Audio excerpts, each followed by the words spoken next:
Measles. Chapter 1. It was before dinner and Dr. Ilyashenko had just finished bathing with a student named Voskresensky. The warm, southeast wind had whipped the sea into eddies. Close to the shore, the water was murky and had a sharp smell of fish and sea plants. The hot, swinging waves did not cool and refresh one's body, but on the contrary, fatigued and unnerved it still more. "Come on out, my colleague," the doctor exclaimed as he splashed a handful of water over his own large white stomach. "We shall get faint if we go on bathing like this." From the bathing machine, they had to climb up the mountain along a narrow path which was laid in friable black slate, zigzag fashion, covered with small rough oak and pale green sea-coal heads. Voskresensky climbed up easily, his long muscular legs moving in spacious strides. But the fat doctor, who wore a wet towel instead of a hat, succumbed to the heat and to his asthma. He came to a dead stop at last with his hand on his heart, shaking his head and breathing laboriously. "Phew! I can't stick it any longer. I'd almost rather be back in the water. Let's stop for a minute." They halted in a flat circle between two joints of the path, and both of them turned round to face the sea. Flogged by the wind, now dazzlingly lit up by the sun, now shadowed by clouds, it was a medley of patches of color. By the shore, the white foam melted into a large fringe of tulle lace on the sand. Further out ran a dirty ribbon of light chocolate color, still further lay a miserable green band, all wrinkled up and furrowed by the crests of the waves, and last of all, the powerful, tranquil bluishness of the deep sea with those fantastically bright spots, sometimes of deep purple, sometimes of a tender malachite color, with unexpected shining pieces like ice covered with snow. The whole of this living mosaic seemed to be belted at the horizon by the black, quiet, motionless ribbon of the shoreless distance. "All the same, it's good, isn't it?" said the doctor. "It's a beauty, isn't it?" "Eh." He stretched out his short arm, fat like an infant's, and with widespread fingers theatrically stroked, as it were, the course of the sea. "Oh, it's all right," Voskresensky answered with a half-affected yawn, "but one soon gets sick of it. It's just decoration." Yes, we've eaten it." "There's a yarn about that sort of thing," Ilyashenko explained. "A soldier came home to his village after the war. Well, of course, he lies like an elephant and the village folk were naturally wonderstruck. We went, says he, to the Balkans, that is to say, into the very clouds, right into the middle of them." "Oh, dear, have you really been in the clouds?"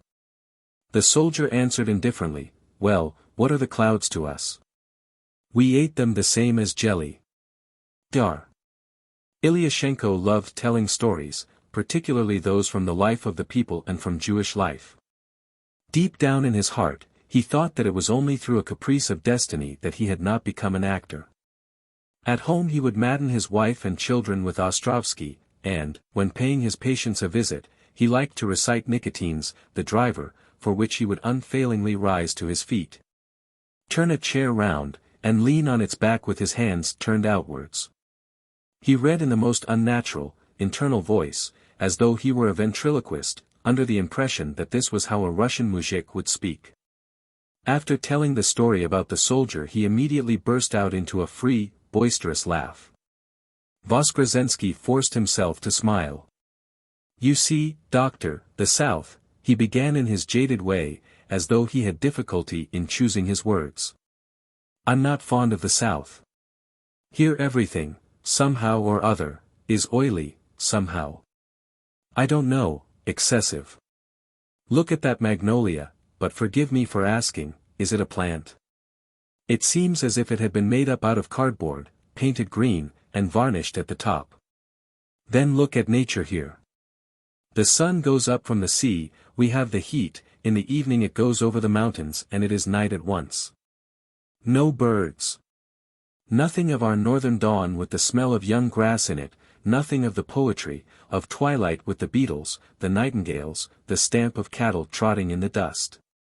It's all opera scenery, but it isn't nature.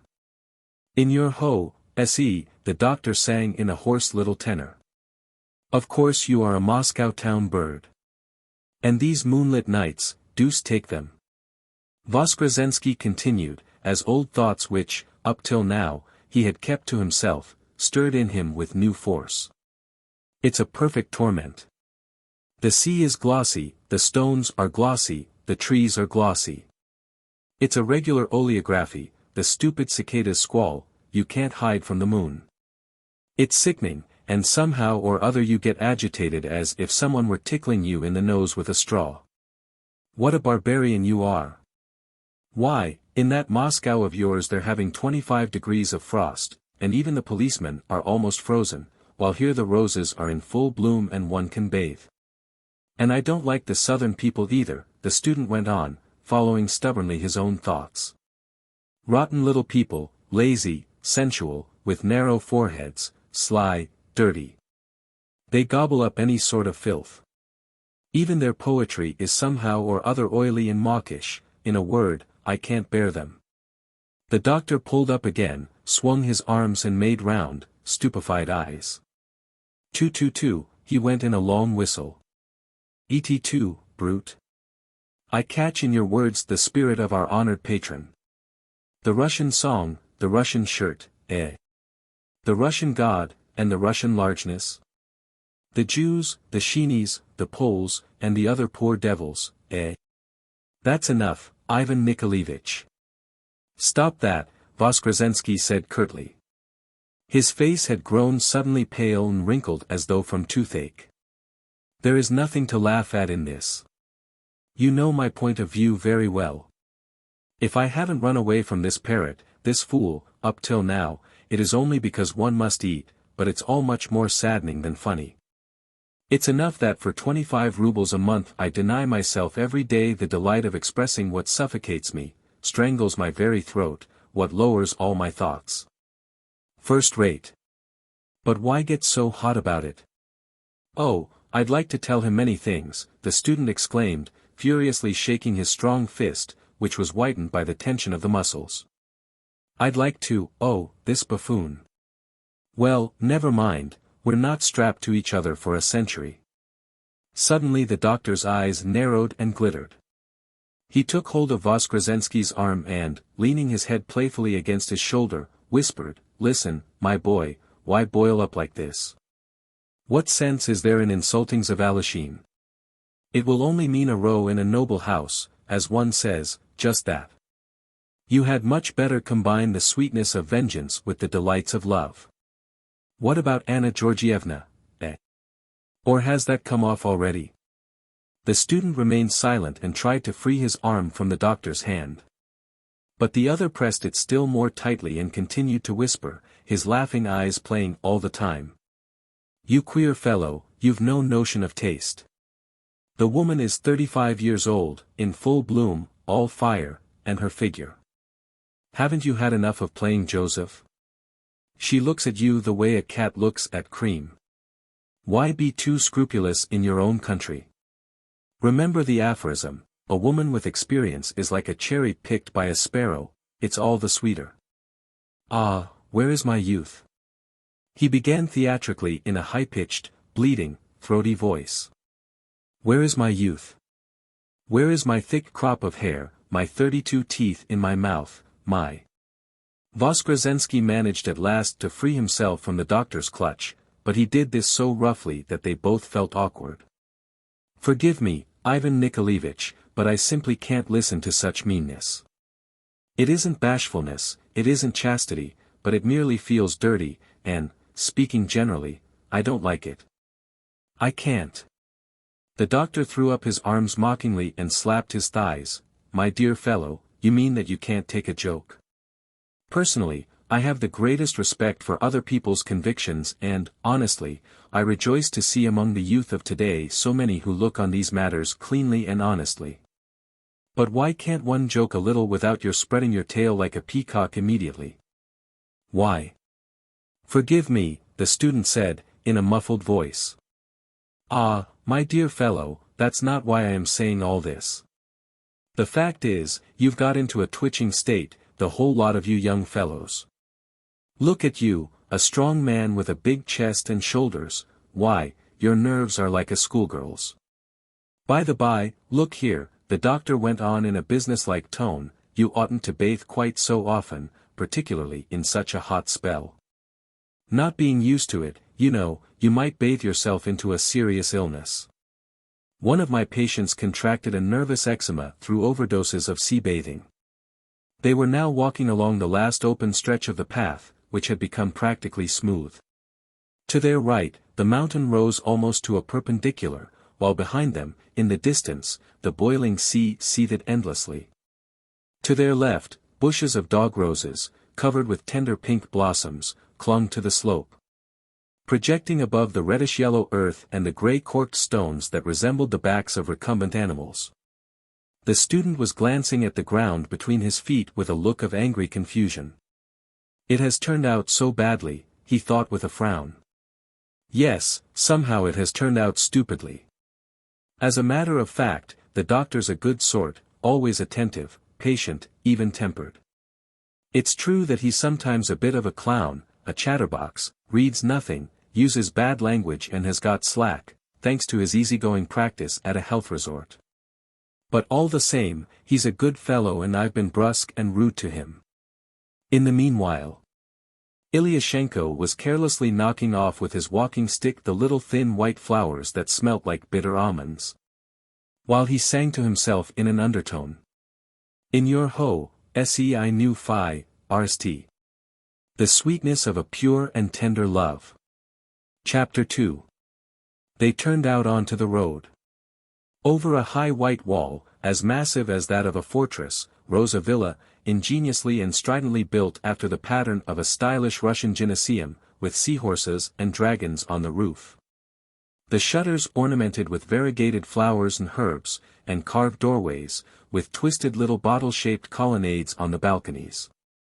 This pretentious, gingerbread-like construction produced a ponderous and incoherent impression in the full blaze of the Crimean sky, against the background of the aerial grey-bluish mountains. Amid the dark, pensive, elegant cypresses and powerful plane trees, covered from top to bottom with plush-like moss, in proximity to the beautiful joyous sea. But the owner of the villa, Pavel Arkadievich Savalashin, an ex-cornet of cavalry, afterwards an estate agent, later on an attorney in a big port town in the south.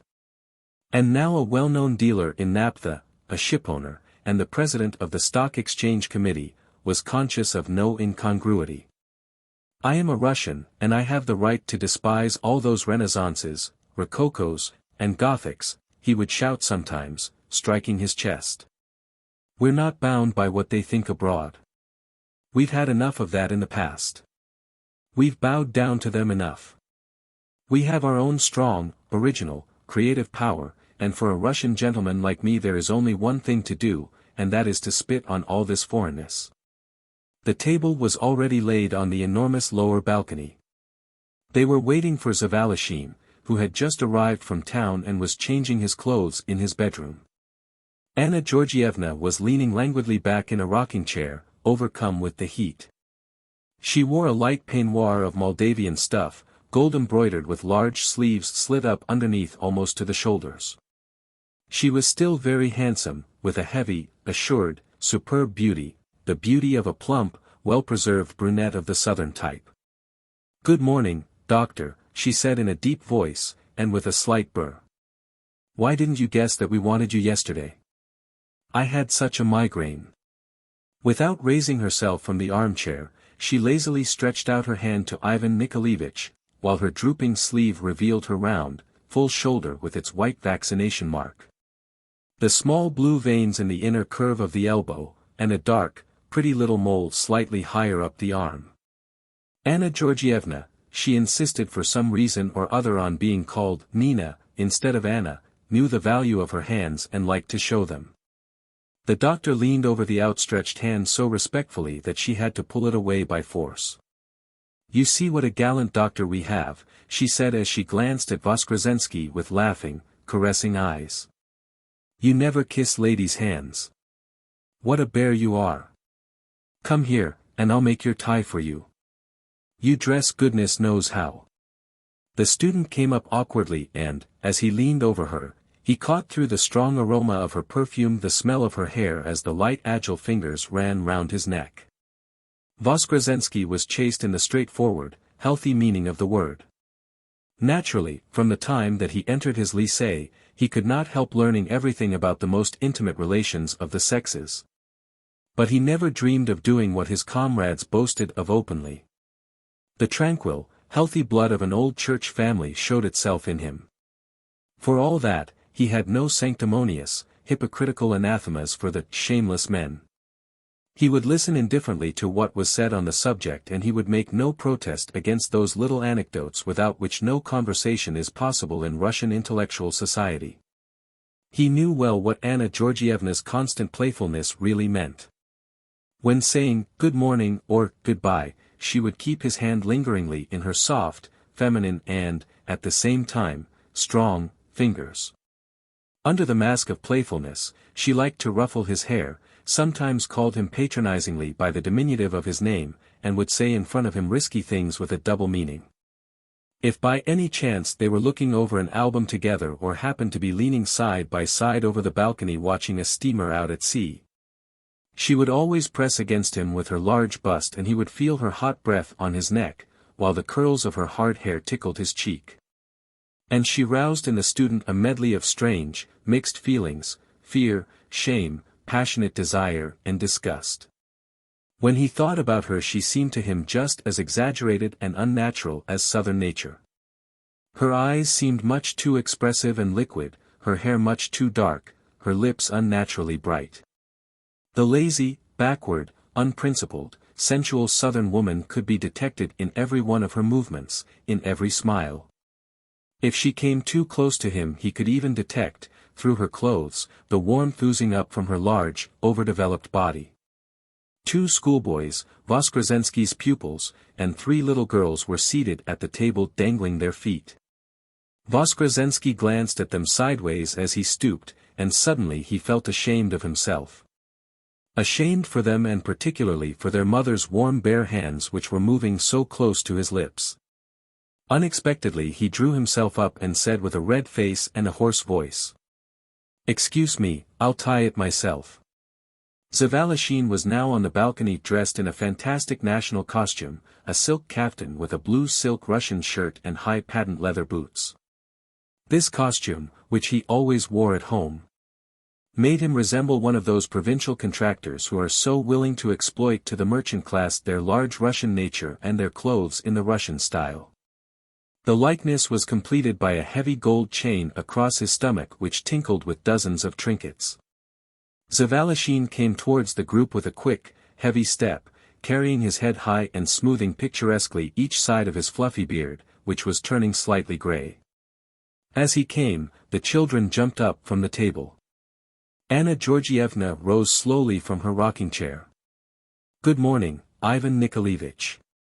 "Good morning, Cicero," said Zavalashin, as he stretched out his hand carelessly to the doctor and the student. "I have kept you waiting, perhaps." "Boris, Grace." Boris, with a frightened expression, jabbered out, "Our Father, which art in heaven."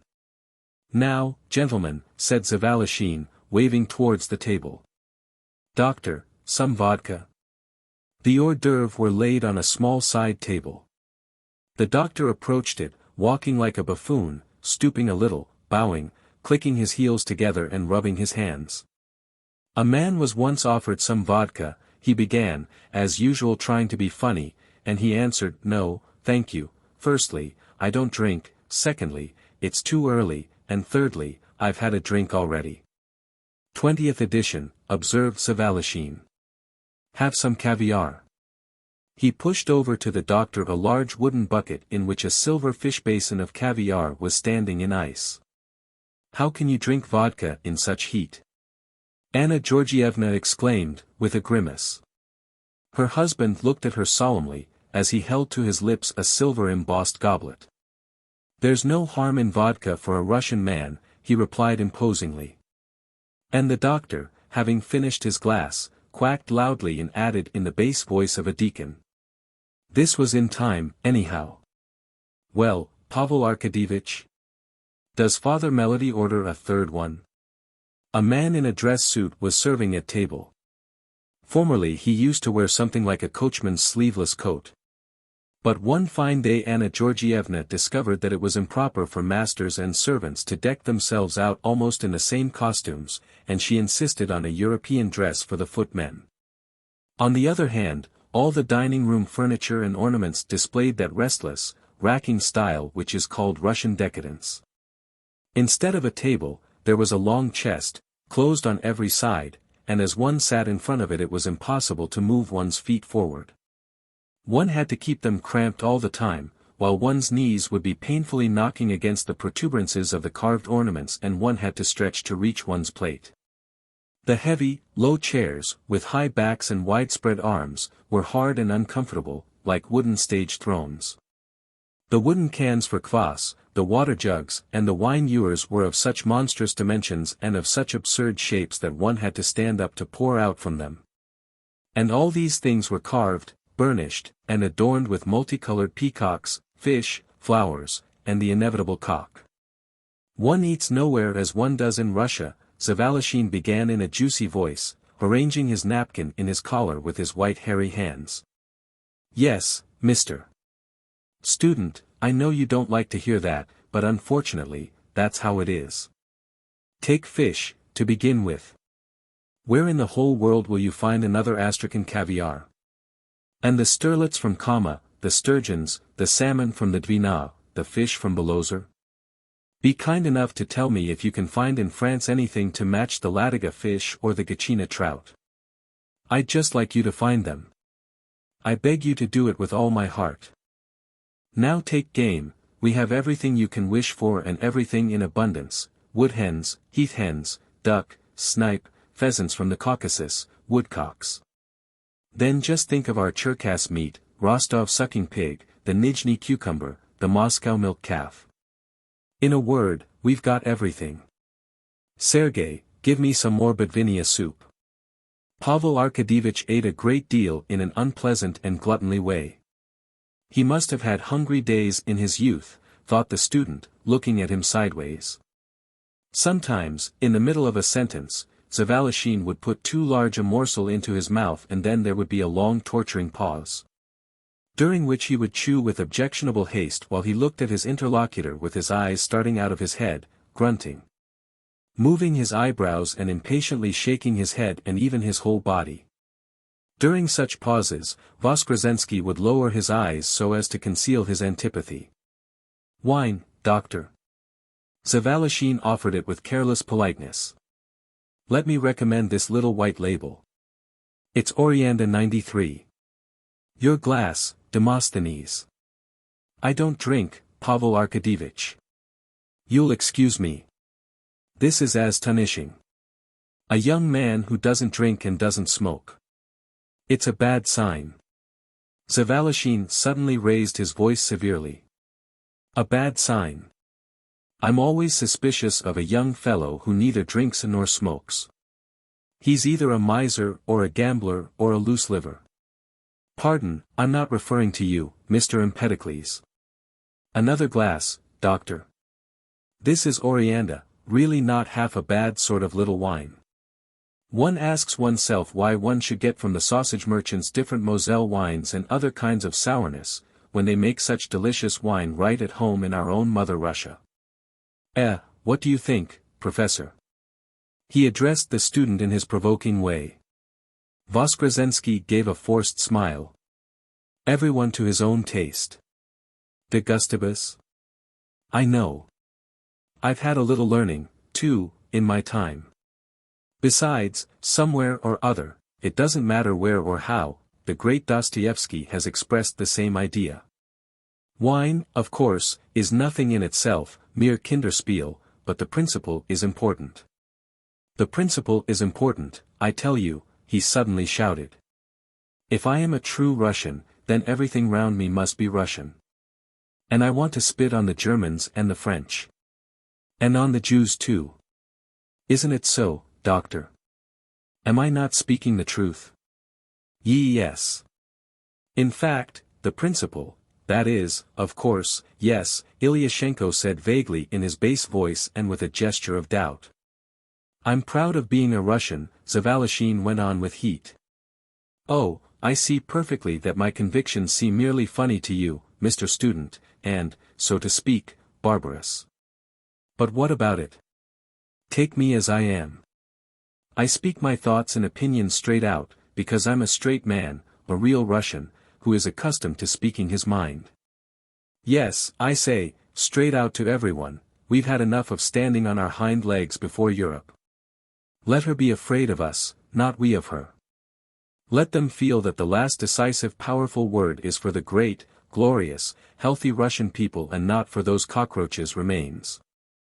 Glory be to God. Zavalishyn suddenly crossed himself expansively, looked up at the ceiling, and gave a sob. Thank God that you can find now more and more of those people who are beginning to understand that the short-tailed German jacket is already cracking on the mighty Russian shoulders. These people are not ashamed of their language, of their faith, of their country, and confidently they stretch out their hands to the wise government and say, "Lead us."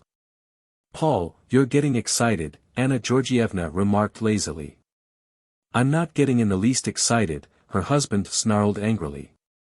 "I'm only expressing what every honest Russian subject ought to think and feel. Perhaps someone is not of my opinion. Well then, let him answer me. I am ready to listen with pleasure to a different opinion. There, for instance, it seems funny to Mr. Vozdvizhensky." The student did not raise his downcast eyes, but became pale and his nostrils quivered and dilated. "My name is Voskresensky," he said in a low voice. "I beg your pardon, that's exactly what I meant to say, Voznesensky. I beg your pardon.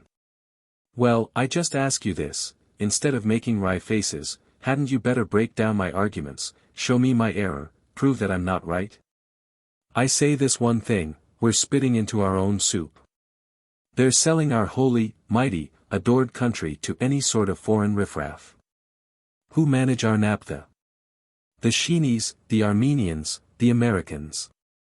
In whose hands are the coal, the mines, the steamers, the electricity? In the hands of Sheenies, Belgians, Germans. Who have got the sugar factories? The Sheenies, the Germans, the Poles. And above all, everywhere, the Sheenie, the Sheenie, the Sheenie. Who are our doctors? Sheenies. Who are our chemists, bankers, barristers? To hell with the whole lot of you. The whole of our Russian literature dances to the Sheenies' tune and never gets out of it. Why are you making such terrible eyes at me, Anichka? You don't know what that means. I'll explain later. Yes, there's point in the joke that every Sheenie is a born Russian literateur. Oh, my goodness, the Sheenies, the Israelites, the Zionists, the innocents oppressed, the holy tribe. I'll say just this. Zavalishyn struck the edge of the table loudly and fiercely with his outstretched finger. I'll say just this, here, wherever you turn.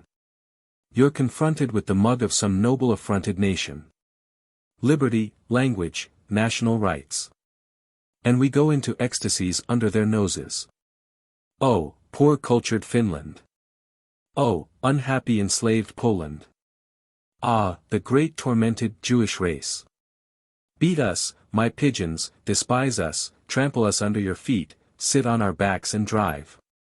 But no, Zavalishyn roared in a threatening voice, growing suddenly scarlet and rolling his eyes.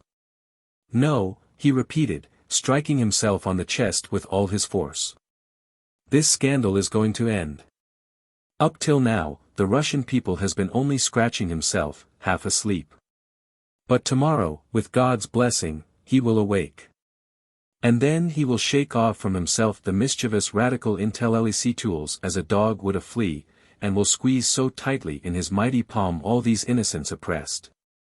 All these dirty little Sheenies, Ukrainians, and Poles, that the sap will spurt out from them on all sides. And to Europe he will merely say, stand up, you dog. Bravo! Bravo! Bravo! The doctor broke in with a voice like a gramophone. The schoolboys, who had been frightened at first by the shouting, burst into a loud laugh at this, but Anna Georgievna said with a look of suffering. Paul! Why do you go on like this in front of the children? Zavalishine drained a glass of wine at a gulp and poured out another hastily. Pardon, it slipped out. But I will say this, I was expressing my convictions just now, honestly and sincerely at least. Now let them, that is, I meant to say, let Mr. Student here, let him refute what I say, let him convince me. I'm ready for him. It would be very much more honest than to evade it by wry little smiles. Voskresensky shrugged his shoulders slowly. I'm not smiling at all. Ah. You don't even give yourself the trouble of answering. Of course. That is the BST of all. You stand so high above any discussion or proofs. No, not in the least above. But it's like this, we'll never understand each other. What's the use of getting angry and spoiling one's temper? Quite so. I understand. You're too high and mighty then. Zavalishine was getting drunk and beginning to roar. Ah, it's a pity, a great pity, my precious youth. It would have been such a treat to enjoy the milk of your wisdom. At this instant Voskresensky raised his eyes towards Zavalishine for the first time. Suddenly he felt a wave of keen hatred for his round, light, protruding eyes, for his red nose, that seemed to be torn at the nostrils, for his white, bald, retreating forehead and his preposterous beard. And instinctively, as if against his will, he began to speak in a faint, stifled voice that was almost a stranger's. You insist on dragging me into a discussion. But I assure you that it's useless. Everything that you were good enough to express just now with such fire, I have heard and read hundreds of times. Hostility to everything European, a rancorous spite against kindred races, ecstasy before the might of the Russian fist, and so on, and soon. All this has been said, written, and preached on every doorstep. But what has the people here to do with it all, Pavel Arkadyevitch? That's what I don't understand. That's what I cannot understand. The people, that is to say, not your valet or your porter or your workman, but the people who composes the whole of Russia, the obscure mujik, the troglodyte, the cave man. Why have you buttoned him up in your national dreams? He is silent because he is thriving. You had better not touch him. Leave him in peace. It is not for you or for me to guess at his silence. Allow me. My knowledge of the people is no worse than yours. No, the student interrupted impertinently. Allow me now, please. You were good enough, a few minutes ago, to reproach me for laughing at your verbiage.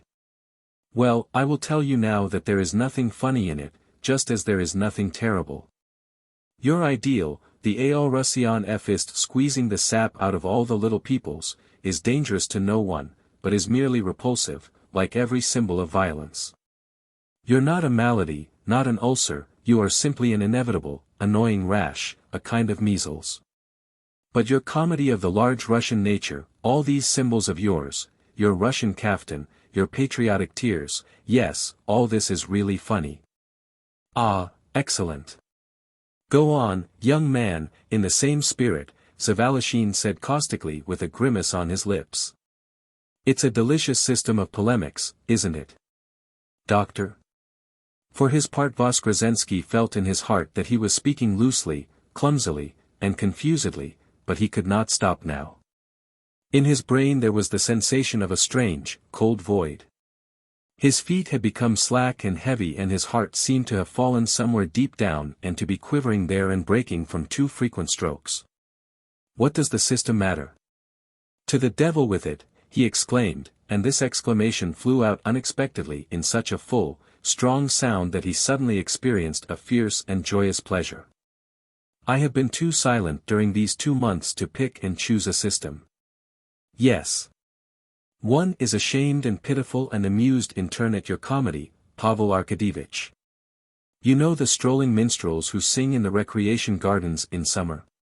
You know the sort of thing, the hackneyed Russian song. It is something torturingly false, impudent, disgraceful. The same with you, the Russian soup, the Russian kotcha, our mother Russia. Have you ever had a look at the people's soups? Have you ever had a real taste of it? One day with something to eat, and the next day with nothing at all. Have you tasted the peasants' bread? Have you seen their children with swollen stomachs and legs like wheels? And in your house your cook gets 60 rubles a month, and the valet wears dress clothes, and the sterliadka is steamed. That's how you are in everything. Russian patience. Russian iron endurance. But with what horrors of slavery, on what a blood-stained road was this patience bought? It is even ludicrous. Russian invincible health, give way to the shoulder there. The Russian giant strength, have we got it in this huge, overworked, overstrained, famished, drunken man? And then, to cap everything, the frantic yell, down with European coats and dress clothes. Let us go back to our good, glorious, vast and picturesque Russian national clothes. And then, to the amusement of your servants, you masquerade in a Russian kaftan at 7 rubles a yard with a moire lining. All your nationalism is silk-lined. My God! And when you start talking about the Russian songs, what rubbish! In it you hear the sea, and see the steppe, you catch the voice of the forest and some kind of boundless daring. But there is no truth in all this, you hear nothing, you feel nothing beyond the sick groaning or the drunken hiccup. And you do not see any kind of large steppe, because it has no existence, and there is only a sweating face distorted by torture, swollen veins, bloodshot eyes, an open, sanguinary mouth. For you clergy it is easier to see from the belfry, Zavalishine sneered scornfully. But the student only waved him aside and went on. Then Russian architecture came into fashion, if you please. Carved cocks, some sort of wooden dressers, mugs, ewers, sunflowers, armchairs and benches on which it is impossible to sit, with idiotic covers. Good Lord! But don't you feel how all this accentuates the frightful poverty of our national life, the narrowness and the lack of fantasy? A grey crepuscular creation, a Papuan architecture. A game, that's what it is precisely. A vile game, if all this is done purposely to lead the fools and gapers by the nose. A miserable one if it is merely a fashionable fad, a sort of stupid disguise, as if the doctors in charge of a hospital were suddenly to put on hospital dressing gowns and dance a can-can in them. That's what it is, your Russian fashion with the moire lining. Something caught Voskresensky at the throat and he became silent. Now for the first time he realized that, in the course of his rambling speech, he had unconsciously risen to his feet and was banging his fists on the table. Perhaps you'd like to add something more, young man? Zavalishine asked with forced politeness and in a voice of exaggerated softness. He was white, his lips were grimacing and twitching and the ends of his full beard shook visibly. That's all, the student answered in a dull tone. There's nothing else. Then kindly let me have the last word. Zavalishine rose from his place and threw down his napkin. Convictions are convictions, and fidelity to them is a respectable virtue. But all the same, I have to answer for my children, to my country, and my church. Yes, I am obliged to defend them from evil, from deteriorating influences. And so, I ask you to forgive me, but one of us, either I or you, will have to retire from their education. Voskresensky made a sign with his head without speaking. Pavel Arkadyevitch wheeled round sharply and left the table with long strides. But he stopped at the door. He was stifling with rage. He felt that the student had shown a moral superiority in this absurd discussion, a superiority obtained, not by conviction of thought, not by arguments, but by a youthful, untrammeled and, though nonsensical, a beautiful passion. And he wanted, before leaving the room, to give the tutor the last insult, a heavier one, with more sting in it. My man will bring you the money due to you upstairs, he said through his nose in a jerky, self-satisfied way. And also, as arranged, your journey money. And he went out, banging the door so noisily that the cut glass rang and vibrated on the table. For a long time everyone was awkwardly silent on the balcony. Voskresensky, with cold trembling fingers, was making bread pills as he bent low over the table. It seemed to him that even little 6-year-old Vavachka was looking at him with curiosity and contemptuous pity. Shall I go after him and slap his face? Challenge him to a duel? How badly and miserably it has all turned out. Shall I give him back his money? Throw it in his face? Faugh! What a miserable business! All these reflections flashed at random through his brain. Dear Sachenka, Anna Georgievna spoke in a caressing voice as if to a child, don't attach any importance to this. It really isn't worth it. In an hour he will admit that he was wrong, and he'll apologize. To tell you the truth, you, too, said a good deal to him. He made no answer.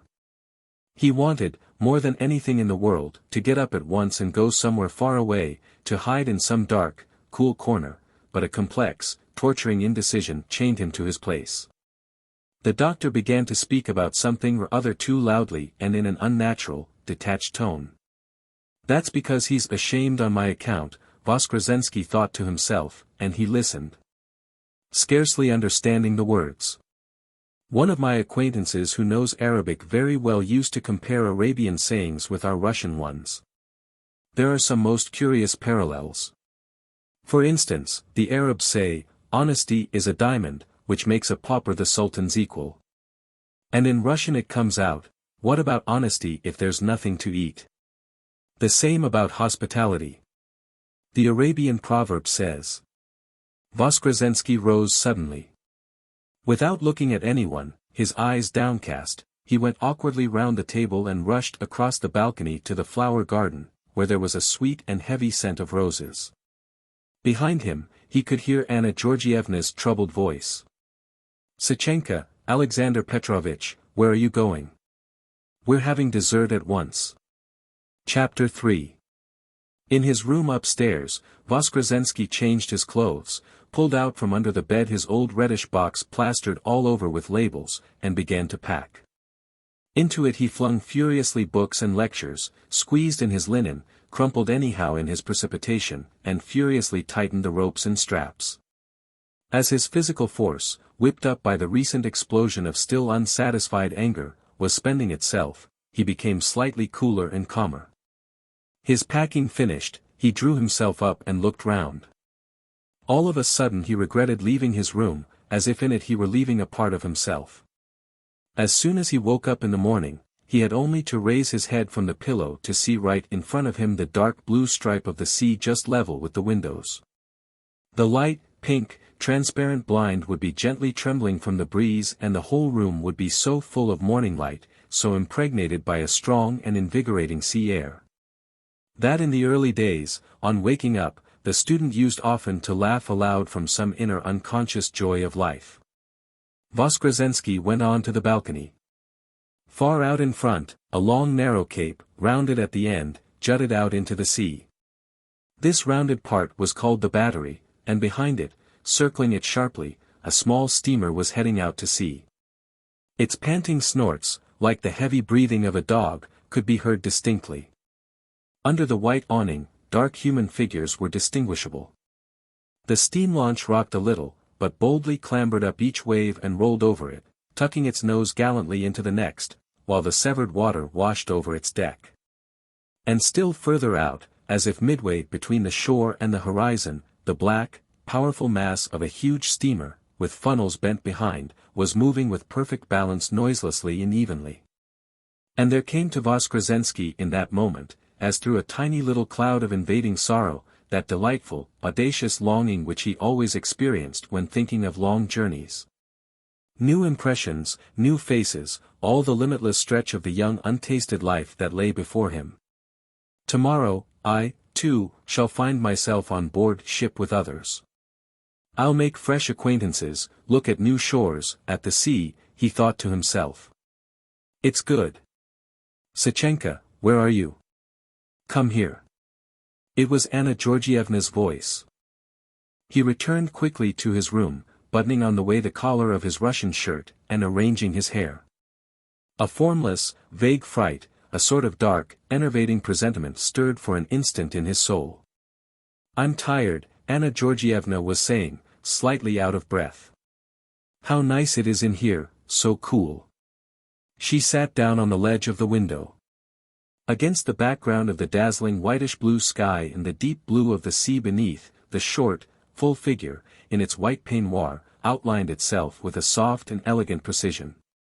Her rough, reddish curls lit up her head in that light with a deep golden gleam.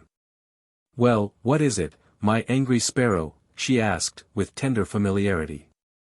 "Haven't you cooled down yet?" "Yes, I've cooled down. I'm going away at once," he answered in a surly tone. "Sasha." She pronounced his name in a low, strange, agitated tone that Voskresensky had never heard before in his life. He started and looked at her attentively. But she was sitting with her back to the bright light and it was impossible to distinguish her expression. For all that, it seemed to the student that her eyes were shining in an unusual way. "Sasha, my own one," she said suddenly in a hurried, stifled voice. "No, no, dear, you won't go away. Do you hear? Come here to me, I tell you. Oh, what a big stupid you are. Do you hear? You mustn't think of going. I don't wish it. My darling, you will stay." She seized his hands, pressed them tightly, and, without letting them out of her own, placed them on her knees so that, for an instant, he felt her firm and, as it were, sliding figure under the light rough material of her peignoir. "You will stay?" "Yes," she asked in a quick whisper, looking up into his face. He raised his eyes and met her clouded, fixed, avid glance. A burning joy leaped from his heart, transfusing his breast, striking into his head and throbbing in his temples. All confusion and awkwardness had disappeared. On the contrary, it was a dreadful oppressive delight to gaze, so close and shamelessly, so endlessly, without pronouncing a single word, into those beautiful eyes. Still shining with tears and senseless with passion. Half consciously he divined that her glance had fallen below his eyes, and he lowered his own to her full, bright, parted lips, behind which gleamed the moist whiteness of her teeth. Suddenly it seemed to him that the air in the room had become suffocating, his mouth was dry and he could scarcely breathe. "You will stay?" "Yes." "True." He put his arms round her and immediately felt the large beautiful body light and alive, obedient to every movement, every hint of his hands. A sort of burning, arid whirl caught him suddenly, crippling his will, his judgment, all his proud, chaste thoughts, everything in him that was clean and human. For some reason or other, he recalled the bathing before dinner and those warm, swinging insatiable waves. "Darling, is it true, true?" she was repeating ceaselessly. Roughly, like a savage animal, he caught her up and lifted her in his arms. Then, as if in delirium, he heard her frightened whisper, "The door, for God's sake, the door." Mechanically he turned round, saw the wide-open door and beyond it the darkness of the corridor. But he did not understand the sense of these words, the significance of this door, and he immediately forgot it all. The dark, half-closed eyes were suddenly so close to his face that their contour seemed indefinite, blurred, and they themselves became enormous, fixed, monstrously shiny, and quite strange to him. Hot rocking waves broke on him, drowning his reason, burning him as with fiery circling coils. Later on he woke up and heard with surprise her voice, which seemed to be imploring him about something. "I adore you, my young, strong, beautiful." She was sitting on his bed beside him, leaning her head against his shoulder with a submissive, fawning air and trying to catch his eye. But he was looking away, frowning and pulling nervously with a shaking hand at the fringe of his rug which was hanging on the foot of the bed. An invincible disgust was growing in him every second towards this woman, who had just given herself to him. He himself understood the injustice and selfishness of this feeling, but he could not overcome it, even out of gratitude, even out of compassion. Her proximity was physically repulsive to him, her touch, the noise of her rapid, jerky breathing. And though he blamed only himself for everything that had happened, a blind, senseless hatred and spite towards her was filling his soul. "Oh, what a scoundrel I am! What a scoundrel!" He was thinking, and at the same time he was afraid of her reading his thoughts and feelings on his face. "My darling adored one," she was saying tenderly, "why have you turned away from me? Are you angry? Is anything the matter with you? Oh, my dear one, didn't you really notice that I loved you? From the very beginning, from the very first day. Ah, but no. When you came to us in Moscow I didn't like you. What an angry one, I thought. But then afterwards. But, dearie, won't you look at me?" The student mastered himself and managed to give her awkwardly from under his eyebrows a side glance. His very throat contracted, so disgusting seemed the reddened face, splashed with powder at the nostrils and chin, the small wrinkles round the eyes and the upper lip. Never noticed until this moment, and, above all, her suppliant, anxious, culpable devotion, a sort of dog's look. A shudder of repulsion came over him as he turned his head away. "But why am I not repulsive to her?" he was thinking in despair. "Why? Ah, what a scoundrel I am! Anna Georgievna, Nina," he stammered out in an unnatural, wooden voice, "you'll forgive me. You'll excuse me. I'm agitated. I don't know what I'm saying. Understand me. Don't be angry. I must be by myself. My head is going round and round." He made an involuntary movement, as if to turn away from her, and she understood it. Her arms, that had been clinging round his neck, fell helplessly along her knees and her head bent down. She sat like this for a few more minutes and then rose silently with a resigned expression. She understood better than the student what was happening to him now. She knew that for men the first steps in sensual passion produced the same terrible sickly sensation on beginners as the first draughts of opium, the first cigarette, the first drunken bout. She knew, too, that until this he had been intimate with no other woman, that for him she was the first. Knew this from his own words before, felt it by his savage, severe shyness, his awkwardness and roughness with her. She wanted to console, to calm him, to explain in tender motherly words the cause of his suffering, for she knew that he suffered. But she, ordinarily so bold, so self-assured, could find no words. She felt confused and shy like a young girl, and she felt at fault for his fall, for his silent anxiety, for her 35 years, and because she did not know, and was unable to discover how she could help him. "Sasha, this will pass," she said at last, almost under her breath. "This will pass, believe me. Calm yourself. But don't go away. You hear me? You'll tell me if you want to go away, won't you?" "Yes." "All right, yes, yes," he repeated impatiently, looking at the door all the time. She sighed and left the room noiselessly. Then Voskresensky clutched his hair with both hands and fell with a groan face downwards on the pillow. Chapter 4. The next day Voskresensky was on his way to Odessa on the large steamship Xenia.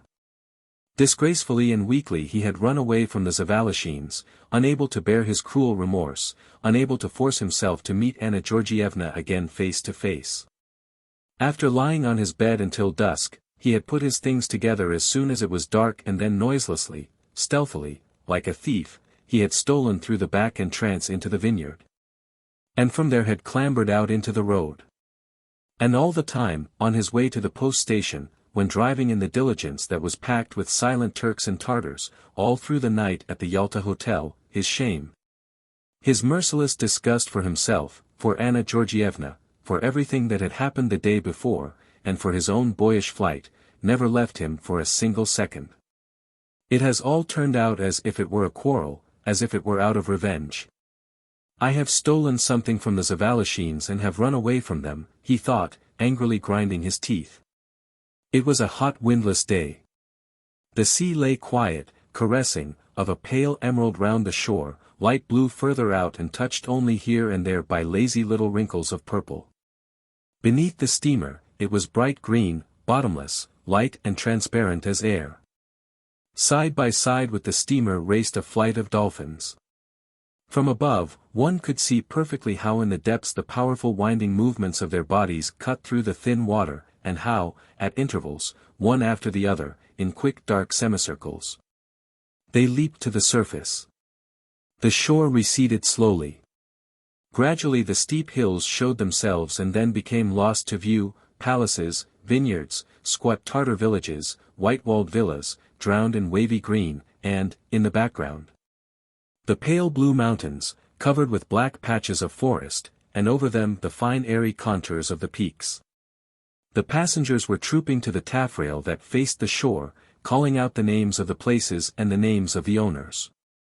In the middle of the deck, near the hatchway, two musicians, a violinist and a harpist, were playing a waltz, and the stale, insipid melody sounded unusually beautiful and stimulating in the sea air.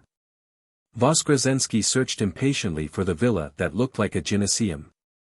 And when it appeared again behind the dense woods of the Prince's Park and became quite visible above its huge white fortress-like wall, he breathed faster and pressed his hands against his heart which had grown cold. He thought that he could distinguish on the lower terrace a white spot, and he wished to think that she was sitting there now, this strange woman, who had suddenly become so mysterious, so incomprehensible, so attractive to him, and that she was looking out at the boat, sorrowful as he was, and with her own eyes full of tears. He imagined himself standing there on the balcony close beside her, not his self of today, but that of yesterday, of a week ago, that former self which would never return to him.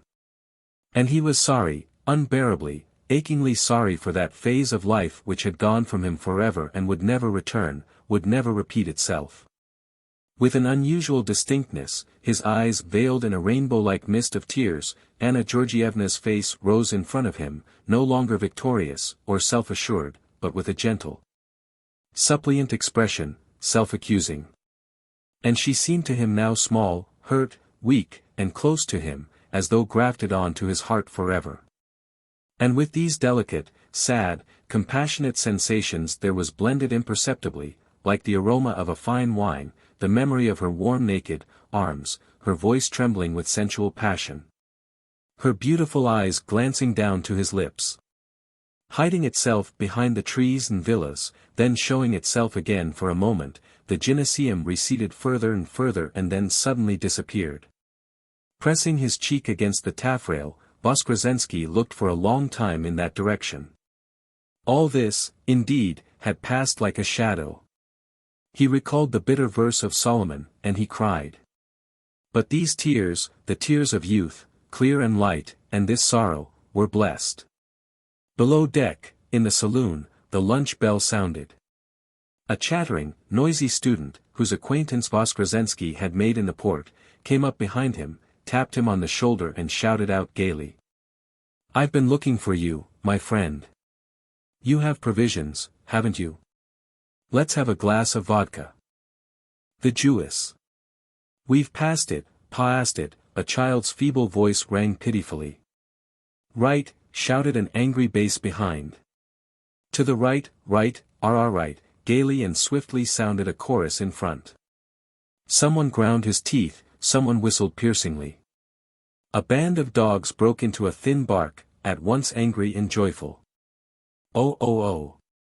Ha ha ha!" The whole crowd laughed and groaned alternately. The sledge was tossed up and plunged into a hollow of the road. Kashintsev opened his eyes. "What's this?" he asked, with a start. But the road remained deserted and voiceless. The frosty night was silent above the endless dead white fields. The full moon was in the middle of the sky and a fully outlined dark blue shadow sliding along the sledge, broken by the open snowdrifts, seemed squat and monstrous. The dry, elastic snow squeaked, like India rubber, beneath the runners. "Ah, but that's the snow squeaking," Kashintsev thought. "How odd," he said aloud. At the sound of his voice the driver turned round. His dark face, the beard and mustache whitened under the frost, looked like the mask of some rough wild animal plastered over with cotton wool. "What? 2 more versts, nothing much," said the driver. "This is snow," Kashintsev was thinking, once more yielding to drowsiness. "It's only snow. How strange." "Strange, strange," lisped one of the little sledge bells restlessly and distinctly. Strange, strange. Oh, just look, a woman shouted in front of the sledge. The crowd that was coming in a mass to meet him all started talking at once, crying and singing. Once more, as though roused to fury, the dogs barked. Somewhere in the distance a locomotive droned. And immediately, in spite of his drowsiness, Kashintsev recalled with extraordinary vividness the station buffet, with its pitiful, dusty display, clusters of electric burners under a dirty ceiling, the soiled walls broken by enormous windows, artificial palms on the tables, stiffly folded napkins, electroplate vases. Bouquets of dry, feathery grass, pyramids of bottles, pink and green liqueur glasses. All that was last night. His medical colleagues were seeing him off. Kashintsev had just been appointed to a new post, that of junior doctor in a far-off infantry regiment. They were a party of 5, and they dragged the heavy station chairs round to the doctor's usual little table in the corner. They drank beer and talked with a forced heartiness and assumed animation, as if they were acting a seeing-off scene on the stage.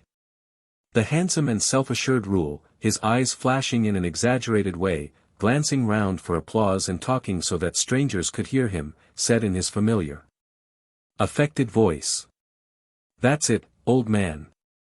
Our whole life from birth to death consists only of meeting and seeing one another off.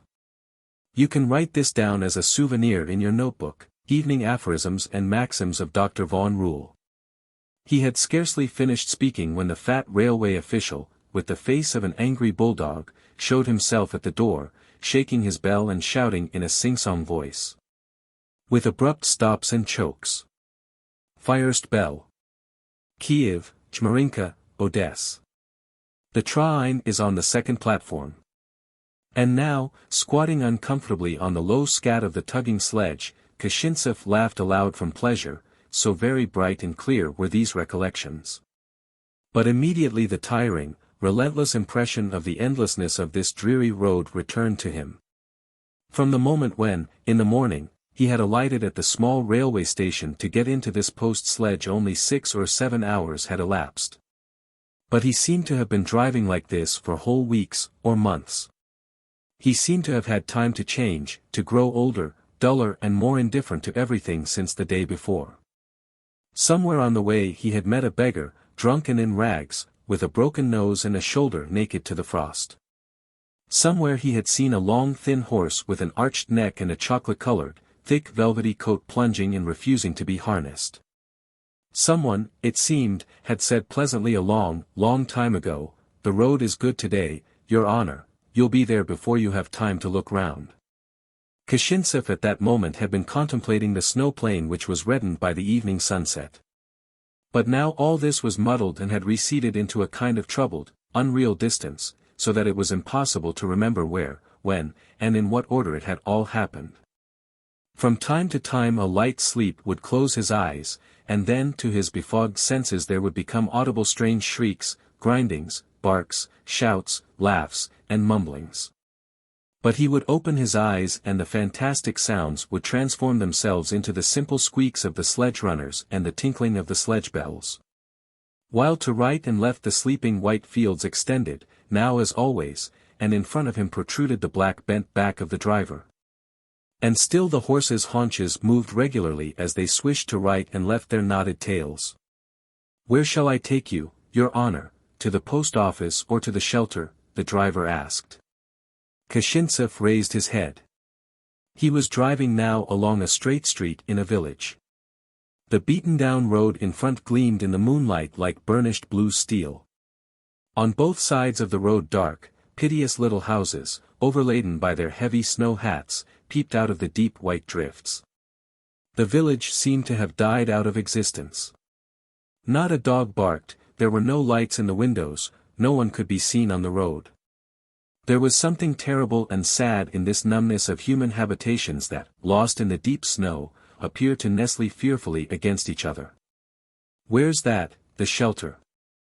Kashintsev asked. "Your honor doesn't know. Mavsha Kotskal's shelter. Gentlemen always stop there. You can get tea, eggs, a snack of some kind. One can spend the night there, too. There are 5 rooms. Well, all right, let's go to the shelter. Now for the first time at the thought of food and warm lodgings Kashintsev realized how very cold and hungry he had become. And the low, blind little houses, buried in the snow, were still coming to meet him and still receding, and it seemed that there would be no end to them. When shall we get there? Kashintsev asked impatiently. Very soon. It's a long village, a verst and a half. Now, young ones, the driver shouted ferociously at the horses in his raucous voice, and, raising himself slightly, he whirled his knout over his head and tugged at the reins. In the distance a red spot of light was discernible and began to grow, now hidden by some unseen obstacle, now flashing out again. At last the horses, like toys whose windings had run down, stopped of their own accord at the traveller's house and at once weakly lowered their heads to the ground. The vaulted, semicircular entrance formed an enormous gaping corridor through the whole house, but further on, in the yard, brightly lit up by the moon, one could see carts with their shafts raised. Straw strewn on the snow, and the silhouettes of horses under the flat sheds. On each side of the yard entrance 2 windows, covered with snow, shone with a warm, inviting light. Someone opened the door, which squeaked piercingly on its hinges, and Kashintsev entered a room. White clouds of frosty air, which apparently had been waiting just for this, rushed behind him in a mad whirl. At first Kashintsev could distinguish nothing. His spectacles were immediately covered with vapor and he could see in front of him only 2 shiny, blurred rainbow circles. The driver who had followed him shouted. "Listen, Vasya, here's a gentleman for you." "Where are you?" From somewhere or other there emerged a short, thick-set, light-bearded Jew in a high cap and a knitted tobacco-colored waistcoat. As he came he munched something and wiped his mouth hurriedly with his hand. "Good evening, Your Honor, good evening," he said amicably, and at once, with an air of compassion, he shook his head and smacked his lips. "Zu, zu, zu. How frozen Your Honor is, good gracious. Just let me take your coat, I'll hang it on a nail. Will Your Honor order tea? Perhaps something to eat? Oh, how frozen Your Honor is." "Thank you, yes," Kashintsev ejaculated. His lips were so shriveled from cold that he moved them with difficulty. His chin had become motionless as though it didn't belong to him, and his feet seemed to him soft, weak, and sensitive as if in cotton wool. When his spectacles had quite thawed, he looked round. It was a large room with crooked windows and an earthen floor, plastered with pale blue lime which, here and there, had fallen out in large chunks, leaving the wooden shingles bare. Along the walls narrow benches were stretched and wet slanting tables, greasy from age. Almost under the very ceiling a lamp was burning.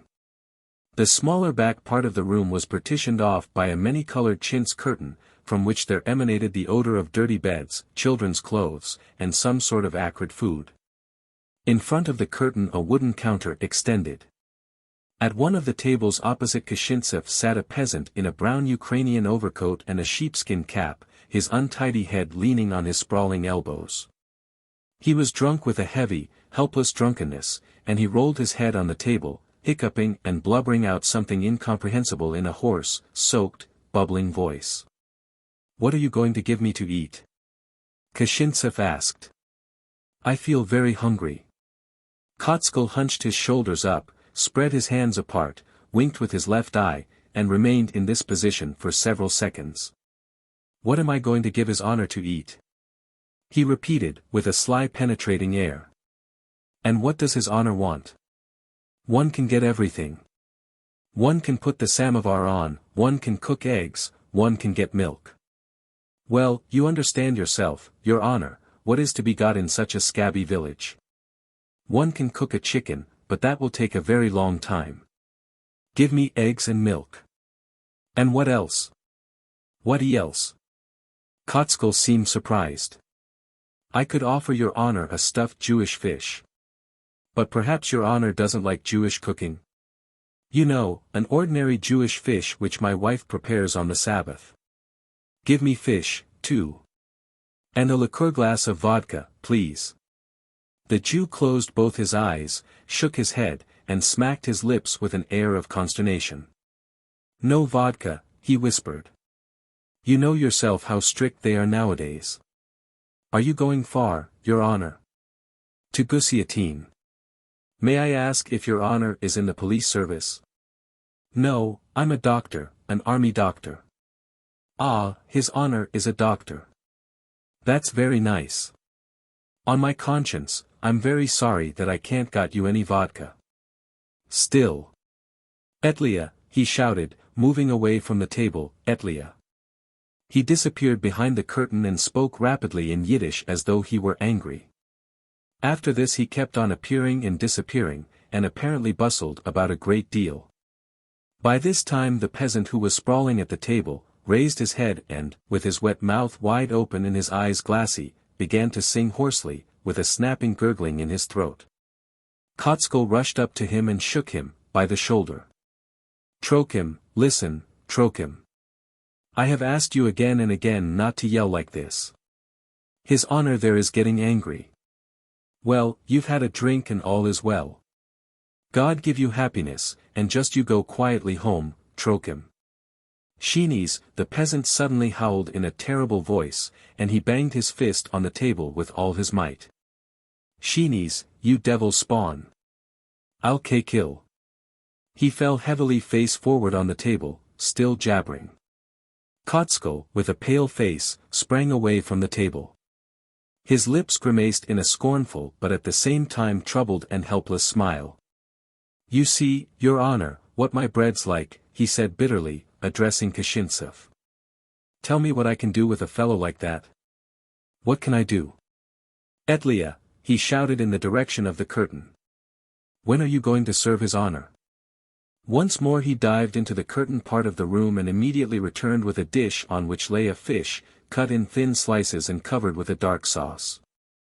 He also brought back a large white loaf with a thick solid crust speckled with black grains of some aromatic seasoning.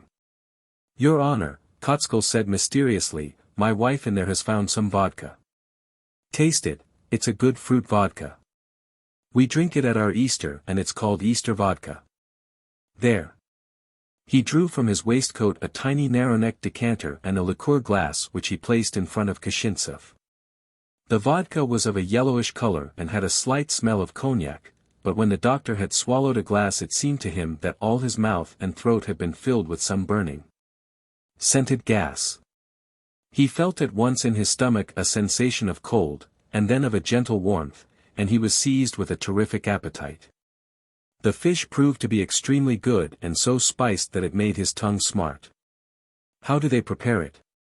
The cautious thought flashed through his brain, and then and there he laughed aloud as he recalled one of Dr. Vaughan Rule's familiar evening aphorisms: "One must never think about what one eats or whom one loves." Kotsko was standing at a little distance, his hands folded behind his back. Apparently guessing the train of Kashintsev's thoughts, he said with an obliging and kind expression, "Perhaps Your Honor imagines that this is prepared in some dirty way. No such thing. Our Jewish women do everything according to the holy books, and everything is written there, how to clean, how to cut it, and when to wash one's hands. And if it isn't done just like that, it is considered a sin. Your Honor must eat his fill. Etlia, bring in more fish." From behind the curtain a woman appeared and stood at the counter covering her head with a large grey shawl. When Kashintsev turned towards her he had the impression of receiving an invisible blow in the chest and of a cold hand squeezing his palpitating heart. Not only had he never seen such a dazzling, superb, perfect beauty, but he had not even dared to dream that there existed such in the world. Before, when he happened to see the little heads of beautiful women in the pictures of well-known artists, he was inwardly convinced that these regular, faultless features had no existence in nature, but were the mere fictions of a creative imagination. All the more surprising and unreal, then, was this dazzling, beautiful face which he now beheld in a dirty lodging-house, reeking with the odors of unclean habitation, in this bare, empty, cold room, behind the counter, close to a drunken, snoring peasant who hiccuped in his sleep. "Who is this?" Kashintsev asked in a whisper. "This," He was on the point of saying, Sheeny, from habit, but he checked himself and substituted, this woman. Who? That? Kotskal asked negligently, with a nod in her direction. That, Your Honor, is my wife. How beautiful she is. Kotskal gave a short laugh and shrugged his shoulders scornfully. Your Honor is mocking me, he asked reproachfully. What is she? A poor, ordinary Jewess and nothing else. Hasn't Your Honor seen really beautiful women in great cities? Etlia. He turned to his wife and said something rapidly in Yiddish, at which she suddenly burst out laughing, her white regular teeth gleaming. And she moved one shoulder so high that she seemed to want to rub her cheek against it. Is Your Honor a bachelor or married? Kotskal asked with wheedling prudence. No, I'm a bachelor. Why do you ask? No, it's just like this. So Your Honor is a bachelor?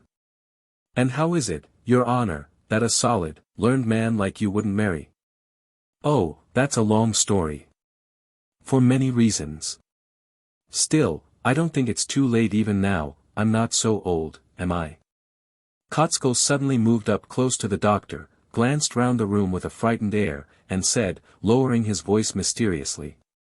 And perhaps Your Honor will spend the night here. Don't be afraid, please, the best gentlemen always stop here, yes, the best gentlemen and the officers. No, I must hurry on. There's no time. But Kotskal, with a cunning, penetrating, and tempting air, half closed one eye after the other and continued to insist. It would be better, on my word, to stay, Your Honor. How can Your Honor go in such cold as this? May God strike me dead if I'm not speaking the truth. Just listen to what I'm going to tell you, Your Honor. There's a retired governess here. A swift, mad thought flashed through Kashintsev's head. He took a stealthy glance at Etlia, who, indifferently, as though not understanding what the talk was about between her husband and his guest, was gazing out through the powdered white window. The next instant he felt ashamed. Leave me alone, get out, curtly ordered Kashintsev. It was not so much through Kotskal's words as through his expression that he understood his drift.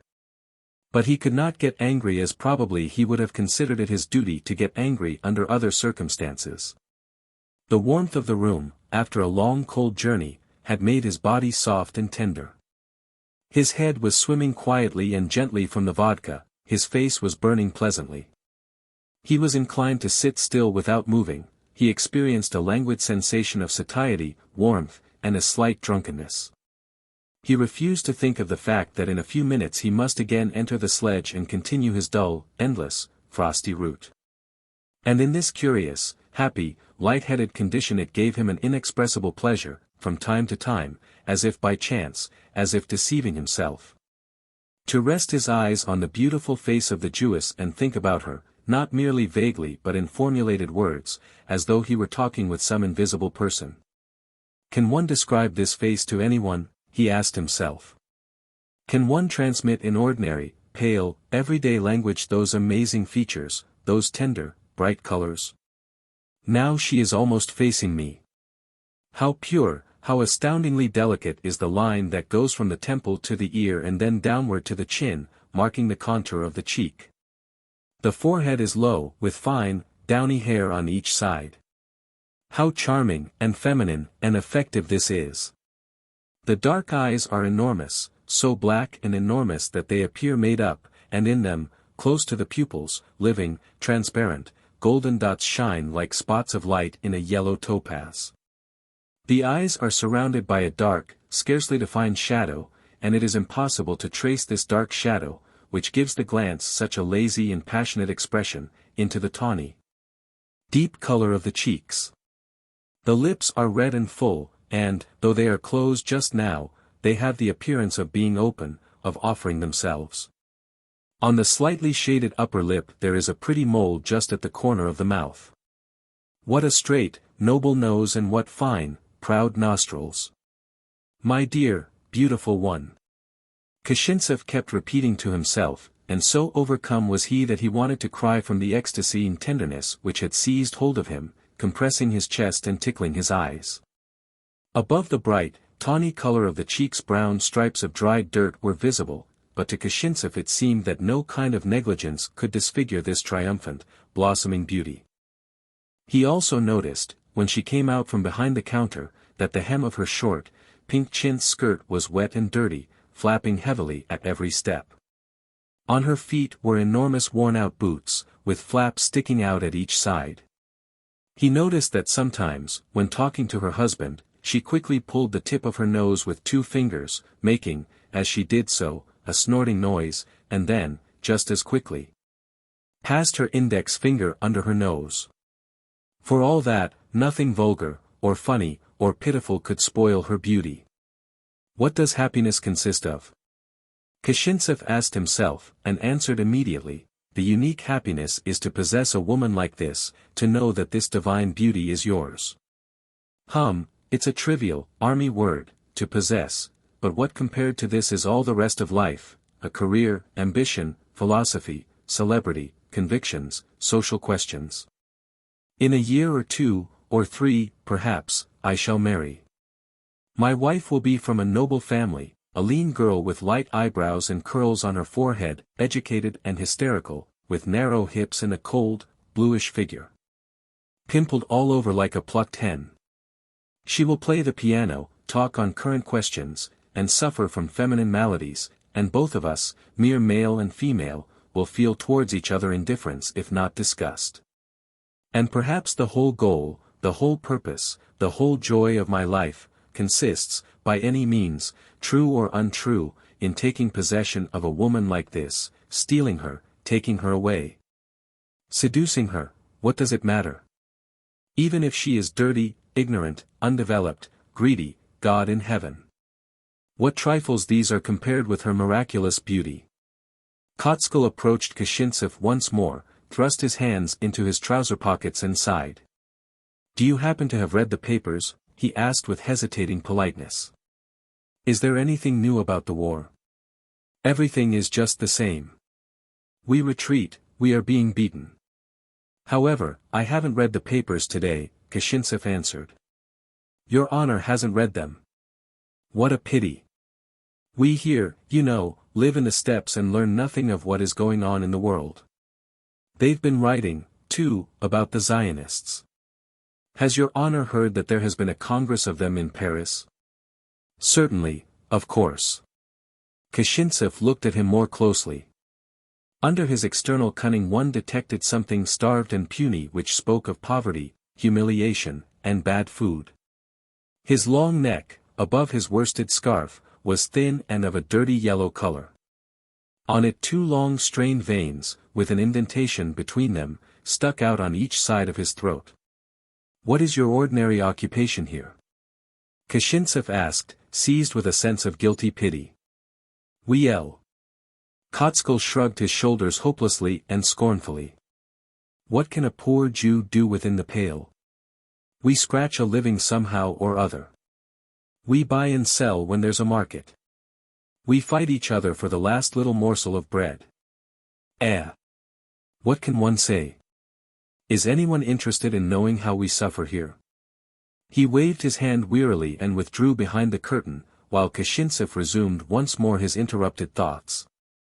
These thoughts were like the moving, multicolored images which come to one in the morning when one is on the border between sleep and awakening, thoughts which, before one wakes up completely, seem so fantastically malleable and at the same time full of such deep importance. Kashintsev had never experienced such pleasure in dreaming as he did now, mollified by the warmth and the sense of satiety. Leaning with his back against the wall and stretching his legs straight in front of him. In this pleasure, a sort of not very well-defined spot in the design of the many-colored curtain had a great significance. He had unfailingly to find it with his eyes, stop at it, after which his thoughts of their own accord began to flow evenly, freely, and harmoniously. Without any obstruction of the brain cells, thoughts that leave no trace behind them and bring with them a kind of quiet, caressing joy. And then everything would disappear in a pale, bluish, hesitating fog, the papered walls of the lodging-house, its crooked tables, its dirty counter. There would remain only the beautiful face which Kashintsev saw and even felt, in spite of the fact that he was looking not at it, but at the vague, indistinguishable spot in the curtain. What an extraordinary, unattainable race these Jews are, he was thinking. What is the Jew fated to experience in the future? He has gone through decades of centuries, without mixing with anyone else, disdainfully isolating himself from all other nations. Hiding in his heart the old sorrow and the old flame of the centuries. The vast, varied life of Rome, of Greece, of Egypt, had long ago become the possession of museums, had become a delirium of history, a far-off fairy tale. But this mysterious type, which was already a patriarch when these others were infants, not only continues to exist, but has kept his strong, ardent, southern individuality. Has kept his faith with its great hopes and its trivial rites, has kept the holy language of his inspired divine books. Has kept his mystical alphabet from the very form of which there vibrates the spell of thousands of years ago. What has the Jew experienced in the days of his youth? With whom has he traded and signed treaties? Against whom has he fought? Nowhere has a trace been left of his enigmatic enemies from all those Philistines, Amalekites, Moabites, and other half-mythical people, while he, supple and undying, still lives on, as though, indeed, fulfilling someone's supernatural prediction. His history is permeated by tragic awe and is stained throughout by his own blood, centuries of prison, violence, hatred, slavery, torture, the funeral pyre, deportation. The denial of all human rights. How could he remain alive? Or have the fates of a people indeed their own incomprehensible goals that are forever hidden from us? How can we know? Perhaps it pleased some higher force that the Jews, having lost their own country, should play the role of a perpetual leaven in the gigantic fermentation of the world. There stands this woman whose face reflects a divine beauty, that inculcates a holy enthusiasm. For how many thousands of years must her people have refrained from mixing with any other race to preserve these amazing biblical features? With the same plain fichu on the head, with the same deep eyes and sorrowful line near the lips, they paint the mother of Jesus Christ. With the same pure charm shone the gloomy Judith, the sweet Ruth, the tender Leah, the beautiful Rachel and Hagar and Sarah. Looking at her, you believe, feel, and almost see how this people reverts in its stupendous genealogy back to Moses, to Abraham, and higher, still higher, straight back to the great, terrible, avenging biblical God. With whom was I discussing not long ago? Kashintsev suddenly remembered. I was discussing the Jews, I think with a staff colonel in the train. No, it was with the town doctor from Stepany. He was saying, the Jews have grown decrepit, the Jews have lost their nationality and their country. The Jewish people must degenerate because it is penetrated by no drop of fresh blood. There are only two courses left to it, either to become fused with other nationalities, renewing its sap in them, or perish. Yes, then I could find no reply, but now I should bring him up to this woman behind the counter and say, there it is, just look at the security for the immortality of the Jewish people. Kotskal may be puny, pitiful, and sickly.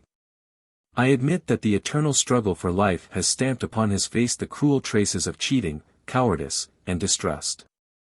For thousands of years he has been, scratching a living, somehow or other, has been stifling in different ghettos. But the Jewish woman guards ever the type and spirit of the race, carries carefully through streams of blood under the yoke of violence, the holy fire of the national genius. And will never allow it to be extinguished. As I look at her there I feel the black abyss of centuries opening itself behind her. There is a miracle, a divine mystery here. Oh, what am I in her eyes, I, the barbarian of yesterday, the intellectual of today, what am I in her eyes? What am I in comparison with this living enigma, perhaps the most inexplicable and the greatest in the history of humanity? Suddenly Kashintsev came to himself. There was a certain agitation in the lodging-house. Kotskal was running from one window to another and, with his palms pressed against his temples, was trying to distinguish something in the darkness outside. Etlia, disgusted and angry, was pulling the collar of the drunken peasant, who still kept lifting and lowering his red, senseless face, swollen with sleep, with pouches under the lids, while he snorted savagely. Trochim, listen, well, Trochim. I say to you, get up, the Jewess was urging impatiently, murdering the Ukrainian language. Hush. The police inspector, Kotskal muttered in a frightened whisper. He smacked his lips repeatedly, shook his head in despair, rushed impetuously to the door, and threw it open exactly at the moment when a tall police official, freeing himself from the collar of his thick sheepskin coat, was in the act of entering the room. But listen, Trochim, get up, Etlia said in a tragic whisper. The peasant raised his bloodshot face and, twisting his mouth, began to yell. What's this? The inspector roared fiercely, with rolling eyes. Indignantly he threw his sheepskin coat into the hands of Kotskal, who had run up to him.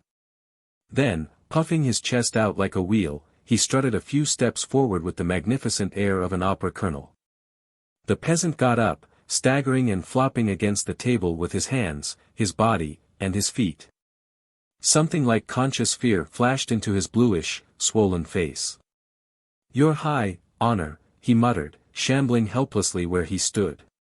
Out, suddenly thundered the inspector, in such a terrible voice that the nervous Kashintsev started and huddled himself up behind his table. Out with you at once.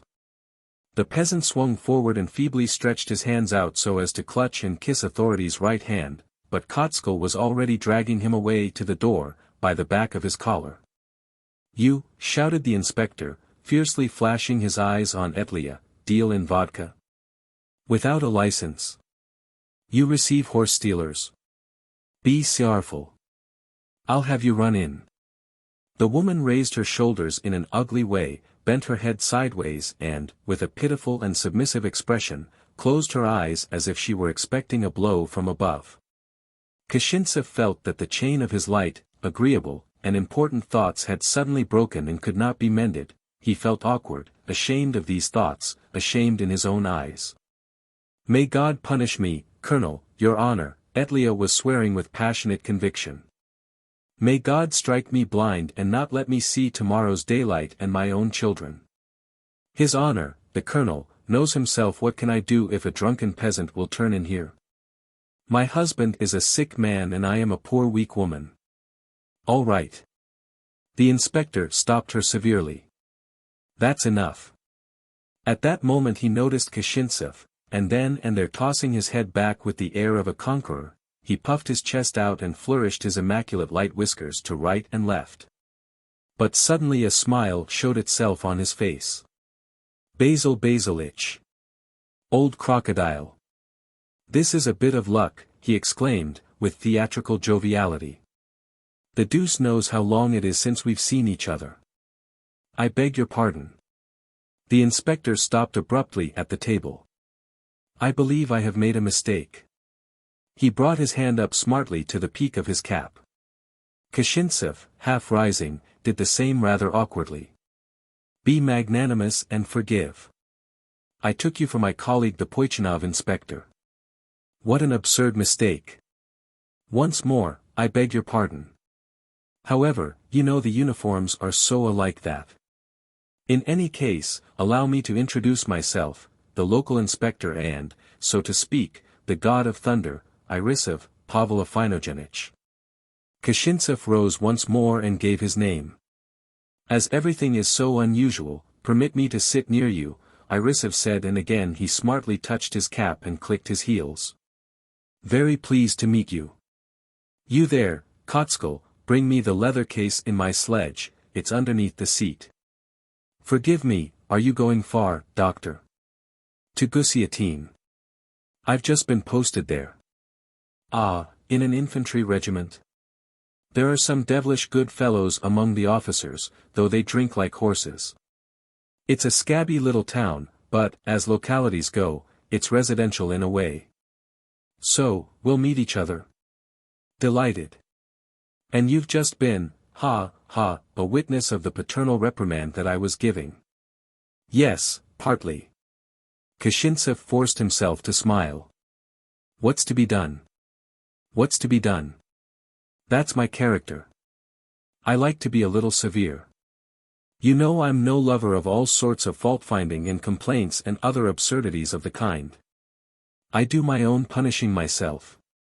The inspector was representative, as provincial ladies say, a tall, handsome man, with smart whiskers, growing sideways à la Skobleff, and a high, white, tranquil forehead. His eyes were of a beautiful blue, with a constant expression of languor, a sort of immodest, unmanly, capricious fatigue. His whole face had a delicate, even porcelain pink hue, and his raspberry-colored, supple lips kept moving coquettishly and stretching themselves like two red, mobile worms.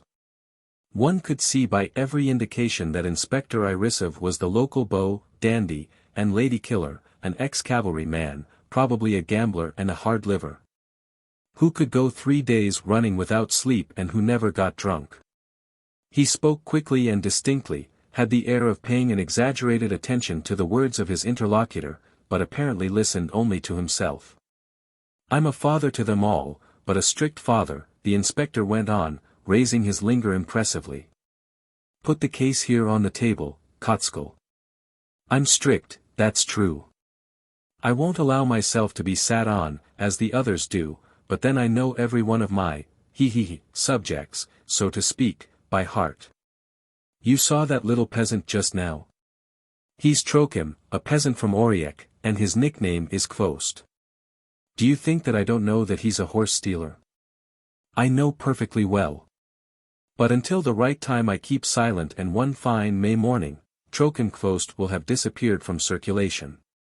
Then just look at this very Kotskal. Isn't he a scabby little Jew? And, believe me, I know how the rascal lives. What? Am I not telling the truth, Kotskal? Oh, my God, can His Honor the Inspector say what is untrue? Kotskal exclaimed in servile reproach. Every one of us, poor unhappy little Jews, prays constantly to God for His Honor the Inspector. We always say among ourselves, what do we want with a real father when our good, beloved inspector is better to us than our own father? You see. The inspector said carelessly, with a significant twinkle in his eyes, as he pointed at Kotskal over his shoulder. That's the voice of the people. Don't worry, that's how I hold them. What? Wasn't I telling the truth? What can I say to that? Kotskal had shriveled, he was squatting almost on his heels, stretching out his hands as though pushing away from him a sort of monstrous, unjust accusation. We haven't time to think of anything that His Honor the Inspector doesn't know already beforehand. You hear him? The inspector said curtly. Help yourself, said Sobakevich, to quote Gogol. He pointed to the open case. Won't you have some roast duck? Ripping duck. Here is vodka. These are patties with fish and onions. Here's some rum. No, don't be suspicious, it's real Jamaica rum and even has the real smell of bugs about it. And this, please don't laugh at me, this is chocolate, a dainty for the ladies, so to speak. I recommend it to you, it's the most nourishing thing when one's traveling. I've learned that from sad experience on my ungrateful service. Please help yourself. Kashintsev politely declined the invitation, but the inspector would take no refusal. There was nothing for it but to drink a glass of rum, which smelled of anything but rum. Kashintsev felt ill at ease, awkward and melancholy. He glanced stealthily from time to time at Etlia, who was talking in an animated whisper with her husband behind the counter. Her fantastic charm seemed to have left her. Something pitiful, humiliated, terrible in its very ordinariness, was now stamped on her face, but, all the same, it was poignantly beautiful as before. Ha, ha, that's your game, is it? The inspector exclaimed suddenly, munching some chicken and noisily moving his moist, supple lips. A pretty little Jewess, what? Extraordinarily beautiful. Charming, came involuntarily from Kashintsev. Yes. Fine game. But, the inspector waved his hands, sighed artificially, and closed his eyes for a second. But there's nothing doing there. It's been tried. It simply isn't possible. It's impossible, I tell you. Though the eyes see. But there, if you don't believe me, I'll ask him at once. Kotskal. For God's sake, I entreat you, Kashintsev stretched his hand out imploringly and rose from the bench, I implore you not to do this. Oh, rubbish. Kotskal. At this minute the door opened and the new driver, with his whip in his hand, and his cap, like the national Polish headgear, on his head, came into the room. For which of you two gentlemen are the horses for Gusiatine? He asked. But recognizing the inspector he hastily pulled off his cap and shouted in a military way, We wish you health, your very high honor. Good day, Yorko, the inspector answered condescendingly. But you ought to stay a little longer, he said regretfully to the doctor. When shall I get another chance of a chat with an intellectual man like you? I'm sorry, but there isn't time, Kashintsev said as he hurriedly buttoned his coat. You know what it is yourself, the service. How much do I owe? He paid, and shivering in advance at the thought of the cold, the night and the fatiguing journey, he went to the door. From a naive habit, that he had kept since childhood, of guessing the future by trifles, he thought as he grasped the handle of the door, if she looks at me it will come to pass. What was to come to pass he did not know himself, any more than he knew the name of this dullness, this fatigue, this sense of undefined disillusion which oppressed him. But the Jewess did not look round. She was standing with her miraculous, ancient profile, illumined by the lamplight, turned towards him, and was busy with lowered eyes over something on the counter. Goodbye, said Kashintsev, as he opened the door. Elastic clouds of vapor rushed in from the street, veiling the beautiful face and inundating the doctor with a dry cold. In front of the steps stood the post horses, their heads hanging dejectedly. They passed another village, crossed a little river over the ice and once more the long, melancholy road stretched itself out with its dead white fields to right and left. Kashintsev dozed. Immediately the strange, misleading sounds in front and behind and on both sides of the sledge, began to speak and sing. The band of dogs broke out into barks and yelps, the human crowd murmured, the children's silvery laughter rang out, the little bells chattered madly. Pronouncing distinct words, one's first duty, severity, severity, shouted the inspector's voice. Kashintsev knocked his elbow against the side of the sledge and returned to consciousness. On both sides of the road were running to meet him the tall, dark trunks of the pines, stretching out over the road their snow-laden branches, like enormous white paws. Among them, a long way off, in front, there seemed to gleam stately, slender columns, official walls and balconies, high white walls with black Gothic windows, fantastic outlines of some sleeping enchanted castle. But the sledge turned with the winding of the road and the phantom castle transformed itself into black files of trees and arches shaped by their snowy branches. Where am I? Where am I driving to? Kashintsev asked himself in perplexity and fear. What has just happened to me? Something so big, so joyful, so important. In his memory there swam out, with amazing clearness, a charming feminine face, a delicate outline of cheeks and chin, liquid, tranquilly passionate eyes, a beautiful curve in the blossoming lips. And suddenly the whole of his life, all that had passed and all that lay in front, outlined itself to him in a sad loneliness, like this night journey with its boredom, cold, emptiness. And isolation, with its enervating, dreamy delusions. In passing, the superb beauty of this unknown woman had lit up and warmed his soul, had filled it with happiness, with beautiful thoughts, with a sweet unrest. But this strip of life had already run away from him, disappearing behind him, and from it there was left only a memory, like the light in a chance station that disappears in the distance. And in front one sees no other light, the horses continue their regular trot, and the indifferent driver, time, dozes indifferently on his seat. Le Coq d'Or. That morning, I no longer remember the day, but it was the summer solstice, I awoke at the very point of dawn, awoke sharply, suddenly. Without any slow transition between the states of sleep and waking. I awoke fresh and cheerful, knowing that down there beneath my windows, in the clear light of the newborn day, some simple yet exquisite marvel was waiting. Already, even before the dawn, the joyous song of the starling had reached me, and the pert, melodious whistle of the blackbird. I threw open a window and sat down upon the sill. The air, still cool, was impregnated with the fine, spicy odor of herbs, of flowers, of leaves. In the thick foliage of the chestnut trees, like diaphanous wisps of muslin, traces of the night mist still lingered. But the trees were already stretching out their branches, grown heavy in sleep, and opening gladly yet lazily their millions of eyes.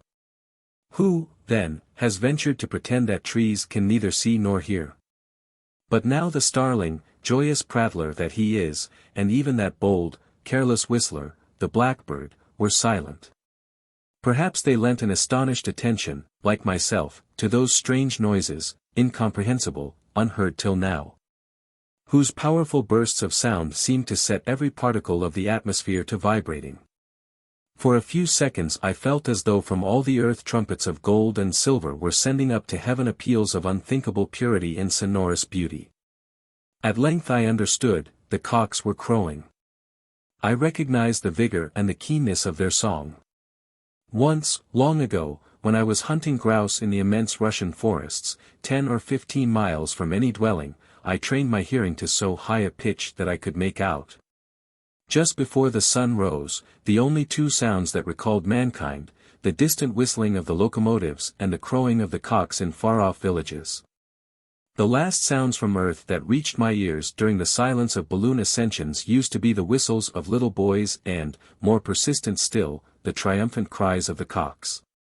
And now, in this modest hour, when earth and trees and heaven, coming forth from their life-giving immersion in the freshness of night, were silently resuming their dresses for the day, I fell to musing, greatly moved. See, all the cocks are singing here.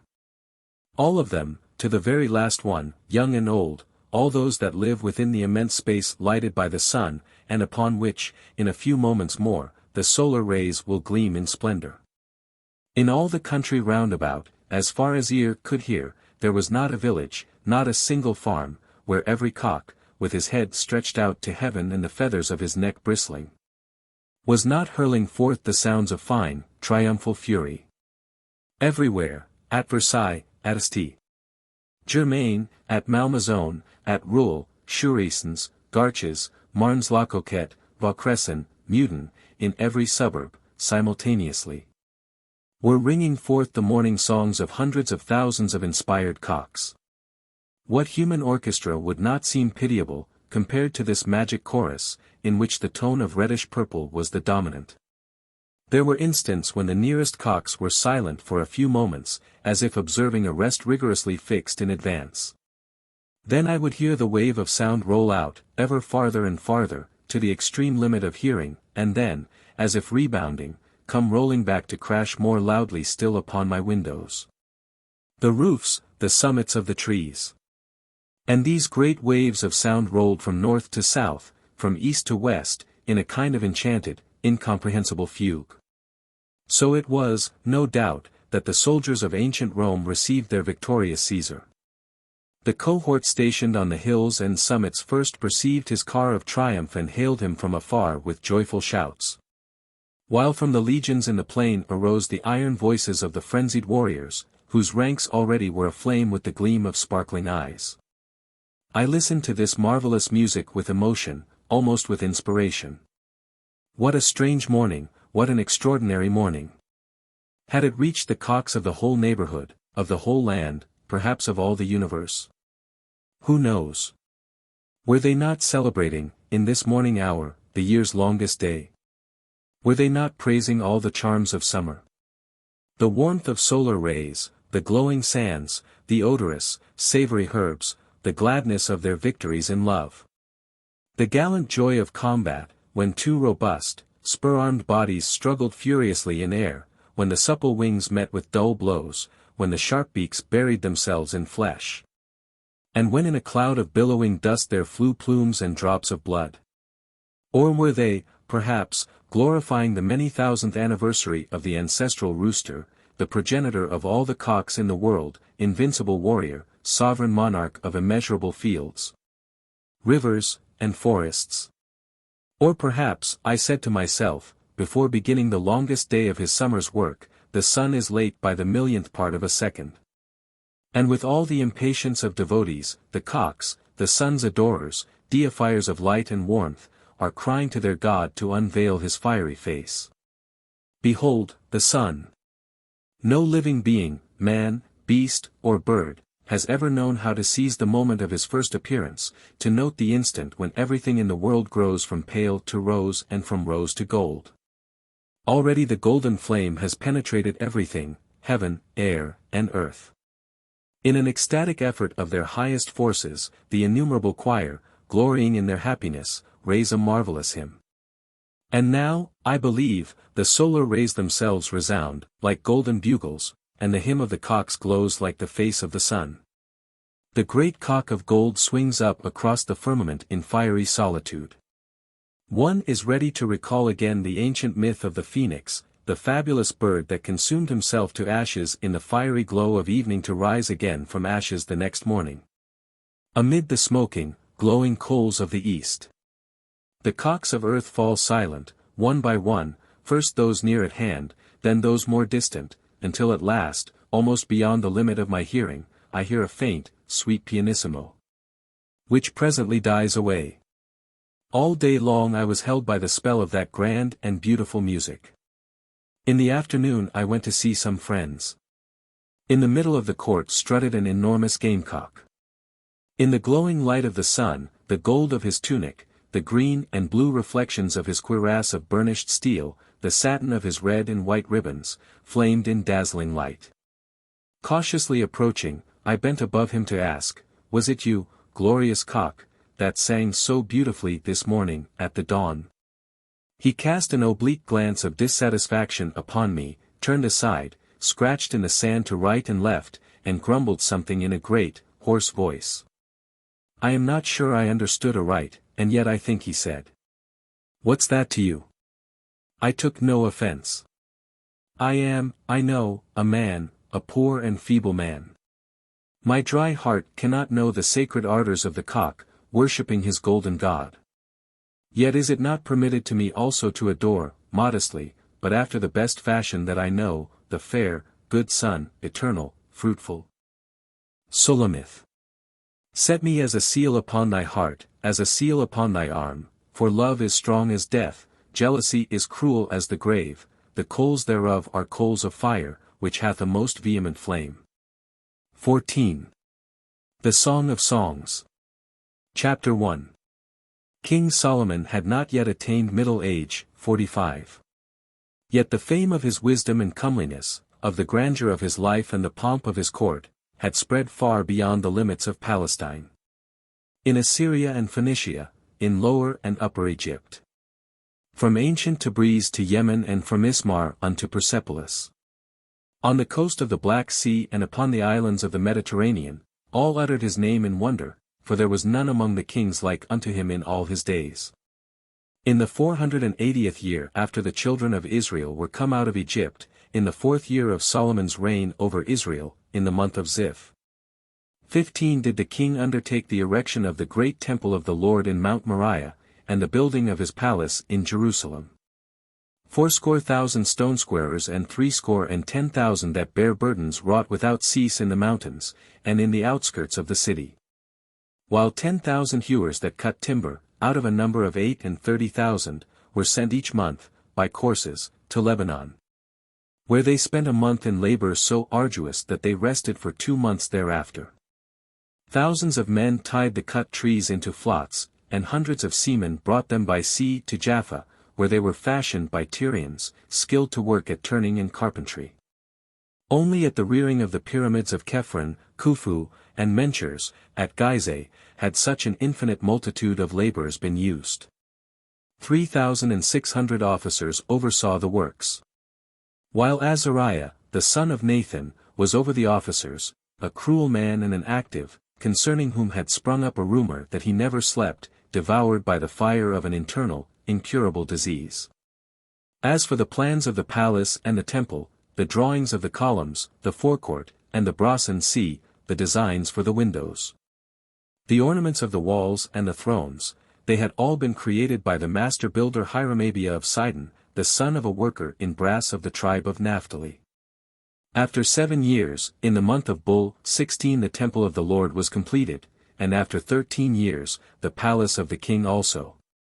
For cedar logs out of Lebanon, for cypress and olive boards, for almug, shittim, and Tarshish woods, for great stones, costly stones, and hewed and polished stones. For purple, scarlet, and for bison broidered in gold, for stuffs of blue wool, for ivory and red-dyed ram's skins, for iron, onyx, and the vast quantity of marble, for precious stones. For the chains, the wreaths, the cords, the tongs, the nets, the lavers, and the flowers and the lamps and the candlesticks, all of gold. For the hinges of gold for the doors, and the nails of gold, weighing 60 shekels each, for the basins and platters of beaten gold, for ornaments, graven and in mosaic. For the images of lions, cherubim, oxen, palms and pineapples, both hewn in stone and molten, for all these did Solomon give Hiram, king of Tyre, who bore the same name as the master builder. 20 cities and hamlets in the land of Galilee, and Hiram found the gift insignificant, with such splendor had been built the temple of the Lord, and the palace of Solomon. And the little palace at Millo for the king's wife, the beautiful Queen Ostis, daughter to Shishak, Pharaoh of Egypt.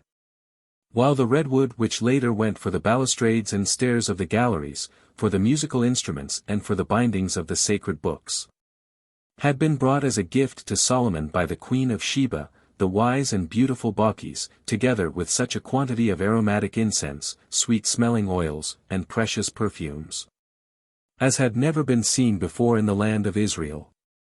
With each year did the riches of the king increase. Thrice a year did his ships return to harbor, the Tarshish, that sailed the Mediterranean, and the Hiram, that sailed the Black Sea. They brought out of Africa ivory and apes and peacocks and antelopes, richly adorned chariots out of Egypt, live tigers and lions, as well as animal pelts and furs, out of Mesopotamia. Snow-white steeds out of Cuth, gold dust out of Parvam that came to 660 talents in 1 year, redwood, ebony and sandalwood out of the land of Ophir. Gay rugs of Ashur and Kala, of marvelous designs, the friendly gifts of King Tiglath-Pileser, artistic mosaic out of Nineveh, Nimrod, and Sargon, wondrous figured stuffs out of Kachuar. Goblets of beaten gold out of Tyre, stained glass out of Sidon. And out of Punt, which is near Babel-Medebu, those rare perfumes, nard, aloes, calamus, cinnamon, saffron, amber, musk, stacte, galbanum, Smyrna myrrh, and frankincense, for the possession of which the Egyptian pharaohs had more than once embarked upon bloody wars. As for silver, it was accounted of as common stone in the days of Solomon, and redwood was of no more value than the common sycamores that grow in the low plains in abundance. Pools of stone, lined with porphyry, and marble cisterns and cool fountains did the king build, commanding the water to be conveyed from mountain springs that plunged down into the Kidron's torrent. While around the palace he planted gardens and groves, and cultivated a vineyard in Baal-Hamon. And Solomon had 40,000 stalls for mules and for the horses for his chariots, and 12,000 for his cavalry, barley also and straw for the horses were brought daily from the provinces. 30 measures of fine flour, and 60 measures of other meal, and 100 baths of different wines.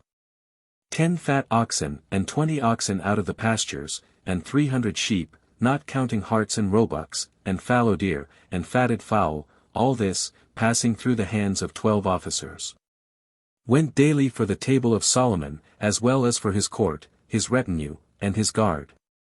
60 warriors, out of a number of 500 of the most stalwart and most valiant in all his army, held watch by turns in the inner chambers of the palace. 500 bucklers, covered with plates of gold, did the king command to be made for his bodyguards. Chapter 2. Whatsoever the eyes of the king might desire, he kept not from them, and withheld not his heart from any joy.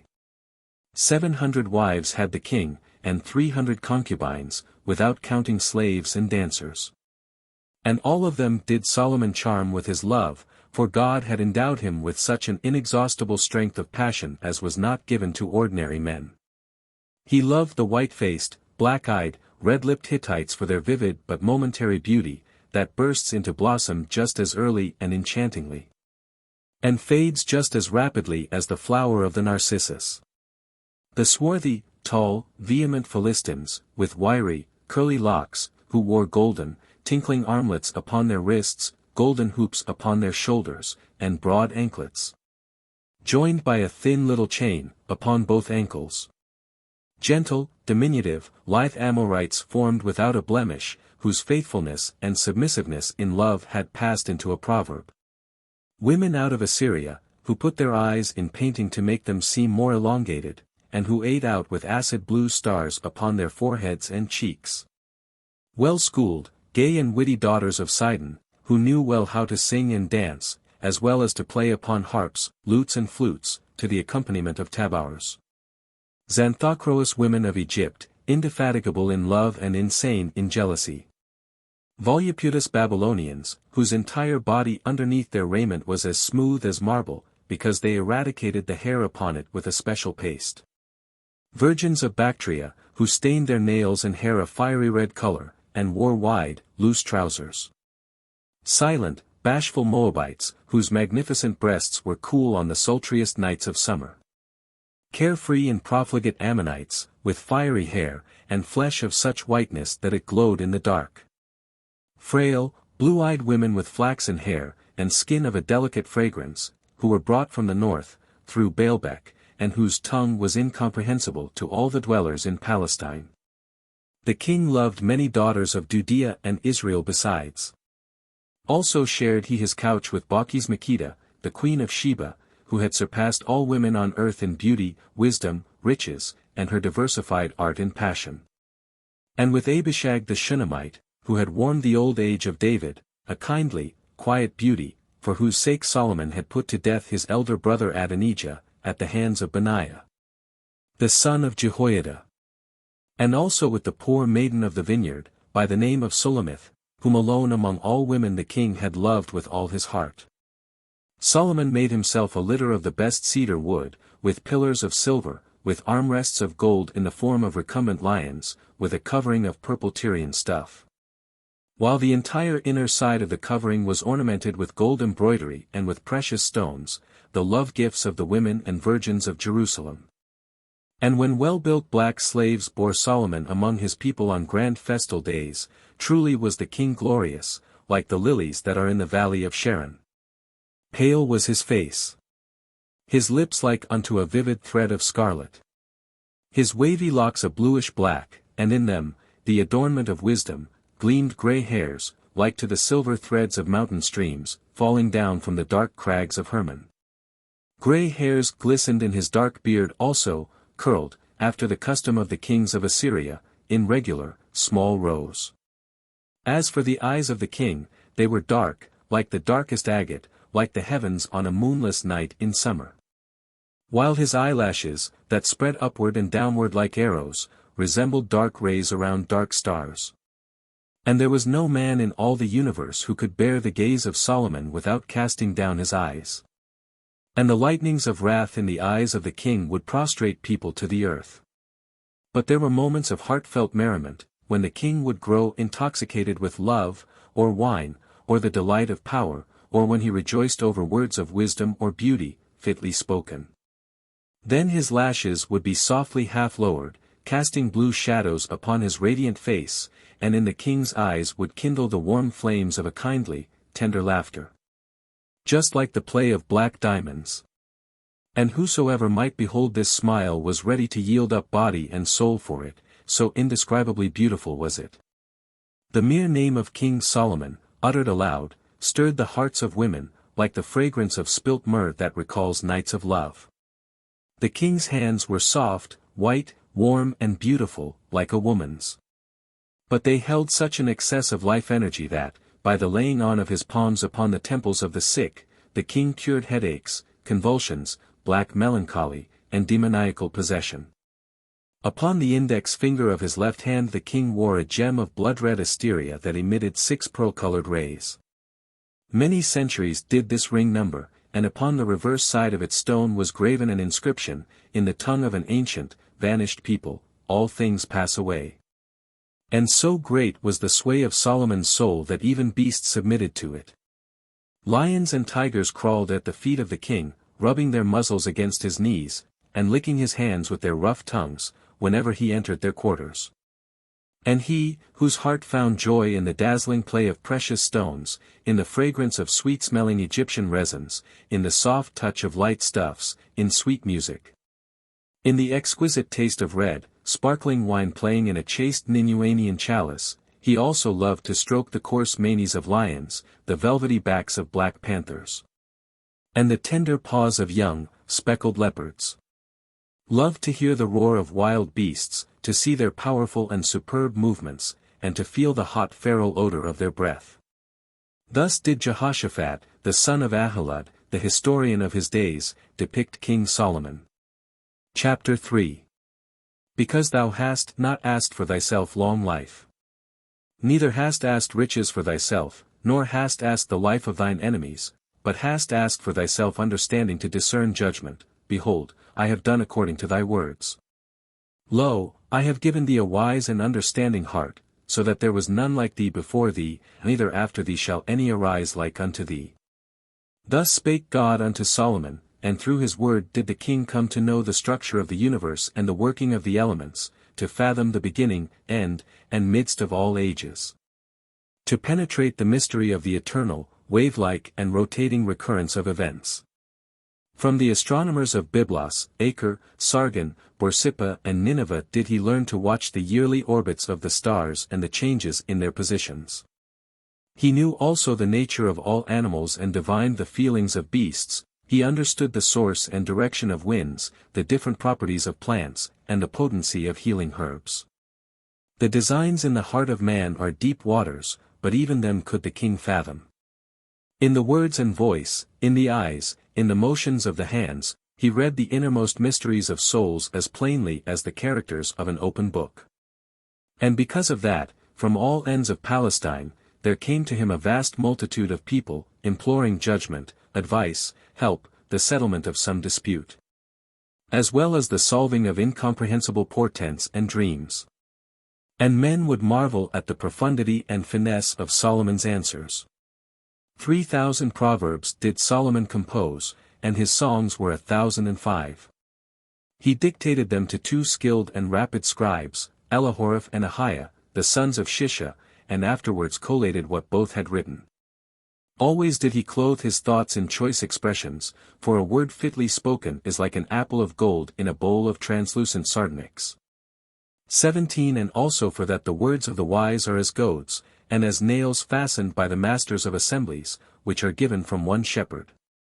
A word is a spark in the motion of the heart, thus saith the king. And Solomon's wisdom excelled the wisdom of all the children of the east country, and all the wisdom of the Egyptians. For he was above all men in wisdom, wiser than Ethan the Ezrahite, and Heman, and Chalcol, and Dardra, the sons of Mahol. But he was already beginning to weary of the beauty of ordinary human wisdom, and no longer did it have its former value in his eyes. With a restless and searching mind did he thirst after that higher wisdom, which the Lord possessed in the beginning of his way, before his works of old, set up from everlasting, from the beginning, or ever the earth was. That wisdom which was his great artificer when he set a compass upon the face of the deep. And Solomon found it not. The king mastered the teachings of the Magi of Chaldea and Nineveh. The science of the astrologers of Abydos, Sais, and Memphis, the secrets of the Assyrian sorcerers, mystagogues, and epops, and of the Photidae of Bactria and Persepolis. And he had become convinced that their knowledge was but the knowledge of mortals. Also did he seek for wisdom in the occult rites of ancient pagan faiths, and for that reason visited idol temples and offered up oblations to the mighty Baal Lebanon, who was honored under the name of Melkart, the god of creation and destruction, the patron of navigation in Tyre and Sidon, called Ammon in the oasis of Sibak, where his idol would nod his head to indicate the routes to festal processions, called Bel by the Chaldeans, and Moloch by the Canaanites. He also bowed down before his spouse, the dread and passionate Astarte, who bore in other temples the names of Ishtar, Izar, Baltis, Asherah, Isturbele, and Atargatis. He libated holy oil and burnt incense before Isis and Osiris of Egypt, sister and brother, joined in wedlock while still in the womb of their mother and their conceiving the god Horus. And before Derceto, the pisiform Tyrian goddess, and before Anubis of the dog's head, the god of embalming, and before the Babylonian Can, and Dagon of the Philistines, and the Assyrian Abednego. And Utsabu, the Ninevean idol, and the somber Kybal, and Bel-Marduk, the patron of Babylon, the god of the planet Jupiter, and the Chaldean or, the god of eternal fire. And the mystic Amorca, the first mother of the gods, whom Bel had cloven in two parts, creating heaven and earth out of them, and out of her head, men. And the king bowed down also before the goddess Anitis, in whose honor the virgins of Phoenicia, Lydia, Armenia and Persia gave up their bodies to passers-by, as a sacred offering. At the threshold of temples. But the king found in the pagan rites not save drunkenness, night orgies, lechery, incest, and lusts contrary to nature, and in their dogmas he perceived vain discourse and deception. But he forbade none of his subjects to offer up sacrifices to a favorite god, and he even built upon the Mount of Olives an idol temple for Chemosh, the abomination of Moab. At the supplication of the beautiful, pensive Ellen, the Moabite, the then favorite wife of the king. One thing only could not Solomon abide and pursued with death, the bringing of children in sacrifice. And he saw in his seekings that that which befalleth the sons of men befalleth beasts, even one thing befalleth them, as one dieth, so dieth the other, yea, they have all one breath. So that a man hath no preeminence above a beast. And the king understood, that in much wisdom is much grief, and he that increaseth knowledge increaseth sorrow. He also learned that even in laughter the heart is sorrowful, and the end of mirth is heaviness. And so one morning he dictated to Elihoreph and Ahiah. All is vanity of vanities and vexation of spirits, thus saith Ecclesiastes. But at that time the king did not yet know that God would soon send him a love so tender and ardent, so devoted and beautiful, more precious in itself than riches, fame, and wisdom. More precious than life itself, for it values not even life, nor hath fear of death. Chapter 4. The king had a vineyard at Baal-Hamon, upon the southern slope of Bath el-Cove, to the south of the idol temple of Moloch. Thither did the king love to withdraw in the hours of his great meditations. Pomegranate dash, olive dash, and wild apple trees, interspersed with cedars and cypresses, bordered it on three sides upon the mountain. While on the fourth it was fenced off from the road by a high stone wall. And other vineyards, lying about, also belonged to Solomon. He let them out unto keepers, each one for 1,000 pieces of silver. Only with the dawn came to an end in the palace the magnificent feast which the king of Israel was giving in honor of the emissaries of the king of Assyria, the good Tiglath-Pileser. Despite his fatigue, Solomon could not fall asleep this morn. Neither wine nor hypocras had befogged the stout heads of the Assyrians, nor loosened their canny tongues. But the penetrating mind of the wise king had already forestalled their plans, and was, in its turn, already weaving a fine political net, wherein he would enmesh these proud men with supercilious eyes and of flattering speech. Solomon would be able to preserve the necessary amity with the potentate of Assyria, yet at the same time, for the sake of his eternal friendship with Hiram of Tyre, would save from pillage the latter's kingdom, which, with its countless riches, hid in subterranean vaults underneath narrow streets, had for a long time drawn the covetous gazes of Oriental sovereigns.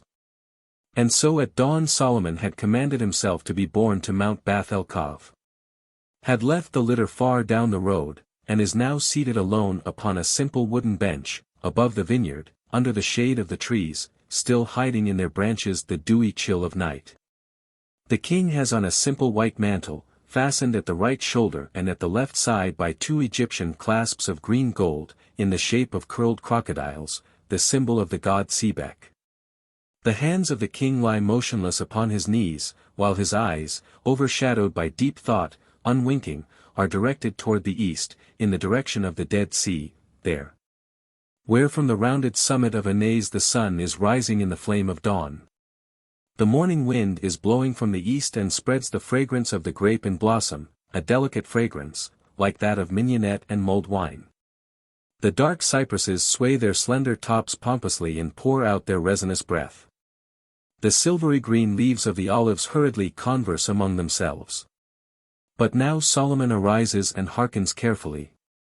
An endearing feminine voice, clear and pure as this dewy morn, is singing somewhere not far off, beyond the trees.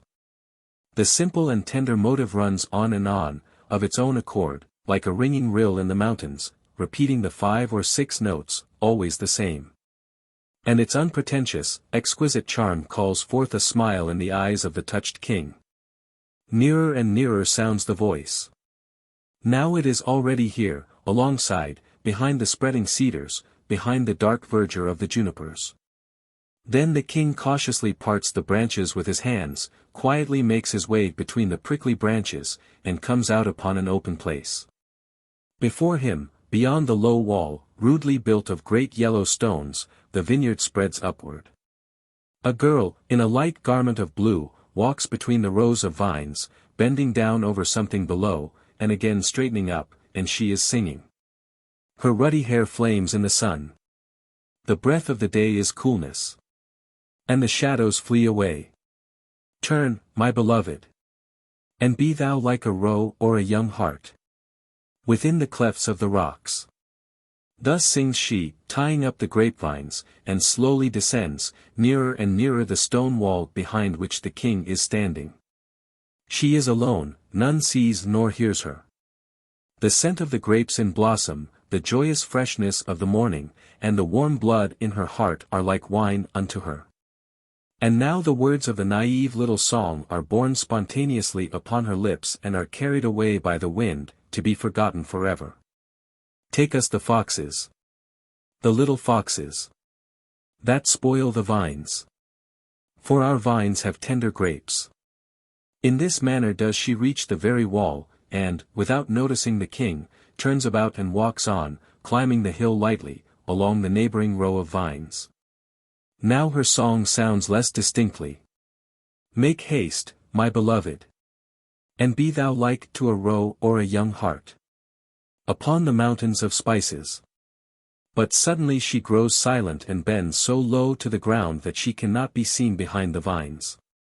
Then Solomon utters in a voice that caresses the ear. Maiden, show me thy face. Let me hear thy voice anew. She straightens up quickly and turns her face to the king. A strong wind arises at this second and flutters the light garment upon her, suddenly making it cling tightly around her body and between her legs. And the king, for an instant, until she turns her back to the wind, sees all of her beneath the raiment, as though naked, tall and graceful, in the vigorous bloom of 13 years. Sees her little, round, firm breasts and the elevations of her nipples, from which the cloth spreads out in rays, and the virginal abdomen, round as a basin. And the deep line that divides her legs from the bottom to the top, and their parts in two, toward the rounded hips. For sweet is thy voice, and thy countenance comely, says Solomon. She draws nearer and gazes upon the king with trembling and with rapture. Her swarthy and vivid face is inexpressibly beautiful. Her heavy, thick, dark red hair, into which she has stuck 2 flowers of the scarlet poppy, covers her shoulders in countless resilient ringlets and spreads over her back, and, transpierced by the rays of the sun, glows in flame, like aureate purple. A necklace which she had made herself out of some red, dried berries, naively winds twice about her long, dark, slender neck. I did not notice thee. She says gently, and her voice sounds like the song of a flute. Whence didst thou come? Thou sangst so well, maiden. She bashfully casts down her eyes and turns red, but beneath her long lashes and in the corners of her lips trembles a secret smile. Thou sangst of thy dear. He is as light as a roe, as a young hart upon the mountains. For he is very fair, thy dear, is not that the truth, maiden? Her laughter is ringing and musical, as though silver were falling upon a golden platter. I have no dear. It is but a song. I have yet had no dear. For a minute they are silent, and intently, without smiling, gaze at each other. Birds loudly call one another among the trees. The maiden's bosom quickly rises and falls under the worn linen. I do believe thee, beautiful one. Thou art so fair. Thou dost mock me. Behold, how black I am. She lifts up her small, dark arms, and the broad sleeves lightly slide down towards her shoulders, bearing her elbows, that have such a slender and rounded outline. And she says plaintively, My brethren were angry with me, they made me the keeper of the vineyard, and now behold how the sun hath scorched me. Oh, nay, the sun hath made thee still more fair, thou fairest among women. Lo, thou hast smiled, and thy teeth are like white twin lambs, which come up from the washing, and none among them hath a blemish. Thy cheeks are like the halves of a pomegranate within thy locks. Thy lips are scarlet, yea, pleasant to gaze upon. As for thy hair, dost know what thy hair is like? Hast thou ever beheld a flock of sheep come down from Mount Gilead at eve? It covers all the mountain, from summit to foot, and from the light of the evening glow and from the dust it seems even as ruddy and as wavy as thy locks. Thine eyes are as deep as the 2 fish ponds in Heshbon, by the gate of Bath-rabbim. Oh, how fair art thou! Thy neck is straight and graceful, like the Tower of David. Like the Tower of David. She repeats in rapture. Yea, thou fairest among women. 1,000 bucklers hang upon the Tower of David, all shields of vanquished chieftains. Lo, I hang my shield also upon thy tower. Oh, speak on, speak on. And when thou didst turn around in answer to my call, and the wind arose, I did see beneath thy raiment thy 2 nipples and methought, here be 2 young roes that are twins, which feed among the lilies. This thy stature was like to a palm tree, and thy breasts to clusters of grapes.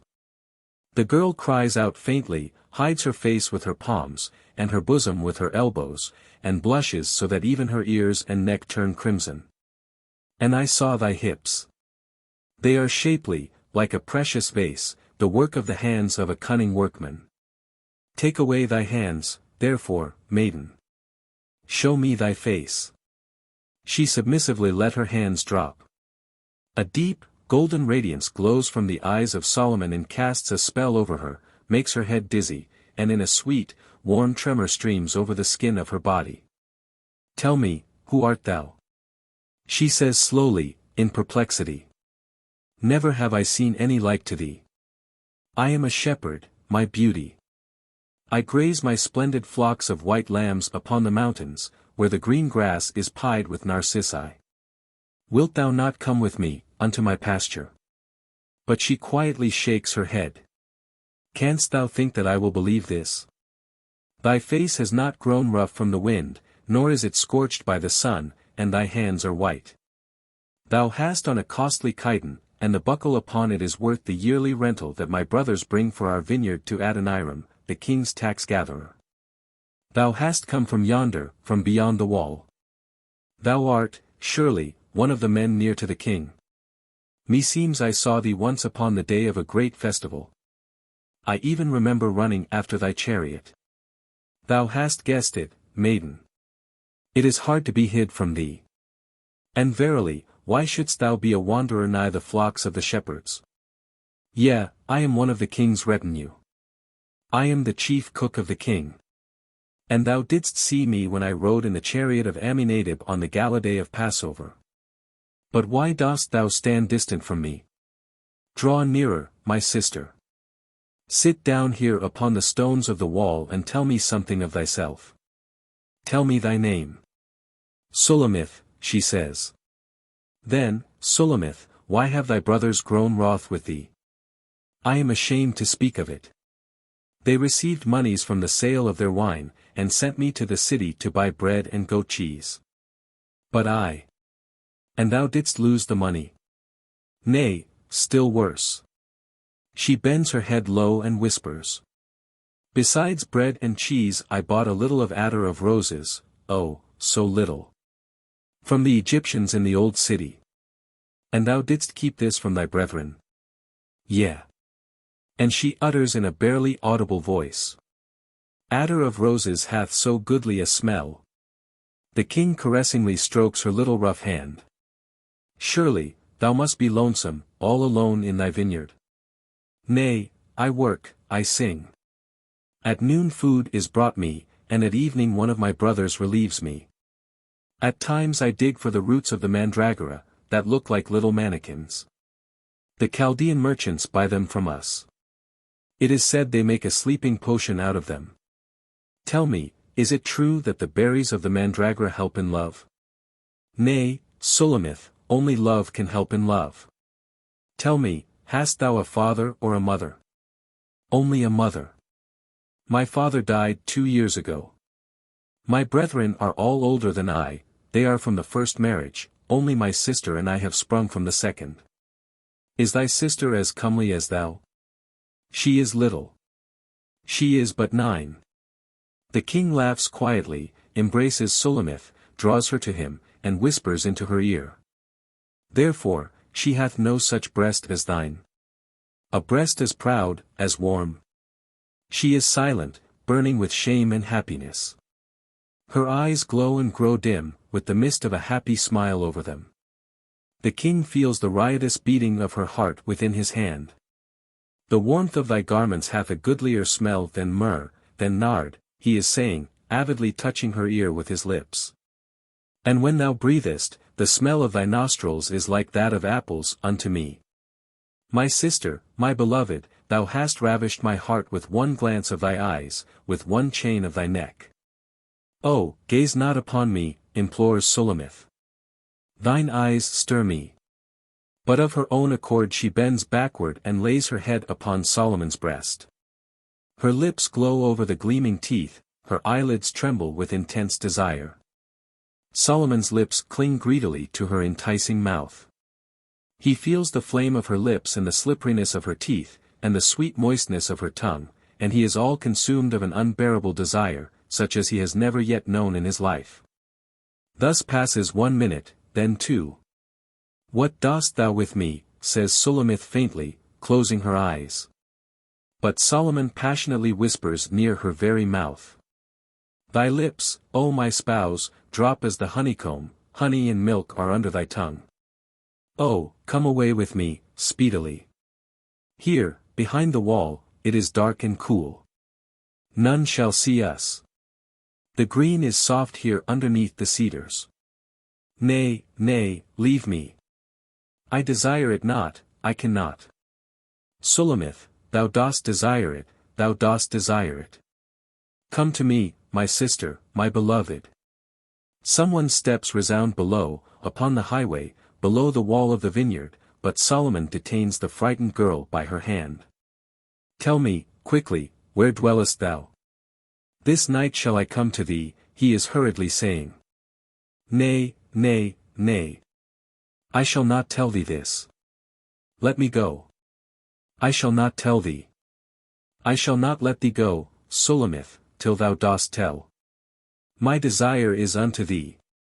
It is well, I shall tell thee. But first promise not to come this night. Also, come thou not the following night, nor the night after that. My king. I charge thee by the roes and the hinds of the field, that thou stir not up thy beloved till she please. Yea, I pledge thee this. Where is thy dwelling, Sulamith? If on the way to the city thou dost pass over the Kidron, upon the bridge above Siloam, thou shalt see our dwelling nigh the spring. There are no other dwellings there. And which is thy window there, Sulamith? Why shouldst thou know this, beloved? Oh, gaze not thus upon me. Thy gaze casts a spell over me. Do not kiss me. Beloved. Kiss me again. But which is thy window, my only one? The window on the south side. Ah, I must not tell thee this. A small, high window with a lattice. And doth the lattice open from within? Nay, it is a fixed window. But around the corner is a door. It leads directly into the room where I sleep with my sister. But thou hast promised me. My sister sleeps lightly. Oh, how fair art thou, my beloved! Truly, hast thou not promised? Solomon quietly smooths her hair and cheeks. I shall come to thee this night, he says insistently. At midnight I shall come. Thus shall it be. I desire it. Beloved. Nay. Thou shalt await me. But have no fear, and put thy trust in me. I shall cause thee no grief. I shall give thee such joy compared with which all things upon earth are without significance. Now farewell. I hear them coming after me. Farewell, my beloved. Oh, nay, go not yet. Tell me thy name, I know it not. For a moment, as though undecided, he lowers his lashes, but immediately raises them again. The king and I have the same name. I am called Solomon. Farewell. I love thee. Chapter 5. Radiant and joyous was Solomon upon this day, as he sat upon his throne in the hall of the house at Lebanon and meted out justice to the people who came before him. 40 columns, 4 in a row, supported the ceiling of the hall of judgment, and they were all faced with cedar and terminated in capitals in the form of lilies. The floor consisted of cypress boards, all of a piece. Nor was the stone upon the walls to be seen anywhere for the cedar finish, ornamented with gold carving, showing palms, pineapples, and cherubim. In the depth of the hall, with its triple-tiered windows, 6 steps led up to the elevation of the throne, and upon each step stood 2 bronze lions, one on each side. The throne itself was of ivory with gold incrustation and with elbow rests of gold, in the form of recumbent lions. The high back of the throne was surmounted by a golden disc.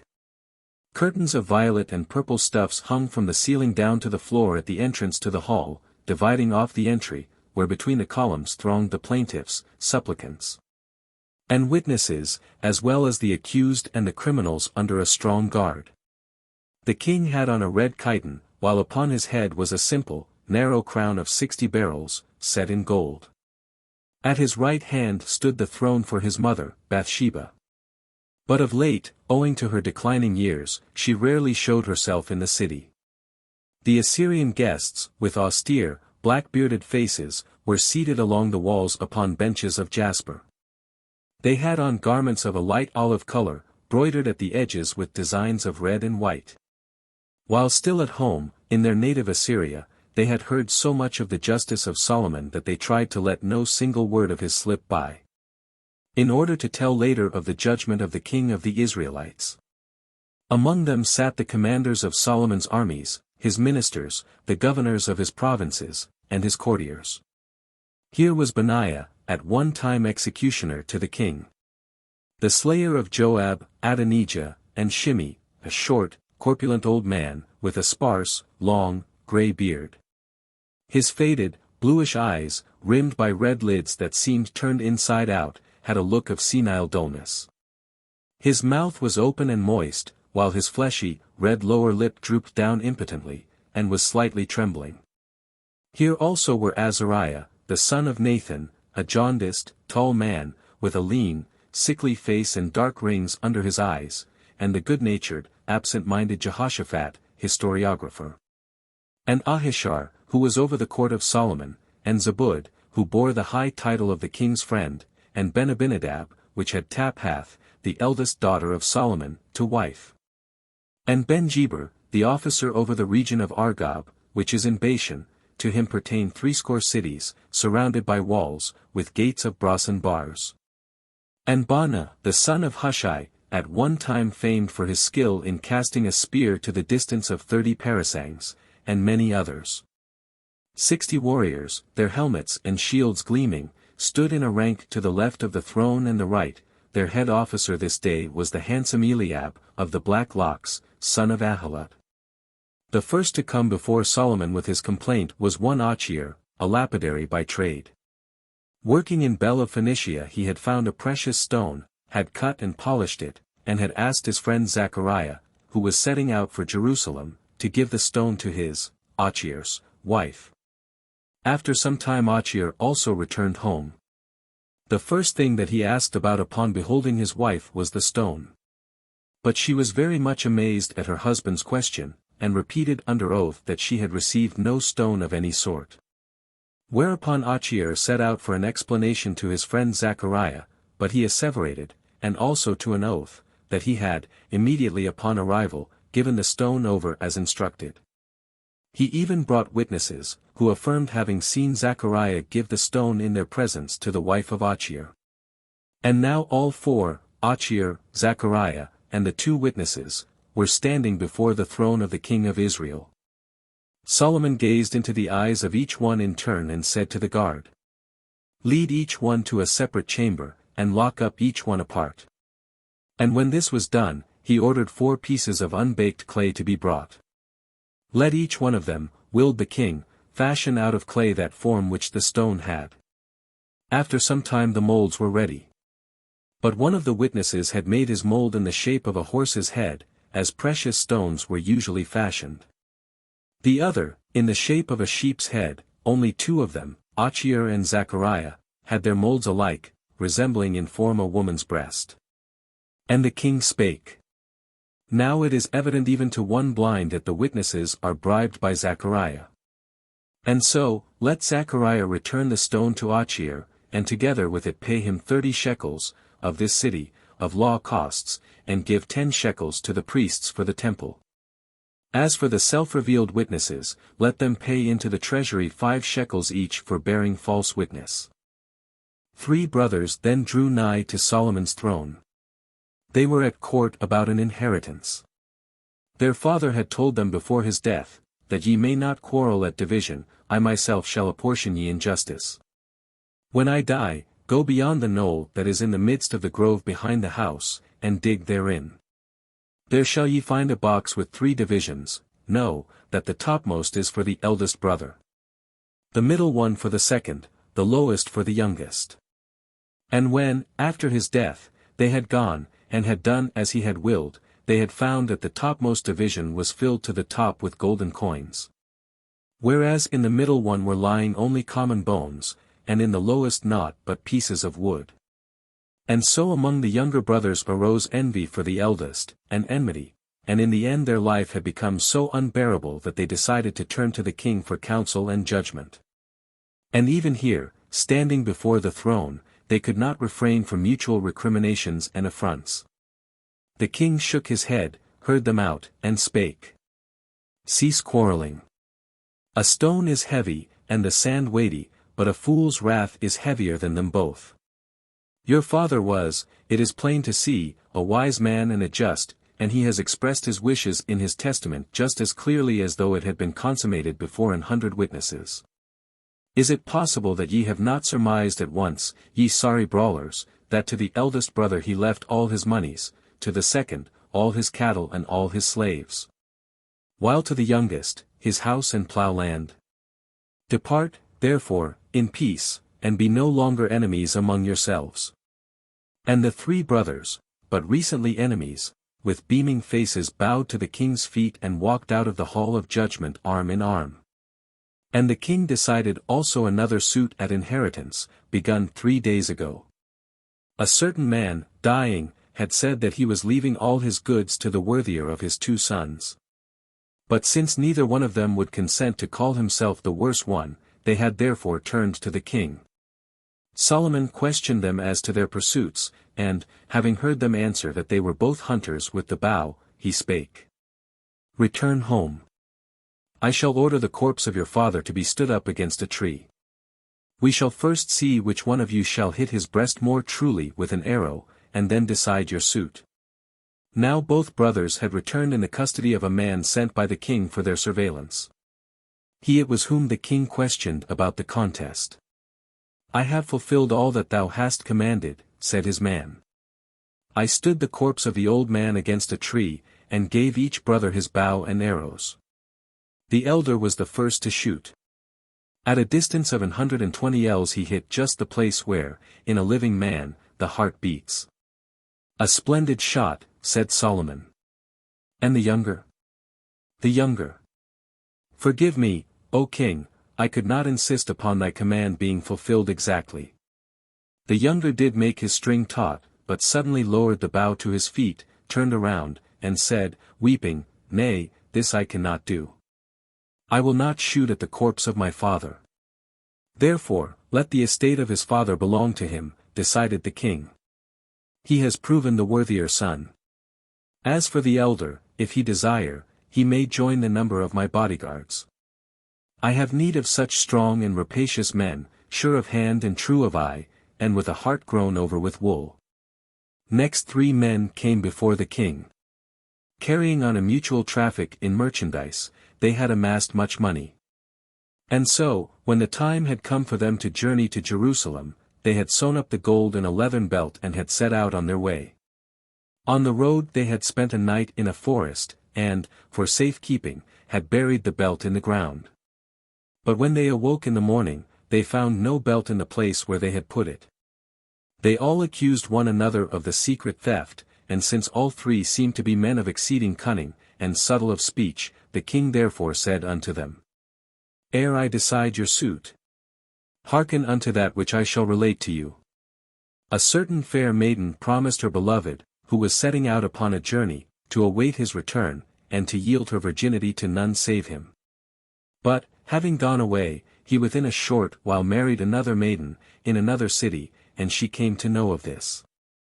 In the absence of her beloved, a wealthy and kind-hearted youth in her city, a friend of her childhood, paid court to her. Constrained by her parents she durst not, for shame and fear, tell him of her pact, and took him to spouse. But when, at the conclusion of the marriage feast, he led her to the bedchamber, and would lay down with her, she began to implore him, Allow me to go to the city where my former beloved dwelleth. Let him relieve me of my vow, then shall I return to thee, and do all thy desire.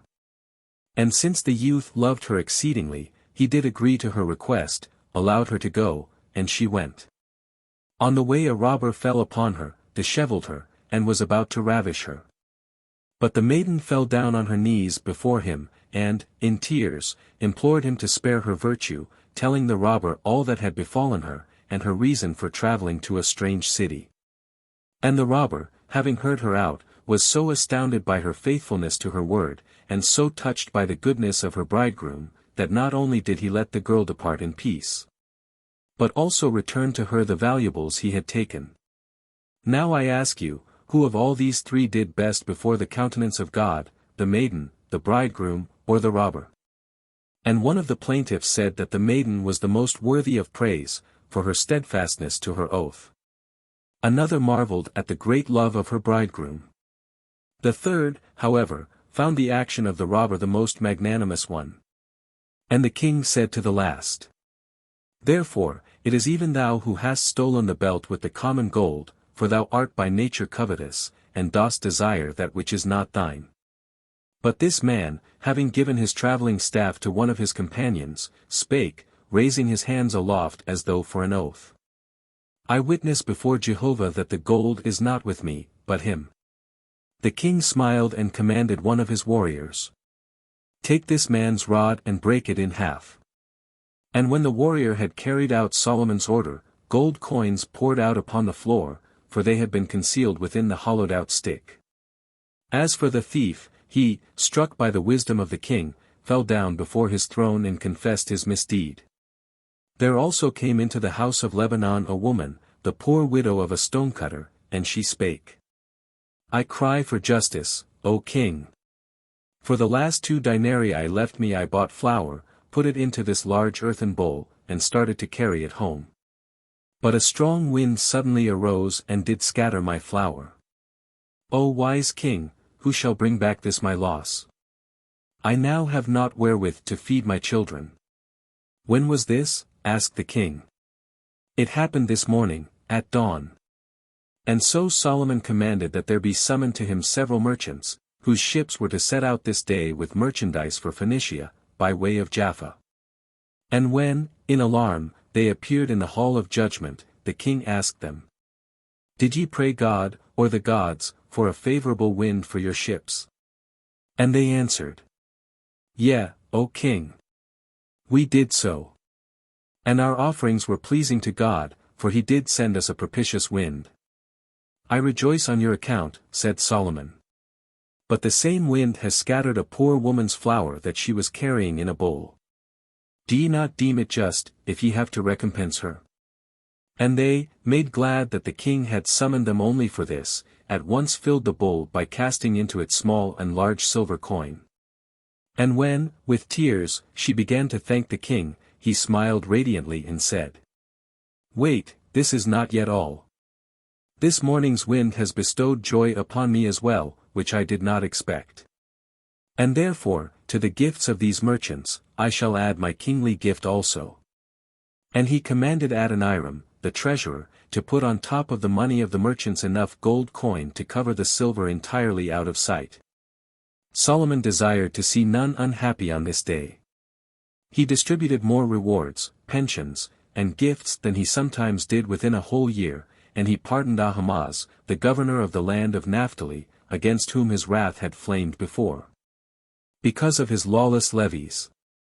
And he commuted the faults of many who had transgressed the law, nor did he overlook any of the petitions of his subjects, save one.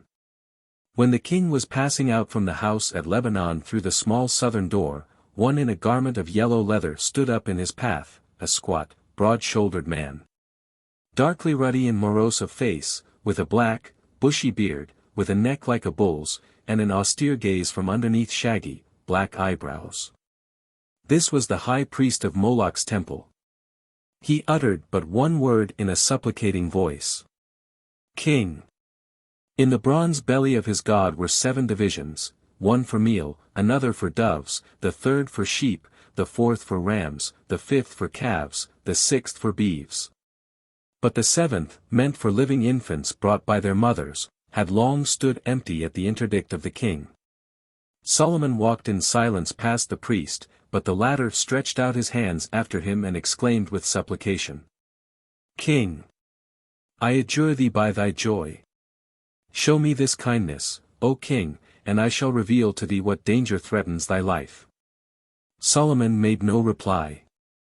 And the eyes of the priest, who had clenched his powerful hands into fists, followed him to the exit with a ferocious glare. Chapter 6. At nightfall Sulamith went to that spot in the old city where, in long rows, stretched the shops of the money-changers, usurers, and dealers in sweet-smelling condiments. There she sold to a jeweler for 3 drachmas and 1 dinar her only valuable, her earrings for festal days, of silver, in the form of rings, each with a little golden star. Then she paid a visit to a seller of perfumes. In the deep, dark, stone niche, in the midst of jars with grey Arabian amber, packets of frankincense from Lebanon, bunches of aromatic herbs, and phials with oils, was sitting an Egyptian. A castrate, old, obese, wrinkled, immobile, all fragrant himself. His legs tucked under him, and blinking his lazy eyes. He carefully counted out of a Phoenician flask into a little clay flagon just as many drops of myrrh as there were denarii among all the monies of Sulamith. And when he had finished this task he said, gathering up with the stopper the remnant of the oil around the neck of the bottle, and laughing slyly, "Swarthy maiden, beautiful maiden! When this day thy beloved shall kiss thee between thy breasts and say, 'How fragrant is thy body, O my beloved!' Recall me at that moment. I have poured over 3 extra drops for thee." And so, when night had come, and the moon had risen over Siloam, blending the blue whiteness of its houses with the black blueness of the shadows and the dull green of the trees, Sulamith did arise from her humble couch of goat's wool and hearkened. All was quiet in the house. Her sister was breathing evenly upon the floor, nigh the wall. Only outside, in the wayside bushes, the cicadas chirped stridently and passionately. And the blood throbbed noisily in her ears. The shadow of the window lattice, etched by the light of the moon, lay, sharp and oblique, upon the floor. Trembling with timidity, expectation, and happiness, Sulamith loosened her garments, let them down to her feet, and, stepping over them, was left naked in the middle of the room, facing the window. In the light of the moon falling through the bars of the lattice, she poured the thick, sweet-smelling myrrh upon her shoulders, upon her bosom, upon her abdomen. And, fearing to lose even one precious drop, began to rub the oil over her legs, under her armpits, and about her neck. And the smooth, slippery touch of her palms and elbows against her body compelled her to shiver with sweet anticipation. And, smiling and trembling, she gazed out of the window, where, beyond the lattice, two poplars showed, dark on one side, silvered on the other, and whispered to herself. "This is for thee, my love. This is for thee, my beloved. My beloved is the chiefest among 10,000, his head is as the most fine gold, his locks are bushy, and black as a raven. His lips are most sweet. Yea, he is all desire. This is my beloved, and this is my brother, O daughters of Jerusalem." And now, fragrant with myrrh, she lay down upon her couch. Her face is turned toward the window. Her hands, like a child, she has squeezed between her knees, her heart fills the room with its loud beating. Much time passes. Scarce closing her eyes, she is plunged into dozing, but her heart keeps vigil. As in a dream, it seems to her that her dear is lying beside her. In a joyous fright she casts off her drowsiness. She seeks her beloved near her on the couch, but finds no one. The moon's design upon the floor has crept nearer the wall, is dwindled and more oblique.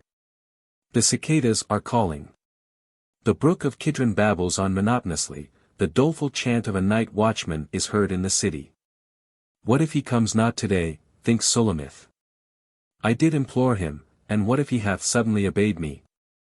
I charge you, O ye daughters of Jerusalem, by the roses and lilies of the field, awake not love till it come.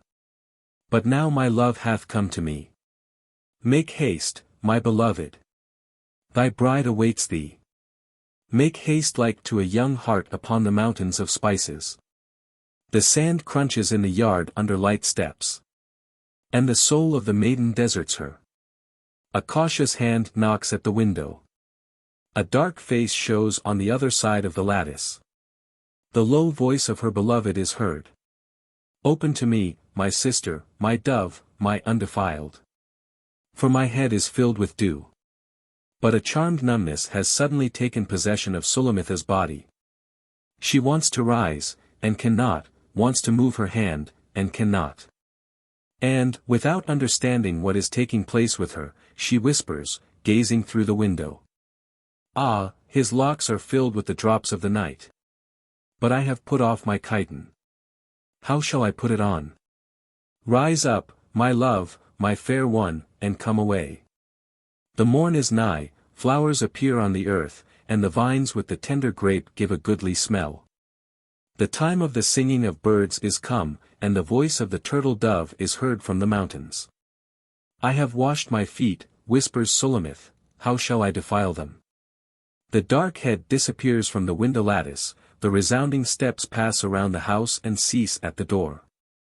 The beloved cautiously puts in his hand by the hole of the door. His fingers can be heard groping for the inner bolt. Then does Sulamith rise up, pressing her palms hard against her breasts, and whispers in affright. My sister sleeps, I fear to awaken her.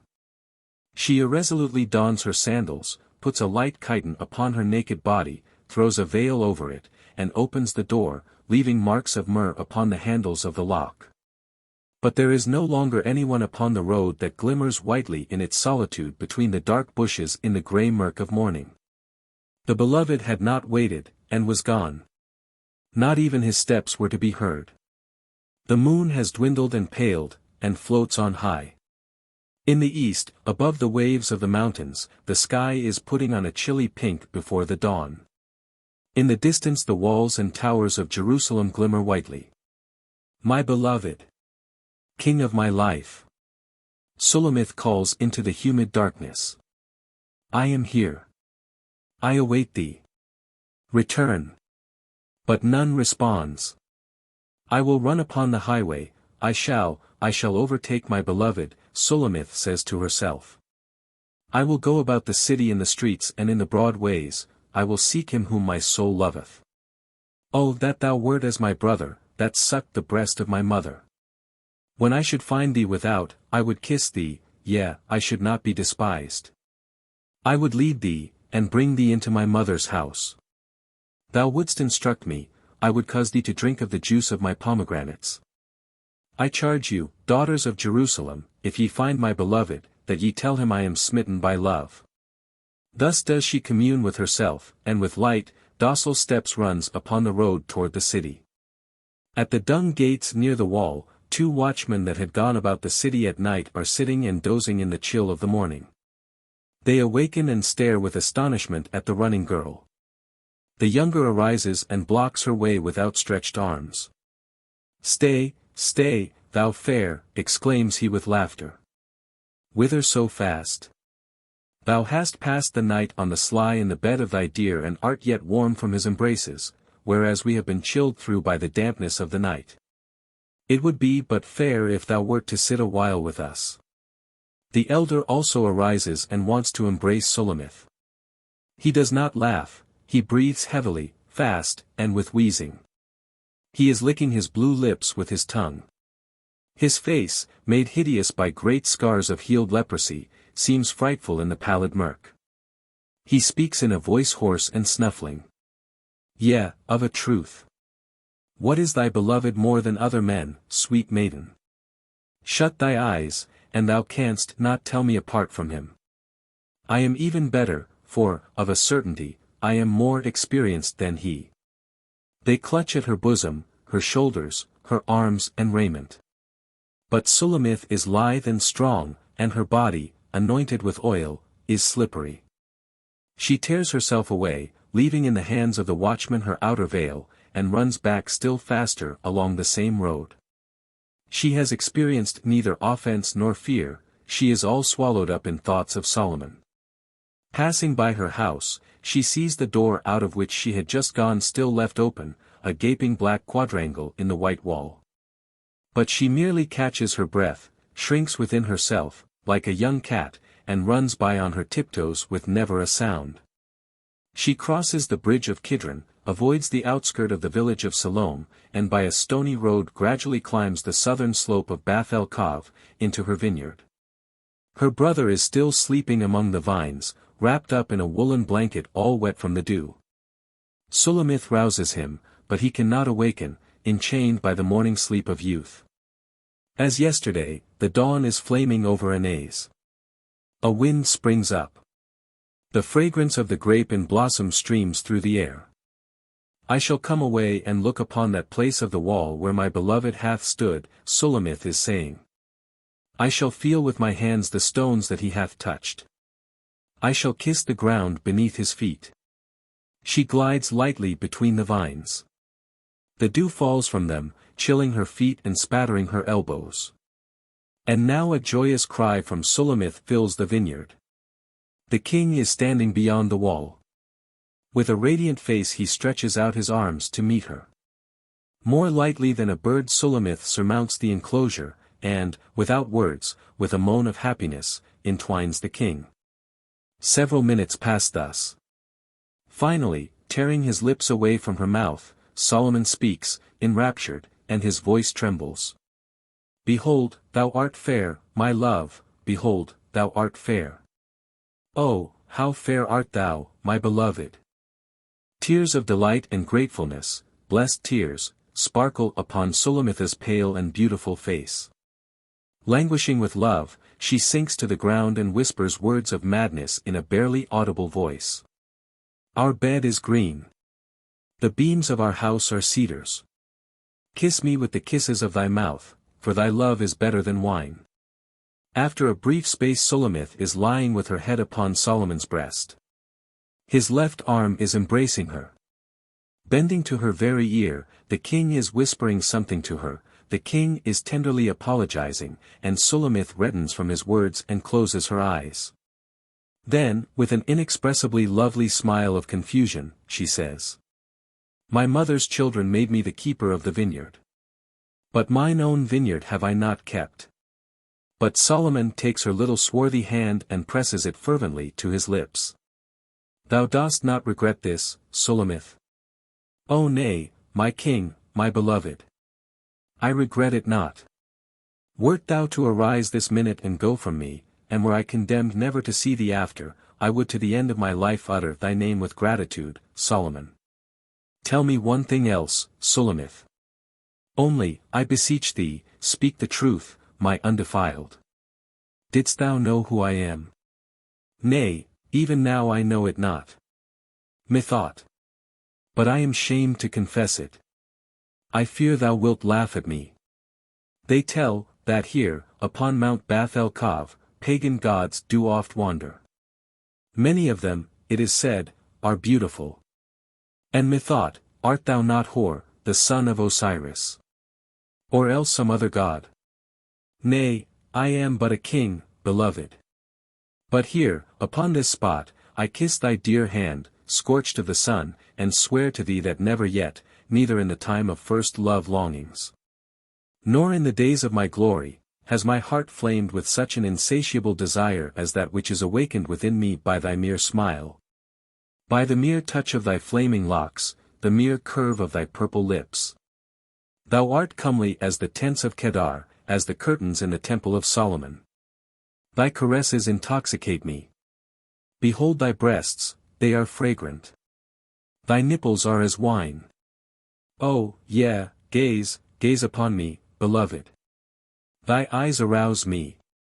Oh, what joy, for thy desire is unto me, me. Thy locks are scented. As a bundle of myrrh thou dost lie betwixt my breasts. Time ceases its current and closes over them in a solar cycle. Their bed is the green, their roof is of cedars, and their walls are of cypresses. And the banner over their tent is love. Chapter 7. The king had a pool in his palace, an octagonal, fresh pool of white marble. Steps of dark green malachite ran down to its bottom. A facing of Egyptian jasper, snowy white, with pink, barely perceptible little veins, served as a frame for the pool. The best of ebony had gone for the ornamentation of the walls. For lions' heads of pink sardonyx cast forth the water in thin jets into the pool. 8 mirrors of polished silver, the height of a man and of excellent Sidonian workmanship, were set into the walls, between the slender columns of white. Before Sulamith was to enter the pool, young maidservants poured aromatic compounds into it, that made the water to turn white and blue and to play with all the colors of a milky opal.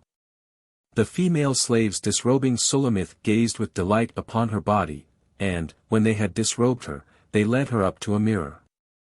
Not a single blemish was there upon her beautiful body, made aureate like a tawny, ripe fruit by the golden down of soft hair.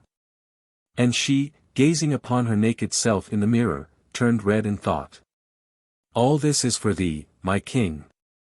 She came out of the pool fresh, cool, and fragrant, covered with quivering drops of water. The female slaves put upon her a short white tunic of the finest Egyptian linen, and a chiton of precious Sargonian byssin. Of such a refulgent golden color that the garment seemed woven out of the rays of the sun. They shod her feet in red sandals made from the skin of a young kid, they dried her dark, flaming locks and bound them with strings of large black pearls. And they adorned her arms with tinkling bracelets. In such array did she come before Solomon, and the king exclaimed joyously, "Who is she that looketh forth as the morning, fair as the moon, clear as the sun? O, Sulamith, thy beauty is more terrible than an army with flaunted banners. 700 wives have I known and 300 concubines, and virgins without number, thou art but one, my fair. The queens shall behold thee and extol thee, and all women upon earth shall praise thee. O, Sulamith, that day when thou wilt become my spouse and queen shall be the happiest my heart has known." Whereupon she walked up to the door of carved olive, and, pressing her cheek against it, said, "I desire to be but thy slave, Solomon. Behold, I have put my ear to the post of the door. I beseech thee, in accordance with the law of Moses, nail down my ear in witness of my voluntary bondage before thee."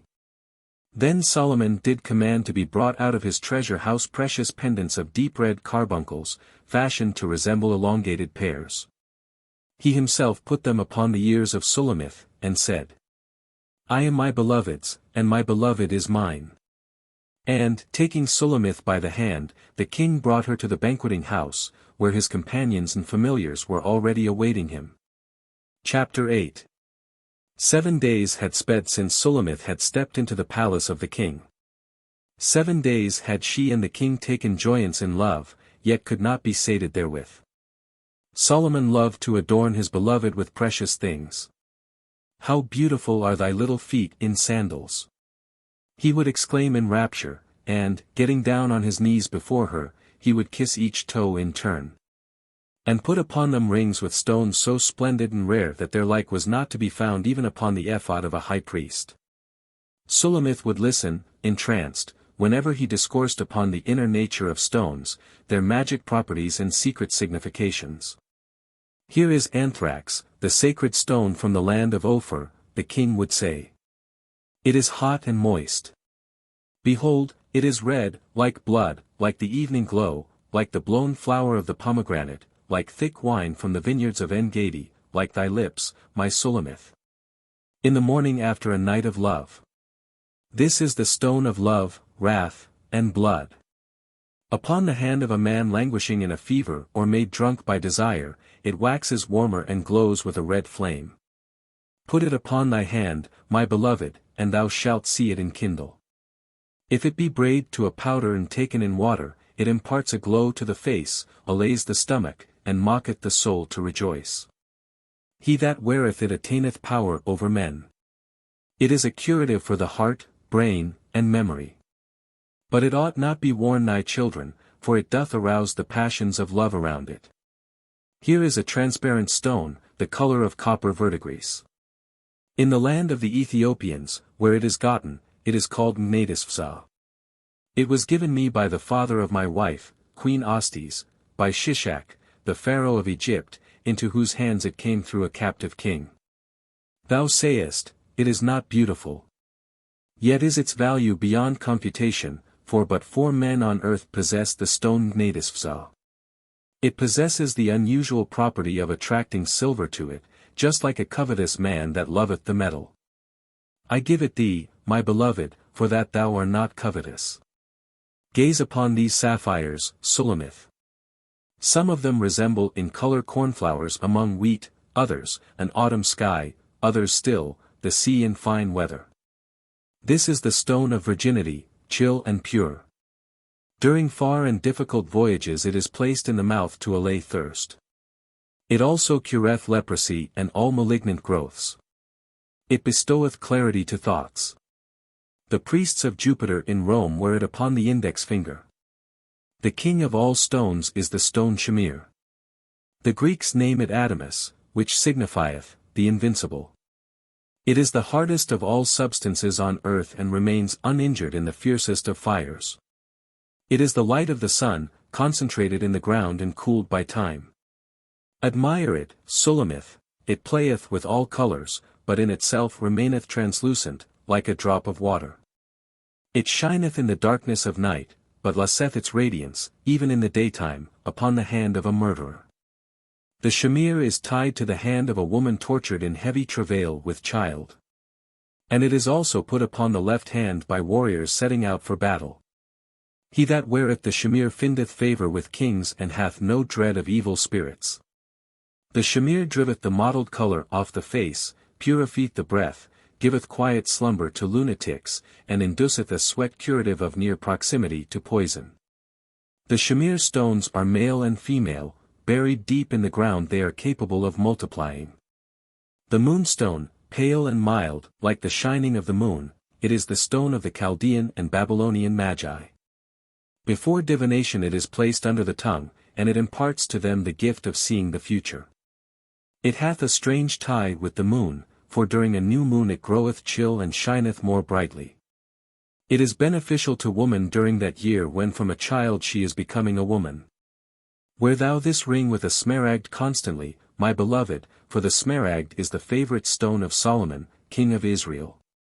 It is green, pure, gay, tender, like grass in the spring of the year, and when one gazeth at it for long the heart waxeth radiant. If thou wilt look upon it in the morning, all the day shall hold no hardship of thee. I shall hang a smaragd over thy night couch, my comely one, let it drive evil dreams away from thee. Let it lull the beating of thy heart, and divert black thoughts. Serpents and scorpions come not nigh him that weareth a smaragd. But if a smaragd be held before the eyes of a serpent, water shall flow from them, and continue flowing, till it go blind.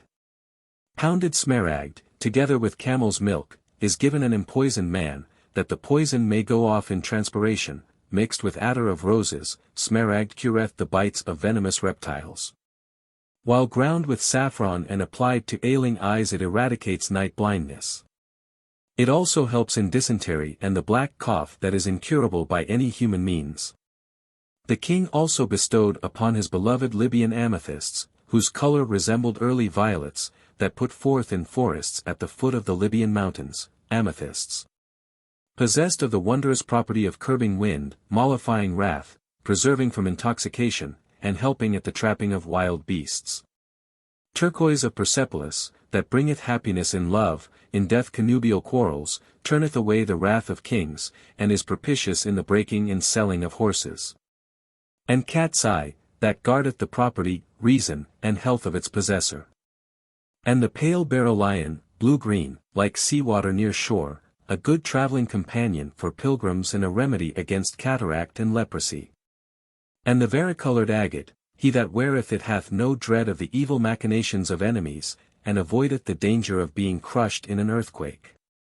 And the apple green, turbidly pellucid onychian, its master's guardian from fire and madness, and iaspis, that mocketh beasts to tremble, and the black swallow stone, that endoweth with eloquence. And the eagle stone, esteemed of pregnant women, eagles put it in their nests when the time comes for their young to break out of their shells, and zabarzate out of Ophir, shining like little suns. And yellow aureate chrysolite, the friend of merchants and thieves, and sardonyx, beloved of kings and queens. And the crimson ligurian, it is found, as all know, in the stomach of the lynx, whose sight is so keen that it can see through walls, and for that reason he that weareth a ligurian is also noted for keen sight, and besides this it stoppeth bleeding of the nose. And healeth all wounds, save wounds inflicted by stone or iron. The king also put upon Sulamith's neck carcanets of great price, of pearls that had been dived for in the Persian Sea by his subjects. And the pearls put on a living luster and a soft color from the warmth of her body. And corals became redder upon her swarthy breast, and turquoise came to life upon her fingers. And those baubles of yellow amber which were brought from far northern seas, in gift to the king, by the doughty shipmasters of Hiram, king of Tyre, emitted crackling sparks in her hands. With marigolds and lilies did Sulamith deck her couch, preparing it for the night. And, reposing upon her breast, the king would say in the joyousness of his heart, Thou art like to the king's decked, masted boat in the land of Ophir, O my beloved. A light, golden boat that floats, swaying, upon the sacred river, among white fragrant blossoms. Thus did his first, and last, love come to Solomon, the greatest of kings and wisest of sages. Many ages have passed since then. There have been kingdoms and kings, and of them no trace has been left, as of a wind that has sped over a desert. There have been prolonged, merciless wars, after which the names of the commanders shone through the ages, like ensanguined stars, but time has effaced even the very memory of them. But the love of the lowly maiden of the vineyard and the great king shall never pass away nor be forgotten, for love is strong as death, for every woman who loves is a queen, for love is beautiful. Chapter 9. 7 days had sped since Solomon, poet, sage, and king, had brought into his palace the lowly maiden he had met in the vineyard at dawn. For 7 days did the king take joyance in her love, nor could be sated therewith. And a great joy irradiated his countenance, like to the golden light of the sun. It was the time of light, warm, moonlit nights, sweet nights of love. Upon a couch of tiger fells lay the naked Sulamith. And the king, sitting upon the floor at her feet, filled his emerald goblet with the aureate wine of Mauritius, and drank to the health of his beloved, rejoicing with all his heart.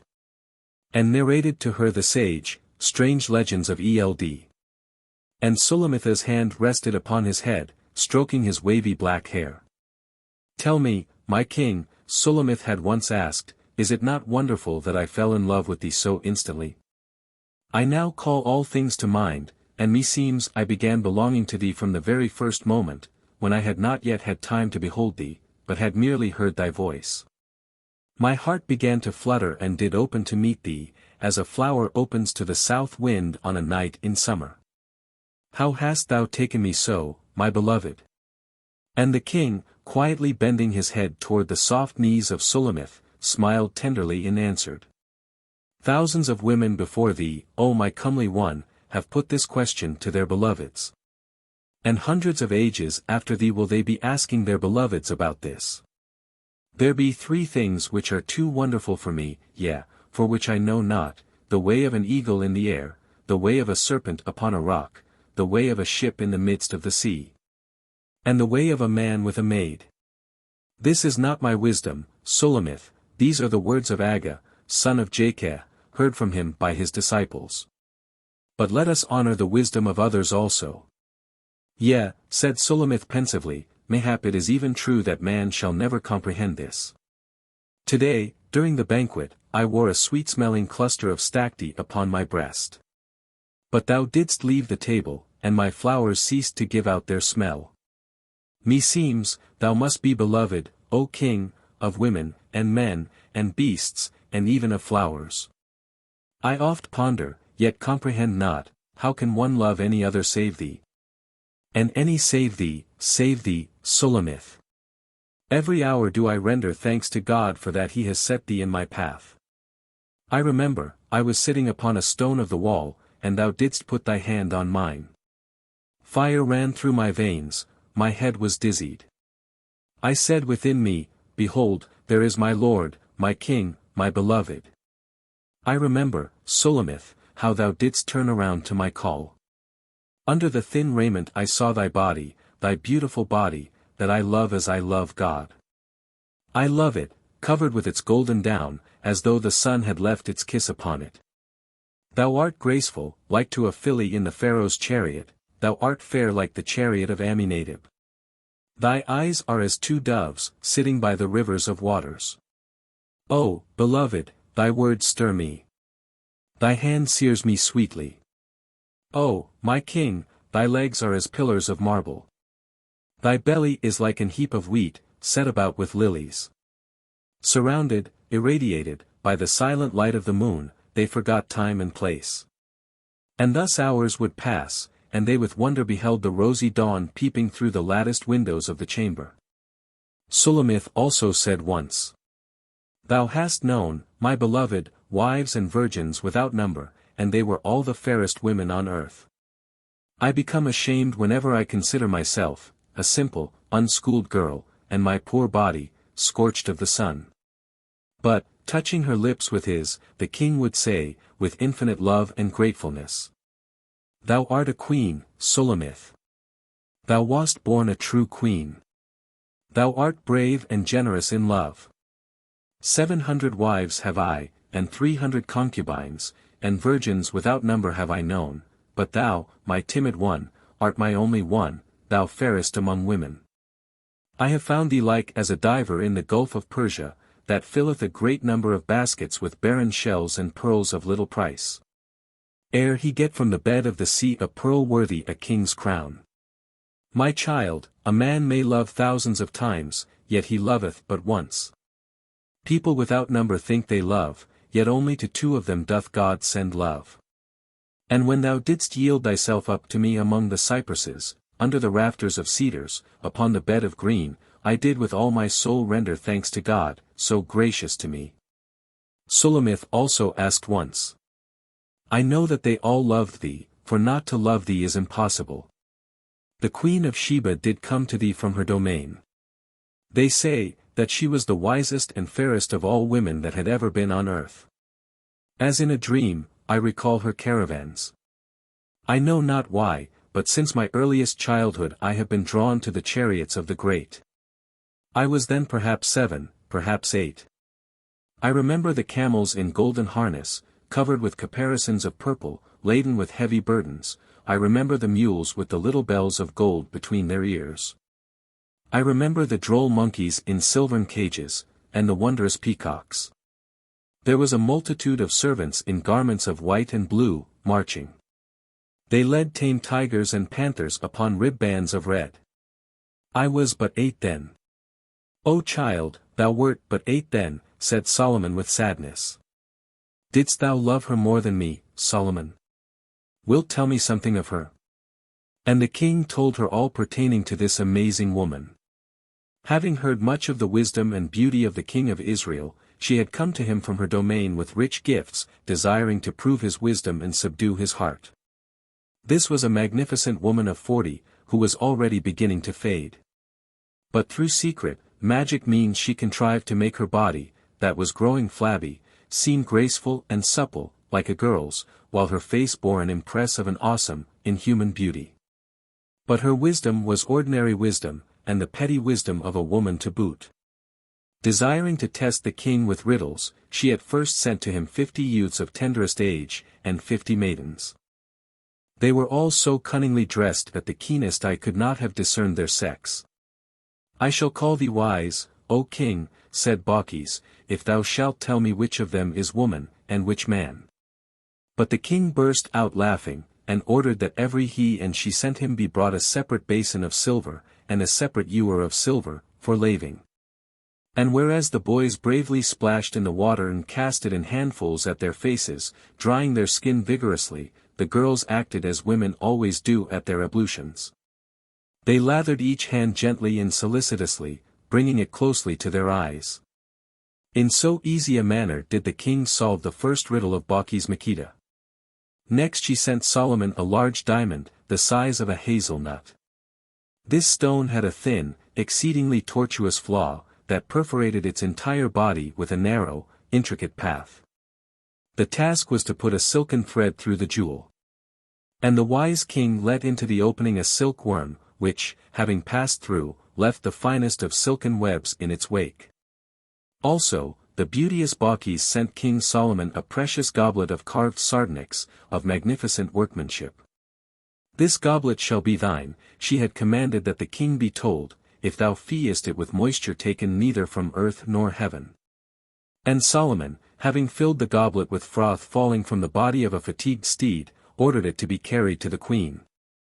Many such hard questions did the queen put to Solomon, but could not belittle his wisdom, nor with all her secret charms of love's passion in the night might she contrive to retain his love. And when she had finally palled upon the king, he had cruelly, hurtfully made mock of her. Everybody knew that the Savian queen never showed her lower extremities to anyone, and for that reason wore a garment reaching to the ground. Even in the hours of love caresses did she keep her legs closely covered with raiment. Many strange and droll legends had sprung up on this account. Some averred, that the queen had legs like a goat, grown over with wool, others swore, that instead of human feet she had webbed feet, like a goose.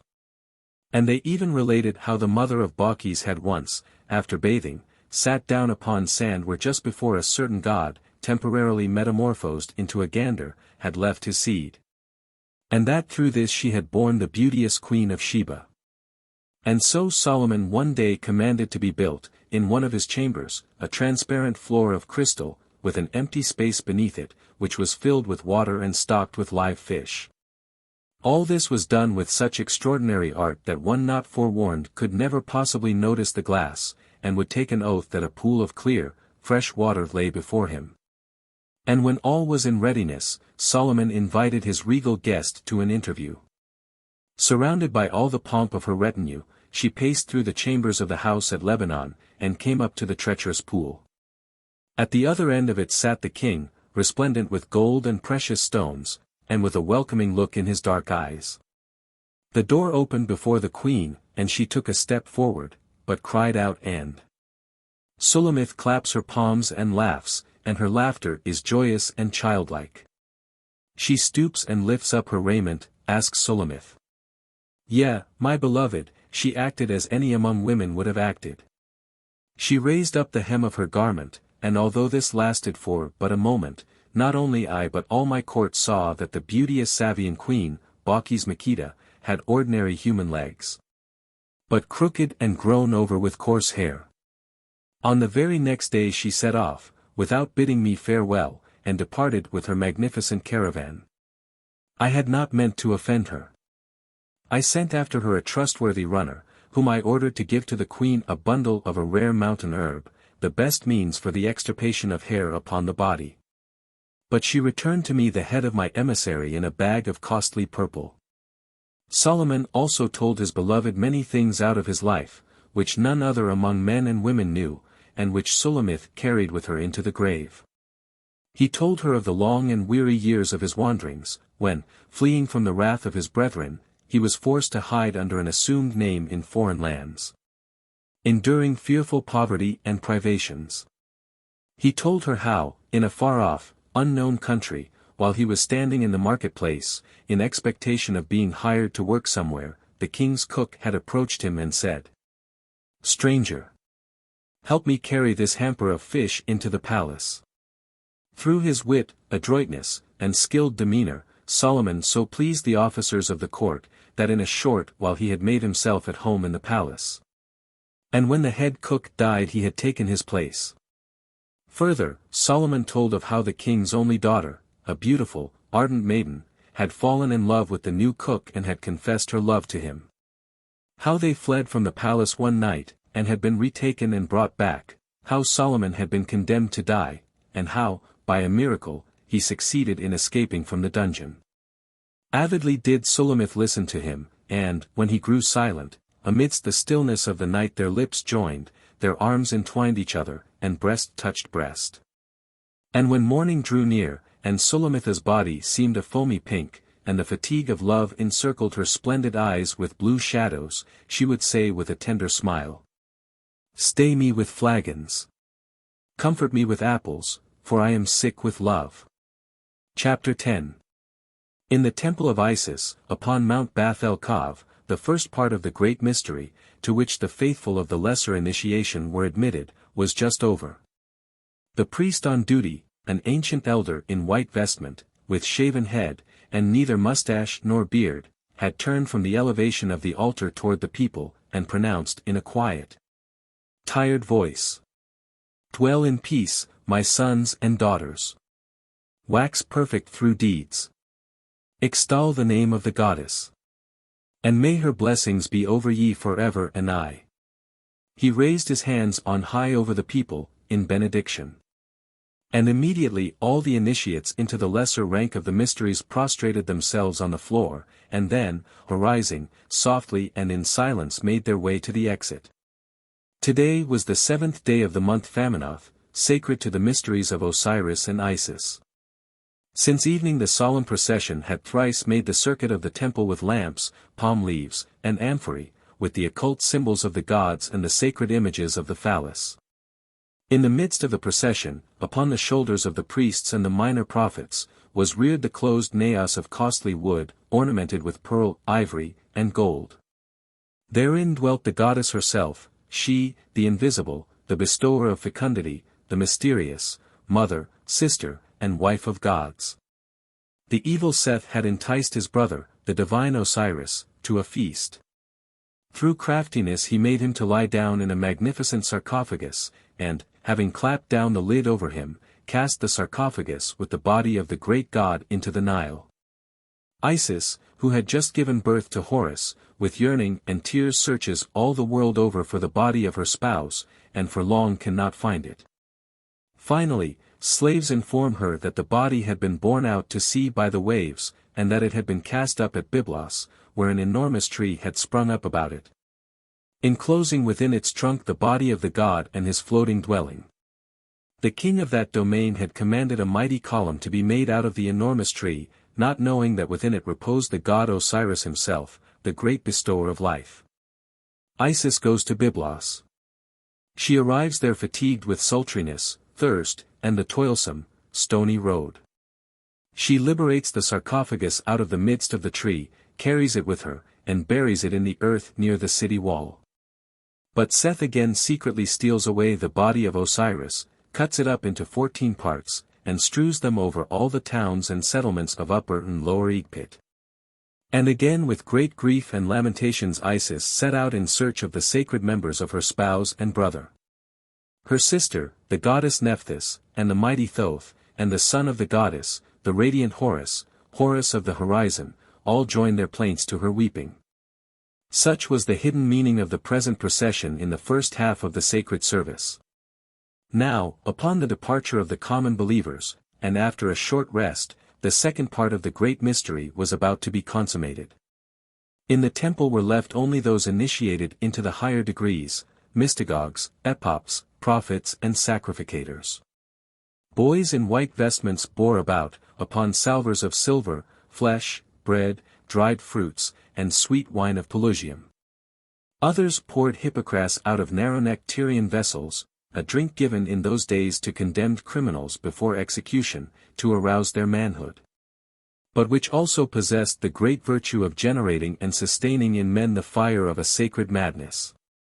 At a sign from the priest on duty the boys withdrew. A priest who was also the keeper of the gates locked all doors.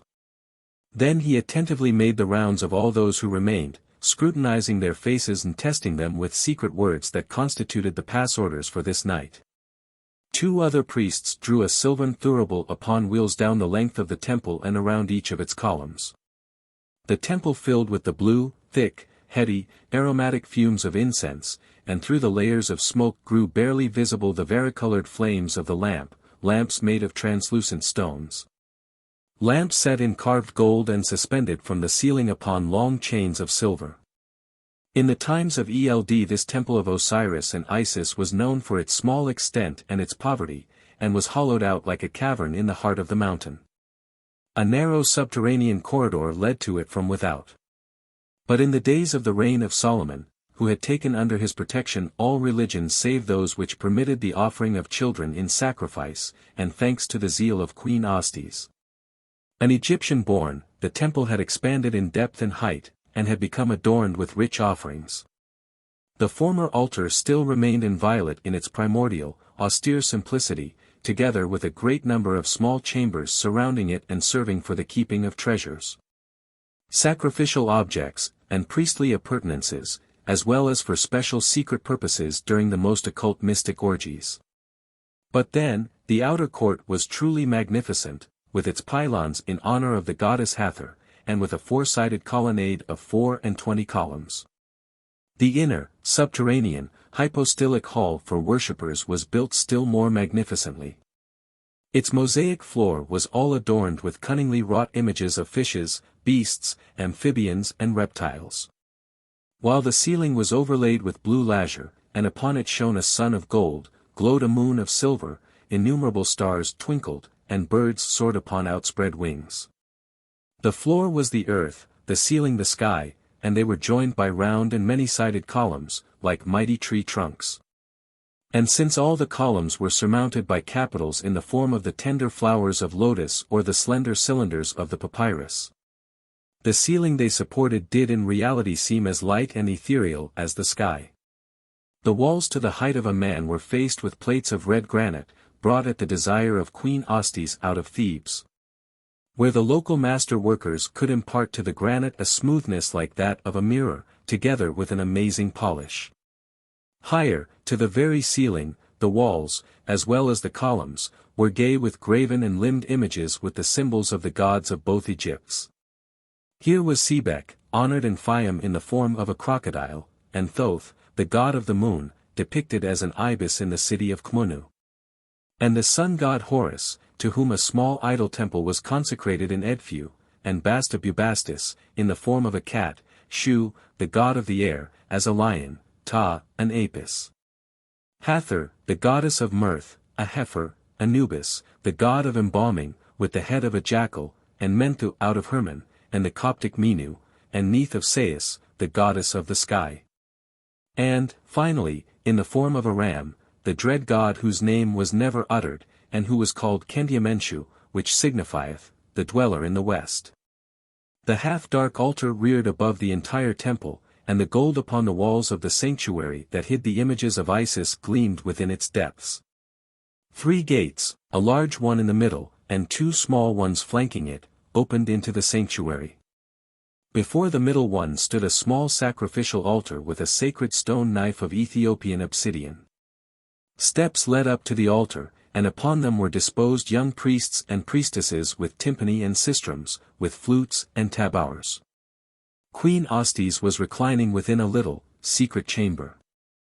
A small quadrangular opening, artfully concealed by a large curtain, led directly to the altar, and permitted one to follow all the details of the sacred service without betraying one's presence. A light, closely fitting dress of linen gauze, interwoven with silver, tightly enveloped the body of the queen, leaving the arms bare up to the shoulders, and the legs halfway to the calf.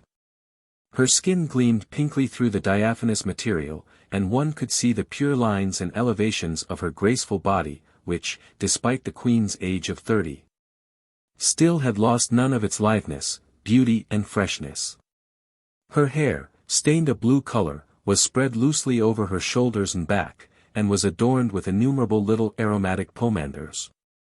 Her face was much rouged and whitened, while her eyes, finely outlined by kohl, seemed enormous and glowed in the darkness, like those of some powerful beasts of the feline species. A sacred uraeus of gold hung down from her neck, separating the half-bared breasts.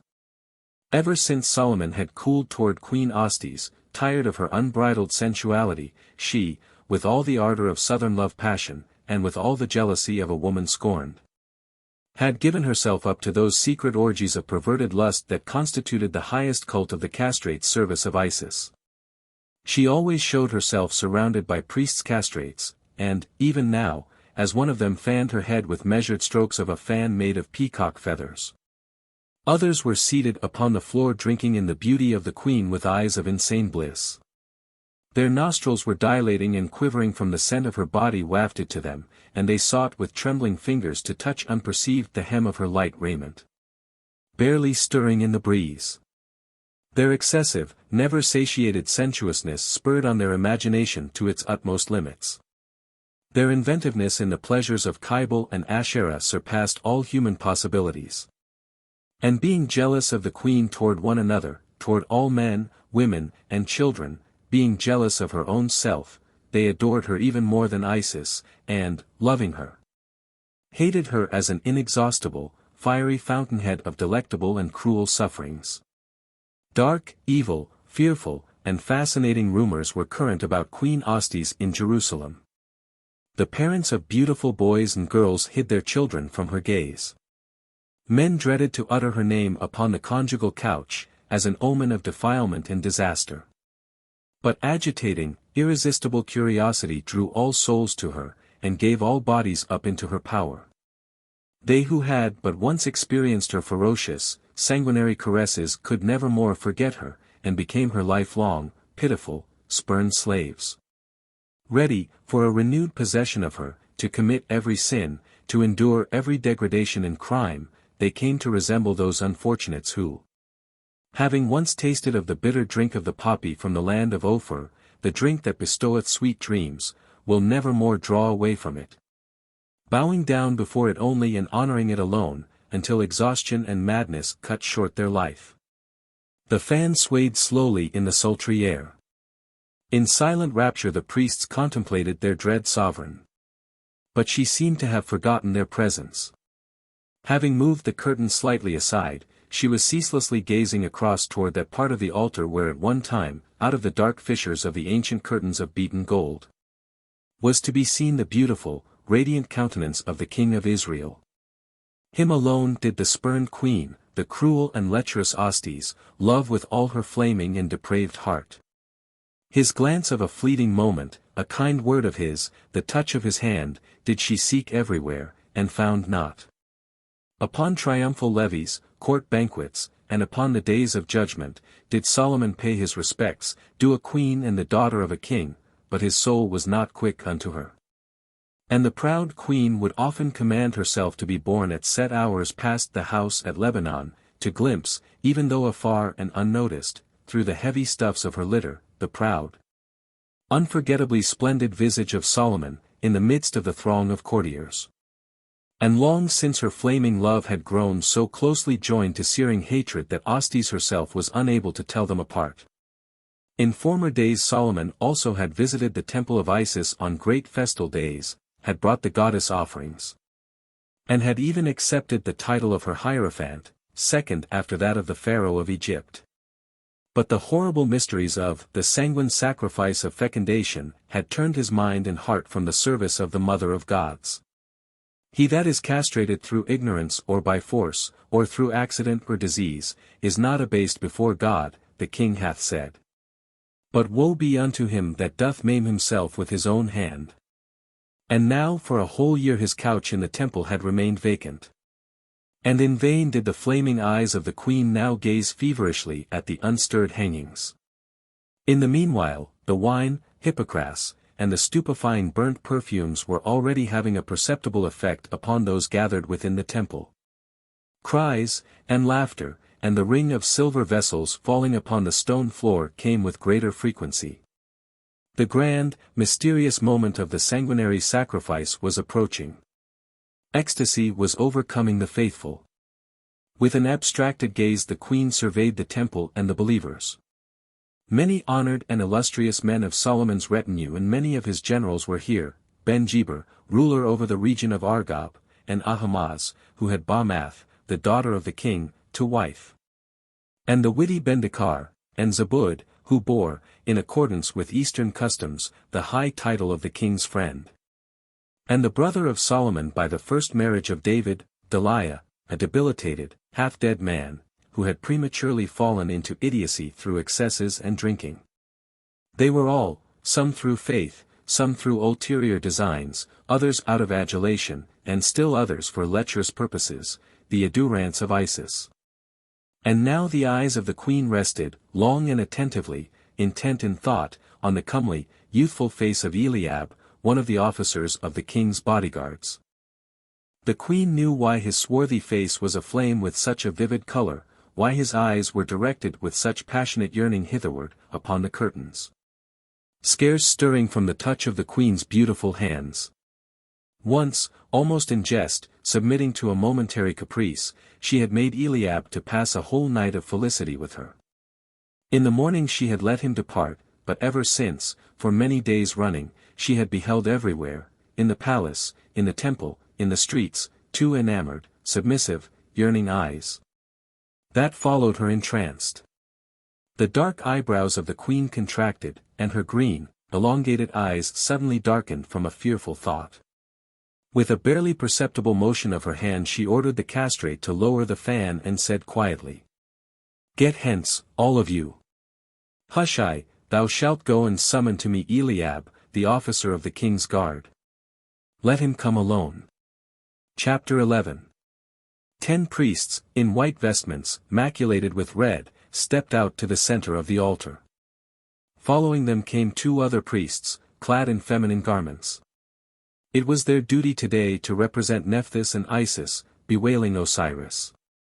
Then out of the depths of the altar came one in a white chiton, without a single ornament, and the eyes of all the men and women were eagerly drawn to him.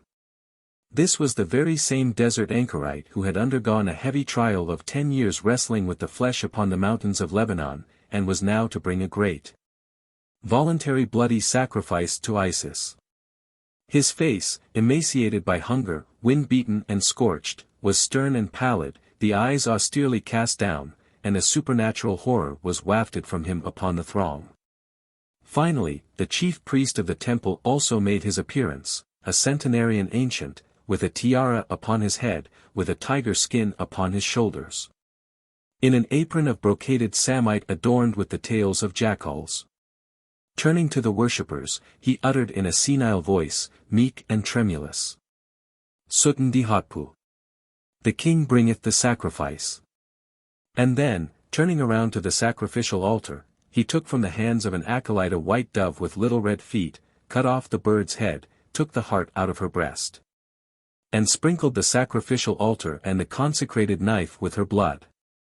After a brief silence he proclaimed, "Let us weep for Osiris, the god of Adam, the great On-Neferhofra, the god Ona." 2 castrates in female garments, Isis and Nephthys, at once commenced the lamentation, in harmonious, high-pitched voices. "Return to thy dwelling, O beauteous youth. To behold thee is bliss. Isis charges thee, Isis, that was conceived in the one womb with thee, Isis, thy spouse and thy sister. Show us thy countenance anew, radiant god. Here is Nephthys, thy sister. She is deluged in her tears and plucks out her hair in her grief. In a yearning like unto death do we seek after thy beauteous body. Return to thy dwelling, Osiris. 2 other priests joined their voices to those of the first 2. These were Horus and Anubis lamenting for Osiris, and each time they concluded a stanza, the chorus, disposed upon the steps of the staircase, repeated it to a solemn and sad motif. Then with the same chant the elder priests brought out of the sanctuary the statue of the goddess, no longer covered with the naos. A black mantle, strewn over with golden stars, now enveloped the goddess from head to foot, leaving visible only her silvern feet, entwined by a serpent, as well as, over her head, a silvern disk, confined within the horns of a cow. And slowly, to the tinkling of the censers and sistra, with mournful weeping, the procession of the goddess Isis set out from the steps of the altar, down into the temple, along its walls, and in and out between the columns.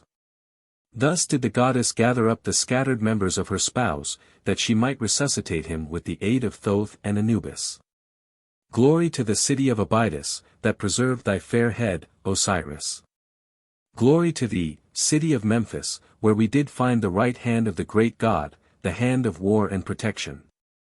And to thee also, O city of Sais, that didst harbor the left hand of the radiant god, the hand of justice. And be thou blessed, city of Thebes, where the heart of On-Neferhofret did repose.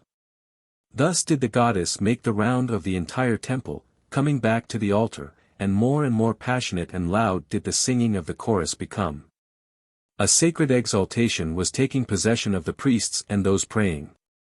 All the parts of the body of Osiris had Isis found, save one, the sacred phallus, impregnating the maternal womb, creating new life eternal. Now was approaching the grandest act in the mystery of Osiris and Isis. Is it thou, Eliab? The queen asked the youth, who had quietly entered the door. In the darkness near the couch he noiselessly sank at her feet and pressed to his lips the hem of her raiment. And the queen felt him weeping with rapture, shame, and desire.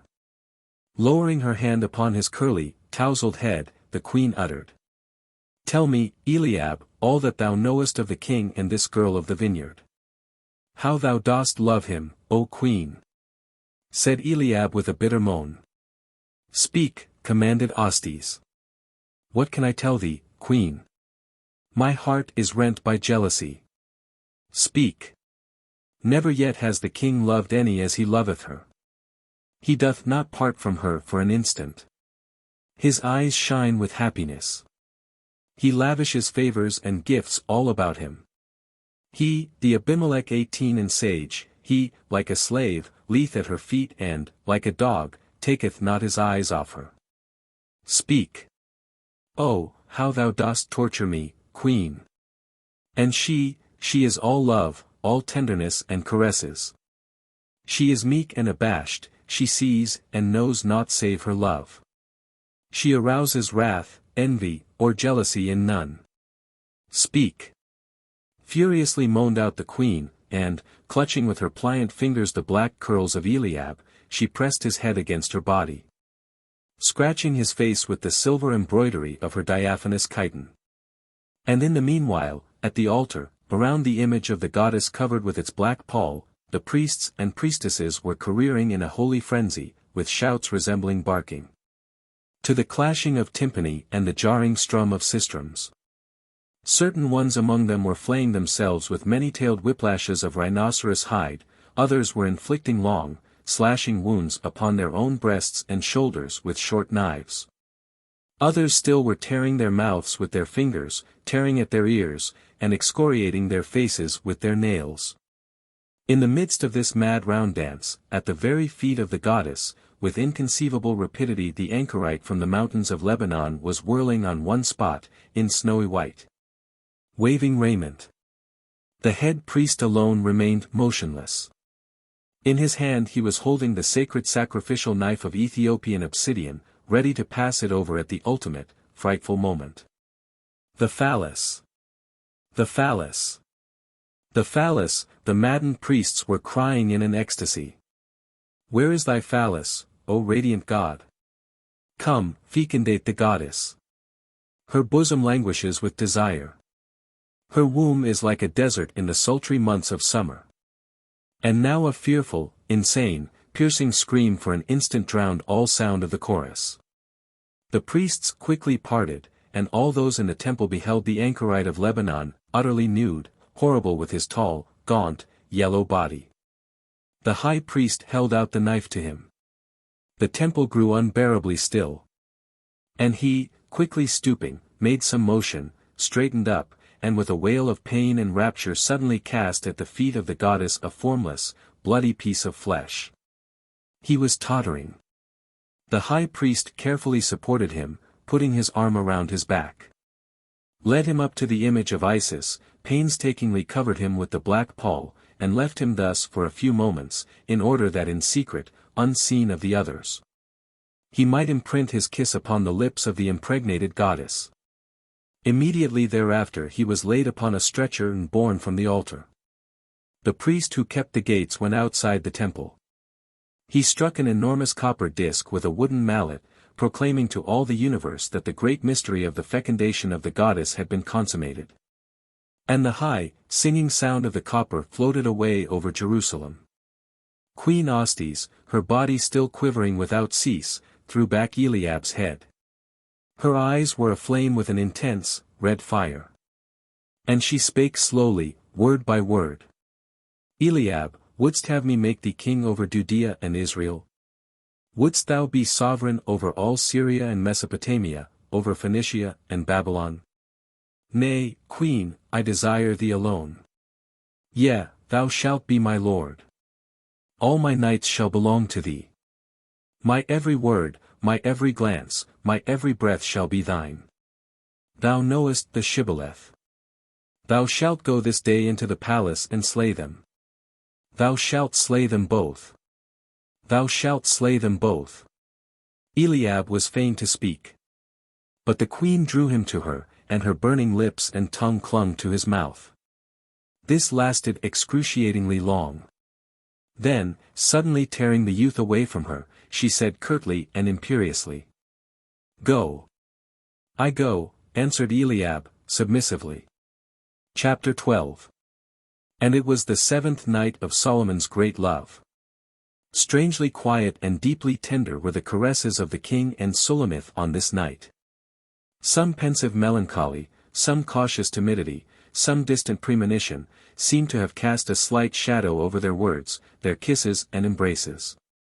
Gazing through the window at the sky, where night was already vanquishing the sinking flame of the evening, Sulamith let her eyes rest upon a bright, bluish star that trembled meekly and tenderly. What is that star called, my beloved? She asked. That is the star Sopdet, answered the king. It is a sacred star. Assyrian magi tell us that the souls of all men dwell upon it after the death of the body. Dost thou believe it, my king? Solomon made no reply. His right hand was under Sulamith's head, and his left did embrace her, and she felt his aromatic breath upon her hair, upon her temple. Mayhap we shall see each other there, my king, after we have died, asked Sulamith uneasily. The king again kept silence. Give me some answer, beloved, timidly implored Sulamith. Whereupon the king said, Brief is the life of man, but time is without end, and matter hath no death. Man dieth and mocketh the earth fertile with the corruption of his body. The earth nourisheth the blade bringeth forth grain, man consumeth bread, and feedeth his body therewith. Multitudes, and multitudes upon multitudes, of ages shall pass. All things in the universe repeat themselves, men, beasts, stones, plants, all repeat themselves. In the multiform vortex of time and matter we, too, are repeated, my beloved. It is just as true as that, if thou and I were to fill a large bag up to the top with sea gravel, and were to cast therein but one precious sapphire, though we were to take pebbles out of the bag many, many times, we still would, sooner or later, draw out the precious stone as well. Thou and I will meet, Sulamith, nor shall we know each other. But our hearts, with rapture and yearning, will strive to meet, for thou and I have already met, my fair Sulamith, though we remember it not. Nay, my king, nay. I remember. When thou didst stand beneath the window and didst call to me, my fair, come out, for my locks are filled with the drops of the night. I knew thee, I remembered thee. And fear and joy possessed my heart. Tell me, my king, tell me, Solomon, if I were, say, to die on the morrow, wouldst thou recall thy swarthy maiden of the vineyard, thy Sulamith? And the king, pressing her to his breast, whispered in emotion. Never speak thus. Speak not thus, O Sulamith. Thou art chosen of God, thou art the veritable one, thou art the queen of my soul. Death shall not touch thee. The strident sound of brass suddenly soared over Jerusalem. For long it trembled mournfully and wavered in the air, and when it had grown silent its quavering echoes still floated on for a long while. This marks the ending of the mystery in the temple of Isis, said the king. I am afraid, my comely one, whispered Sulamith. A dark terror has penetrated into my soul. I do not want to die. I have not yet had time to enjoy my fill of thy embraces. Embrace me. Press me closer to thee. Set me as a seal upon thy heart, as a seal upon thy arm. Fear not death, Sulamith. For love is strong as death. Drive sad thoughts from thee. Wouldst have me tell thee of the wars of David, of the feasts and hunts of the Pharaoh Shishak? Wouldst hear one of those fairy tales that come from the land of Ophir? Wouldst have me tell thee of the wonders of Bachromadidia? Yea, my king. Thou dost know thyself that when I hearken to thee, my heart doth expand from happiness. But I would ask a boon of thee. O Sulamith, all that thou dost desire. Ask my life of me, I shall render it up to thee with delight. I shall only regret having paid too small a price for thy love. Then Sulamith smiled in the darkness for happiness, and, entwining the king with her arms, whispered in his ear. I beseech thee. When the morning cometh let us go together there, to the vineyard. There, where it is green, and the cypresses are, and the cedars, where, nigh the stone wall, thou didst take my soul with thy hands. I beseech thee to do this, my beloved. There will I give thee my loves anew. In a transport of delight the king kissed the lips of his love. But Sulamith suddenly raised herself up on the couch and hearkened. What is it, my child? What hath frightened thee? Asked Solomon. Stay, my beloved. Someone is coming hither. Yea. I hear steps. She became silent. And the stillness was such that they marked the beating of their hearts. A slight rustling was heard beyond the door, and it was suddenly thrown ajar, quickly and without a sound. Who is there? Cried out Solomon. But Sulamith had already sprung up from the bed, and with one move dashed toward the dark figure of a man with a gleaming sword in his hand. And immediately, stricken through by a short, quick stroke, she fell down to the floor with a faint cry, as though of wonder. Solomon shattered with his hand the screen of carnelian that shaded the light of the night lamp. He beheld Eliab, who was standing near the door, stooping a little over the body of the girl, swaying like one in wine.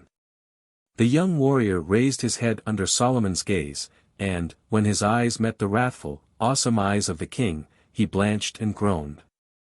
An expression of despair and terror distorted his features. And suddenly, stooping, hiding his face in his mantle, he began timidly, like a frightened jackal, to slink out of the room. But the king stayed him, saying but 3 words. Who compelled thee? All a tremble and with teeth chattering, with eyes grown white from fear, the young warrior let drop dully. Queen Ostis. Get thee hence, commanded Solomon. Tell the guard on duty to watch thee. Soon people with lights commenced running through the innumerable rooms of the palace. All the chambers were illuminated. The leeches came, the friends and the military officers of the king gathered. The chief leech said, King, neither science nor God will now avail. She will die the instant we draw out the sword left in her breast. But at this moment Sulamith came to and said with a calm smile, I would drink. And when she had drunk, her eyes rested with a tender, beautiful smile upon the king, nor did she again take them away, the while he stood upon his knees before her couch, all naked, even as she. Without perceiving that his knees were laved in her blood, nor that his hands were encrimsoned with the scarlet of her blood. Thus, with difficulty, gazing upon her beloved and smiling gently, did the beautiful Sulamith speak. I thank thee, my king, for all things, for thy love, for thy beauty, for thy wisdom. To which thou didst allow me to set my lips, as to a sweet well of living waters. Let me to kiss thy hands, take them not away from my mouth till such time when the last breath shall have fled from me. Never has there been, nor ever shall there be, a woman happier than I. I thank thee, my king, my beloved, my fair. Think ever and anon upon thy slave, upon thy Sulamith, scorched of the sun. And the king made answer to her, in a deep, slow voice. As long as men and women shall love one another. As long as beauty of soul and body shall be the best and sweetest dream in the universe, so long, I swear to thee, Sulamith. Shall thy name be uttered through many ages with emotion and gratefulness. Toward morning Sulamith ceased to be. Then did the king rise up, command the means for laving to be brought to him, and, donning his most magnificent chiton of purple, broidered with golden scarabi, he placed upon his head a crown of blood-red rubies. After this he did call Benaiah to him, and spake calmly. Benaiah, thou shalt go and put Eliab to death. But the old man covered his face with his hands and fell prostrate before the king. Eliab is my grandson, O king. Didst thou hear me, Benaiah? Forgive me, O king, threaten me not with thy wrath, command some other to do this. Eliab, having come out of the palace, did run to the temple, and caught hold on the horns of the altar. I am old, my death is nigh, I dare not take upon my soul this twofold crime. But the king retorted. Nevertheless, when I did instruct thee to put to death my brother Adonijah, who had likewise caught hold on the sacred horns of the altar, didst thou not hearken to me? Benaiah. Forgive me. Spare me, king. Lift up thy face, commanded Solomon. And when Benaiah did raise up his face, and beheld the king's eyes, he quickly rose up from the floor and obediently made his way to the exit. Then, turning to Ahishar, who was the seneschal, and over the household, he commanded. I do not want to give the queen up to death, let her live as she wishes, and die when she wishes. But never more shall she behold my countenance. This day, Ahishar, thou shalt fit out a caravan and escort the queen to the harbor at Jaffa, and thence to Egypt, to the Pharaoh Shishak. Now let all get hence. And, left alone face to face with the body of Sulamith, he long contemplated her beautiful features. Her face was pale, and never had it been so fair during her life. The half-parted lips that Solomon had been kissing but half an hour ago were smiling enigmatically and beautifully, and her teeth, still humid, gleamed very faintly from between them. For long did the king gaze upon his dead leman, then, he softly touched with his fingers her brow, already losing the warmth of life, and with slow steps withdrew from the chamber. Beyond the doors the high priest Azariah, son of Zadok, was awaiting him. Approaching the king, he asked, What shall we do with the body of this woman? It is now the Sabbath. And the king recalled how, many years ere this, his father had expired and lay upon the sand, already beginning to decompose rapidly. Dogs, drawn by the scent of carrion, were already prowling about with eyes glaring from hunger and greediness. And, even as now, the high priest, a decrepit old man, the father of Azariah, had then asked him, Here lieth thy father, the dogs may rend his corpse. What are we to do? Honor the memory of the king and profane the Sabbath, or observe the Sabbath but leave the corpse of thy father to be devoured of dogs? Thereupon Solomon made answer. Leave him. A living dog is better than a dead lion. And when now, after the words of the high priest, he did recall this, his heart did contract from sadness and fear. Having made no answer to the high priest, he went on, into the hall of judgment. As always of mornings, two of his scribes, Elihoreph and Ahiah, were already reclining upon mats, one on either side of the throne, holding in readiness their inks, reeds, and rolls of papyrus. Upon the king's entrance they arose and salaamed to the ground before him. And the king sat down upon his throne of ivory with ornaments of gold, leant his elbow upon the back of a golden lion, and, bowing his head upon his palm, commanded. Write. Set me as a seal upon thy heart, as a ring upon thy hand, for love is strong as death, jealousy is cruel as hell, the arrows thereof are arrows of fire. And, having kept a silence so prolonged that the scribes held their breath in alarm, he said. Leave me to myself. And all day, till the first shadows of evening, did the king remain alone with his thoughts, nor durst any enter the vast, empty hall of judgment. The Piebald Horses. Saint Nicholas, the miracle worker of Myra in Lycia, was a Greek by birth, though his remains, taken from Greece by the Italians, have been transferred to Bari. It is kind, simple, sinful Russia, however, that has adopted as her own his beautiful meek image, and for ages Nicholas the Merciful has been her best beloved saint and mediator. Having endowed his spiritual personality with her own homely and guileless traits, she has woven round him many legends, marvelous in their artless sincerity. Here is one of them. Once upon a time, our father Saint Nicholas was trudging over the Russian land. His way led through towns and villages, thick woods and deep bogs, by roundabout paths and crossroads, on days of snow and rain, in bitter cold and sultry heat. There is always a great deal for him to do in our country. He has to soften the heart of a cruel ruler, denounce an unjust judge, admonish an overgreedy dealer, release an innocent captive from prison, intercede for one condemned to an unmerited death, stretch a helping hand to a drowning man, encourage those in despair, comfort the widow, find a home for the orphan. Our people are weak and ignorant, and live in darkness. They are covered and overgrown with sin as an old wayside stone is coated with dirt and overgrown with moss. To whom can we turn, in deep trouble, in sickness, at the hour of death? God is too distant and awe-inspiring, and how dare one trouble the Heavenly Mother with the loathsome ills of mankind? All the other saints and confessors have their special duties, they are too busy, all of them, all save Saint Nicholas, who is our very own, neither fastidious nor distant. Simple, ready, accessible to all. That is the reason why not only the Orthodox Christians come to him with their petitions and prayers but all other nations, Tartars even, honor and respect him.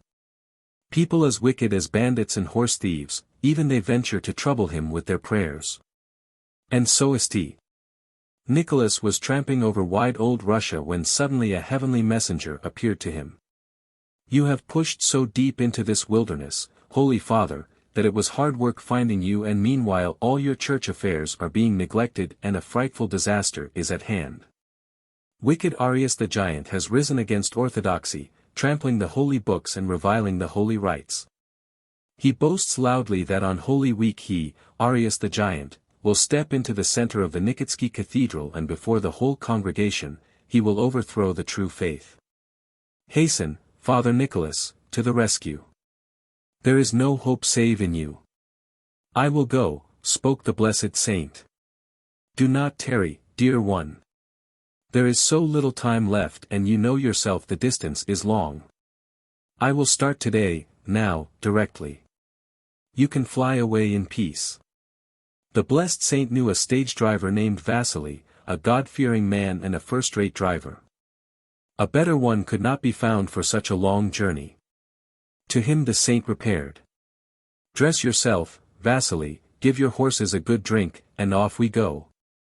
Vasily didn't even inquire if they were going far, for well he knew that if the business had been near at hand the saint would have gone on foot and spared the horses. So Vasily said, All right, Holy Father. Sit down in my izba for a minute, while I harness the horses. That winter the snow was so deep, and the road had scarcely been laid yet. Vasily harnessed 3 horses tandem fashion. The first was a small roan horse, which age had plentifully speckled with white, a cunning little animal and wonderfully good at remembering the way. Behind it came a black mare, dependable but lazy, who needed the whip as much as she needed her oats, while between the shafts was a homebred bay mare, meek and hard-working, Mashka by name. Vasily packed the sledge with straw, covered it with sacking, and, after helping in the saint, settled himself on the front seat in true Russian fashion, one leg in the sledge, and the other hanging outside, to serve as brake on the sharp turns. He had 6 lines made of ropes in his hands, and 2 whips. A shortish one, tucked into his boot, and a long one, which he held in his hand, letting the lash trail far behind the sledge, where it traced a winding pattern on the snow. Vasily's troika was by no means showy, but you couldn't have found a better one. The 2 front horses had little bells tied to their collars, chosen to jingle in tune, while under the dauga the shaft horse had a valda bell with a mellower tone. The noise they made could be heard for 5 versts round. Everybody could tell that the travelers were honest folks who had nothing to hide. Looking at the horses you wouldn't have thought much of them, yet, in the long run, the most celebrated trotters couldn't have kept up with them. The little white horse ran with its head held low, watching the snow. Where the road took a turn it did not need the rein to know which way to go. Vasily sometimes dozed on his seat, but even dozing he was on the alert, and if the little bells jingled out of tune with the larger shaft bell, he was awake in a second. Should one of the horses shirk its bit, or not pull honestly, or let the others do its work, Vasily would immediately remind it of its duty with his whip. And should one of them take too much on itself, a jerk of the lines would damp its ardor and things would run smoothly again. The horse's gait was even and steady. They might have been wound-up mechanisms, only their ears occasionally twitched back. And the little bells jingled in tune on the long snowy road.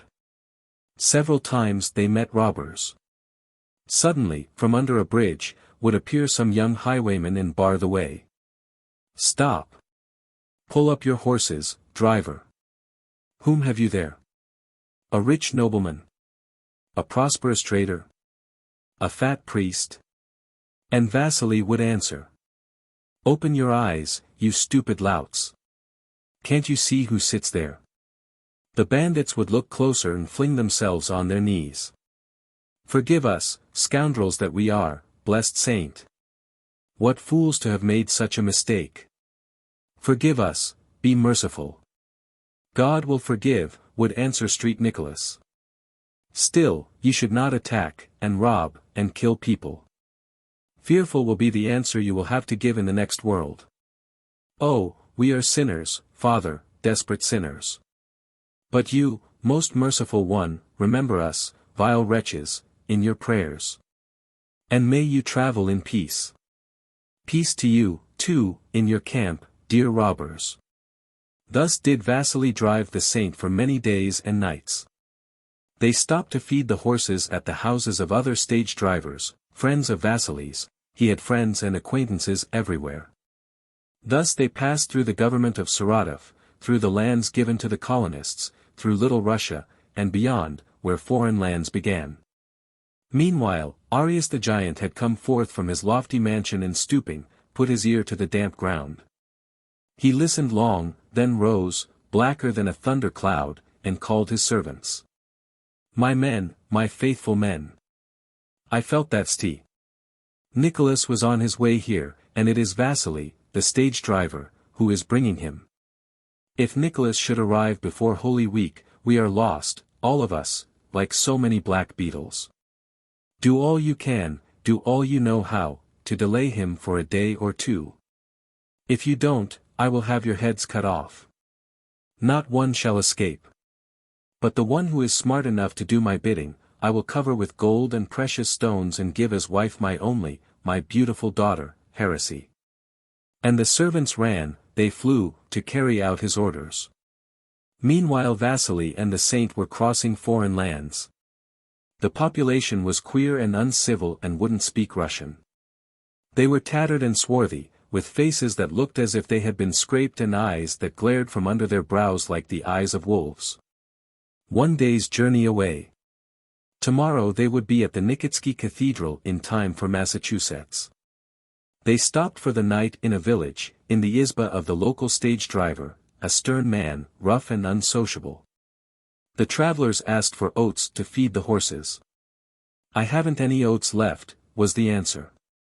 Never mind, Vasily, said the saint. Just take the empty bag from under the seat and shake it into the manger. Vasily obeyed, and from the bag poured heavy, golden wheat. It filled the mangers. The travelers then asked for food. The man answered by signs that he had none to give them. Well, said the saint, if there is nothing, there's nothing to be done. Have you any bread left, Vasily? Yes, father, a little crust, but it is very stale. Never mind, we will crumble it into water and we shall call it a broth. 19. After supper, they said their prayers and lay down to sleep, the saint on a bench and Vasily on the floor. The saint fell asleep as sweetly as a baby, but Vasily could not sleep. His heart was uneasy. Finally he got up and went to have a look at his horses. He entered the stables and then rushed out, trembling and haggard with fright, and woke the saint. Father Nicholas, do get up. Come with me to the stables and see what a misfortune has befallen us. They went to the stables. You could just barely see in the early dawn, and the saint looked in astounded. The 3 horses were lying on the ground all hacked to pieces. Here the legs and there the heads, here the necks and there the bodies. Vasily was howling, very dear were his horses to him. The saint spoke to him kindly. Never mind, Vasily, never mind. Don't complain and don't despair. This trouble can be remedied. Here, take the pieces and put them together as they were when the horses were alive. Vasily obeyed. He put the heads to the necks and legs to the bodies and waited for what would come of it. The holy saint just said a short prayer and lo! The horses sprang to their feet, hale and strong, as if nothing had happened, tossing their manes, prancing and whinnying for food. Vasily fell on his knees before the saint. They left before daybreak. The sun rose after they had started on their way and soon they could see it shining on the cross above the Nikitsky belfry. But the saint noticed that Vasily, sitting on the box, kept bending right and left over his horses. What is the matter, Vasily? Why, Holy Father, I can't make it out. My horses seem to have changed their coats. They used to be all of one color, and now they are piebald, like calves. Is it possible that in that bad light and hurrying as I did, I got the pieces mixed up? It doesn't look right to me somehow. Never mind, Vasily, don't worry and don't fuss. Let it be. And please hurry on, dear one, hurry. We mustn't be late. And really, they were almost late. The liturgy was halfway through in the Nikitsky cathedral. Arius stepped out on the altar steps, huge as a mountain, in gold-brocaded vestments, covered with diamonds, crowned with a double-horned gold tiara. And started reading the creed the wrong way. I believe neither in the Father, nor in the Son, nor in the Holy Ghost, and so on, to the end. But just as he was going to conclude, not Amen, the door opened wide and St. Nicholas walked hurriedly in. He had just jumped out of the sledge, and thrown off his traveling greatcoat. Bits of straw were still sticking in his hair, in his little grey beard and to his worn cassock. Rapidly the saint approached the altar steps. No, he did not strike Arius the giant on the cheek, that isn't true, he did not even lift his hand, he only gazed wrathfully at him. The giant reeled, tottered, and would have fallen, had not his servants caught him under the arms. He never concluded his wicked prayer and could only mutter. Take me out. I want fresh air, it is stifling here. Oh. I know, there is something wrong in the pit of my stomach. He was taken out of the church, into the little cathedral garden, and laid under a tree, where his end came. And so he died without penitence. From that time on, Vasily always kept piebald horses. And everyone got to know that such horses were the most enduring and that their legs were as hard as iron. The Little Red Christmas Tree. The 30s of the 20th century had rolled around, and the Great Perpetual Revolution was still going on. The Russian middle class was nearing complete extinction, assisted on toward this goal by hunger and executions, and also as a result of mass stampedes of the bourgeois to the Soviet pastures. A real living non-counterfeit bourgeois had become a rarity, and the disappearance of this precious species was causing serious disturbance in the minds of far-seeing Soviet statesmen. So appropriate decrees were issued for decisive action. At first it was determined that the death of any bourgeois, even from the most natural causes, should be regarded as base sabotage and overt counter-revolution, for which his closest relatives must answer as hostages, subject to immediate execution for aiding and abetting a felony. But the Central Executive Committee took a hand in time and stopped this order. Then any transfer from the bourgeois to the proletarian status was strictly prohibited. The bourgeois, it was proposed, should be regarded as the property of the nation, entrusted to the general care and guardianship, like public parks.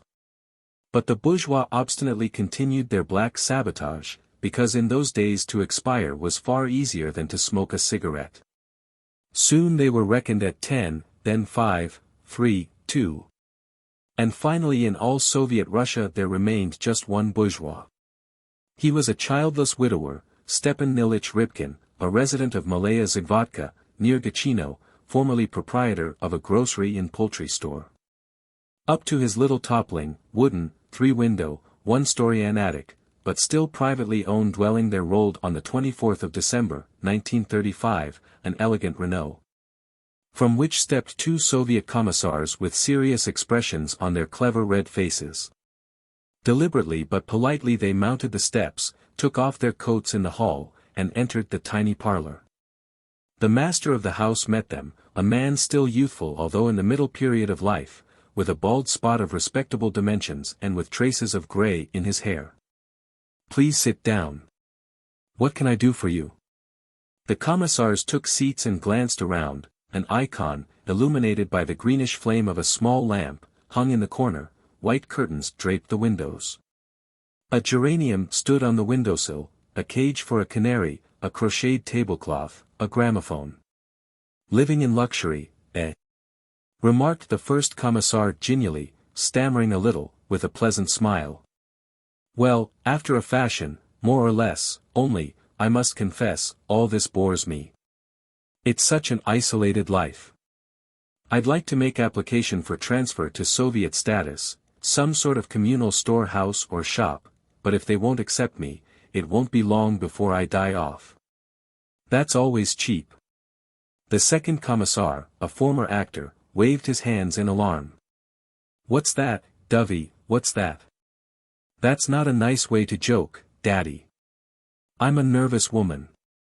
"No, sweetie, no. You won't cause any unpleasantness like that, I hope. All the same, I may up and do it. What kind of life is mine? The most insignificant. I'm like a decoy rabbit, I might say. There was lots of hunting near us here, around Gachino, in the old days. Gentlemen from Petersburg used to come down, and in the course of time killed off all the game. Finally there was just one rabbit left. Old and experienced. Probably about 5 pounds of number 3 rabbit shot had lodged in him, and he was still hopping around. He was a kind of lucky rabbit. So the hunters at last made an agreement, they would not kill this rabbit, but shoot past him. To keep their aim good, you see, and for excitement. They used to come down on Sundays, wander around in the bushes and pepper away all day long at this rabbit. And he, you know, would hop around among them, all over the field. He got so bold, the rascal, and was so clever, that sometimes he would sit up on his hind legs, in front of a marksman, and rub his mug with his forepaws. And the hunter at 10 paces, blazing away at him, shell after shell. What's the idea, telling us this yarn? The point is that my life, in a way, is like that rabbit's. I can't complain. I live well enough, nobody picks on me. All the same it's hard. Every time there's some revolutionary holiday, in July or in October, for instance, or the birthday of Karl Radek or Steklov's Saint's Day, down here to Zagvatka is sure to come a swarm of people. Not only from Petersburg, they come all the way from Moscow.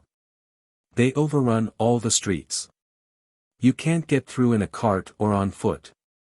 All day and all night they mill around under my windows and howl, "Death to the bourgeoisie. Long live the dictatorship of the proletariat." They make speeches from my front steps. Always the same thing.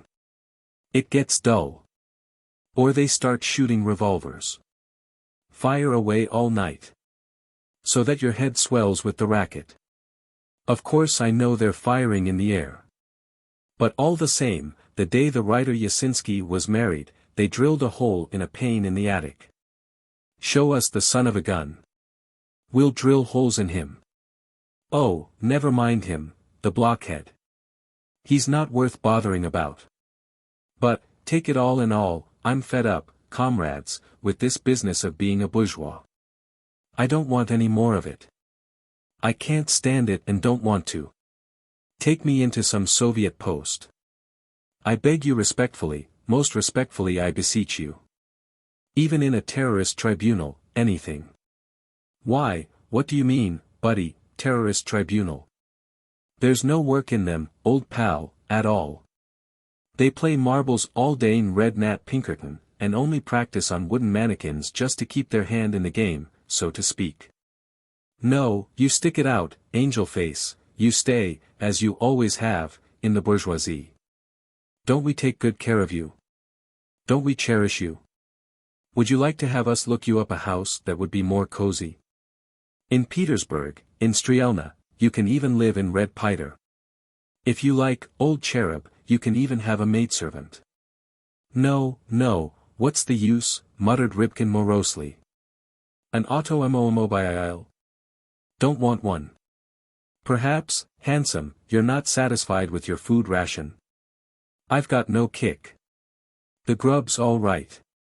A couple of days ago they sent a turkey, a pound of caviar, a ham, 3 bottles of red wine. That's not the point. I'm not happy inside. I've got the blues.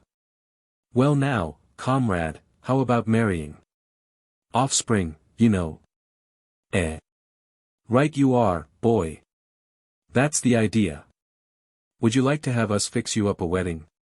Don't worry, no Soviet stuff. Old style, a church wedding.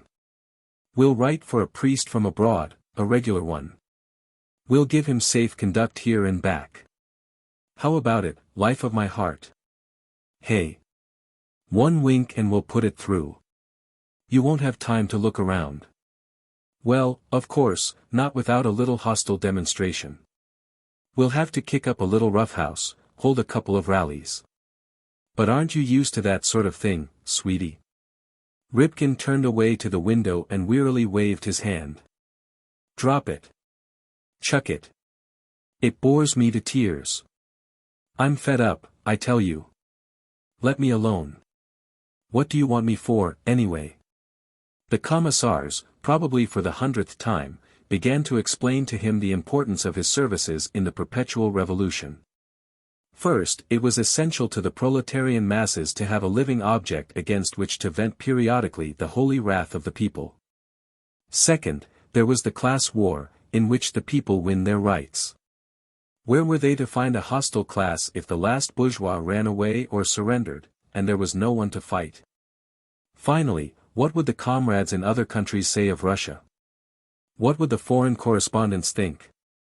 No, Comrade Rybkin must stay at his glorious post, not destroy the work of the revolution. The actor talked so persuasively that a tear even ran down his fat shaven cheek. Stepan Ilyitch apathetically rubbed his forehead with his palm, nodded his head and said, "All right. Don't cry. You make me feel sorry. I'll serve a year more, and then see." It was just that, well, I was a little off color today. I was sitting here alone and thinking, here, I thought.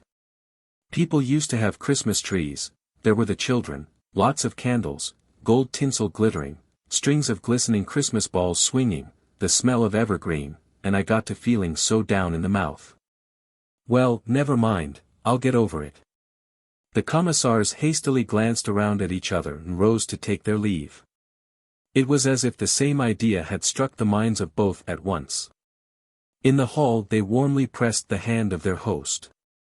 Outside, in the street, in the light blue snowy twilight, stood the dark purple spruce trees. Having escorted his guests to the door, Stepan Ilyitch went out, as was his custom, to the spot where the church used to be. He stood there some 20 minutes. He tried to recall the Christmas hymns, but could not. Memory was rusted. Then he went to see his friend, the communal shoemaker, and spent an hour and a half with him. He glanced at several pamphlets scattered on the windowsill, but found the familiar, repulsive phrases about the destruction of the bourgeois order, and threw them aside. Both men wanted to talk of old times, but on the other side of the wall lived a member of the terrorist tribunal who, unfortunately, was at home. As Rybkin approached his own house, he was surprised by an unwanted bright light pouring out of the windows onto the snow in the garden and the bare black trees. Full of amazement, he entered the parlor. In the middle of the room stood a little Christmas tree, all sparkling with bright lights. Gold and silver ornaments glistened merrily on it. Swaying gently from the branches hung miniature guillotines, exquisite tiny models of gallows, axes and blocks, scythes and hammers, and other toys and emblems of the revolution. One candle had slightly singed a spruce twig, and a sweet aroma of balsam smoke filled the room. "In the class war shall you win your rights," lisped Rybkin and burst into tears. Monte Carlo. I must again repeat, kind and respected readers, believe not the Baedekers, nor even the writers. They will tell you that Monte Carlo is an earthly paradise. There, in luxuriant gardens, the feathery fronds of the palms rustle softly, and lemon and orange trees are in bloom, while exotic fishes plash in magnificent pools. They will tell you of the glorious castle, builded with kingly extravagance by the best architects in the world. Adorned by the most talented sculptors, and decorated by the foremost masters of the brush.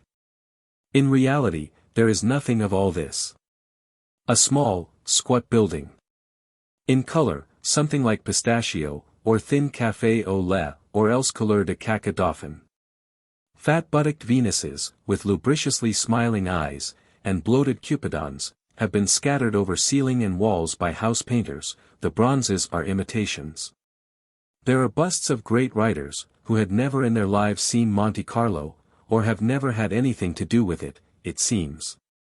For Monte Carlo is, after all, nothing but a dive, erected by the enterprising, talented Blanc, upon a bare and barren rock. This doubtlessly clever man, whose will, it is to be regretted, was of an evil bent, a man who, with his never-betraying luck, might have been a trained sneak thief or a blackmailer. Or a minister of state, or a restaurateur, or an insurance agent, or editor of a gigantic newspaper, or keeper of a house of ill fame, and so on. And so on, once decided to exploit human folly and greed. Nor did he err. This beggar, this tatterdemalion, a man of a dark past, a knight of the dark star, died lamented of all the inhabitants of the Principality of Monaco. And had succeeded not only in marrying his daughters to princes of the blood royal, but even in providing for all time for his benefactor, Grimaldi. Setting him up with an artillery of 2 cannons, an infantry amounting to 20 officers and 5 men, and a cavalry, in the shape of a blockhead, who, embroidered all over with gold, sits on his horse and yawns from ennui, not knowing how to kill the useless time. However, Blanc had foresight enough to forbid entry to his gambling hall to all Monegasques, the inhabitants of Monaco, including even Grimaldi in that category. The following anecdote, I apologize if it has seen print before, bears witness to the will and training of the man. Some Spanish grandee or other arrived at Monte Carlo, and was favored by a madman's luck. In 2 or 3 days he had won some 2 or 3 million francs, and bore them home with him, to his Seville, to his bullocks and oranges. But after 2 years he again felt the urge of gambling, and he returned to Blanc in Monte Carlo. Blanc met him very amiably and courteously, and even seemed glad to see him. "How happy I am to see you, Count. Only, I warn you, do not play. Luck does not come to a man twice. And, believe me sincere, I would advise you against even entering the gambling hall. Why? Do you really think my self-possession would not suffice? Or that the game will carry me away? Oh, of course not, Count. I do not doubt you. All my banks are open to you. Still, I entreat you earnestly, do not play. Again and again I reiterate to you, that luck is treacherous. At least, promise me that you will not lose over 20 francs. Drop the subject. Please do not hinder me. I will show you right now that the gambling fever hasn't the least power over me. It ended inevitably in the Spanish Count's losing the 3 million he had previously won, mortgaging at his bank, by telegraph, his lands and orange groves. But he no longer could get away from Monte Carlo. He fell down on his knees before Blanc, and kissed his hands, imploring him with tears for a few hundred francs to enable him to return to his family, to the glorious climate of Spain. To his black bullocks with tiny white stars on their foreheads, to his orange groves and his toreadors. But the calm Blanc answered him dryly and coldly. No, Count. 2 years ago you ruined me. It was necessary for me to go to Paris and to wear out all the steps and thresholds of ministries and newspaper sanctums, in order to wall up the breach which you had made in my enterprise. An eye for an eye. Now you shall never see compassion from me, but I can give you alms. And ever since the Spanish Count, like a rooster whose tail feathers have been plucked, is constantly contemplating the retrieval of his fortune. The administration of the dive, at the generous dispensation of Blanc, doles out to him 20 francs a day, approximately 7 rubles, in our reckoning. He has the right of entry to the casino, and is even permitted to play. But whenever he loses his pitiful 20 francs, they are not taken from him, and whenever he wins, he is not paid. A more abominable hulk, or a greedier, thus saith the legend, none has ever beheld on the azure shores. And, at a modest estimate, there are some 4,000 of such people knocking about in Monte Carlo. Such was Blanc's grasp of human psychology. Every winner would return to him to win once more. And every loser, to win his money back again. Nor was he at all amiss in his cynical estimate of one of the basest of human passions. Rest in peace, thou gentle worker. For men are worthy of whatsoever treatment they deserve. The details of organization of this business are simple, to the verge of laughter. Every croupier undergoes a schooling of 2 years' instruction. For 2 years does he sit in the basements of the casino and learn to send a little ball over a whirling disc.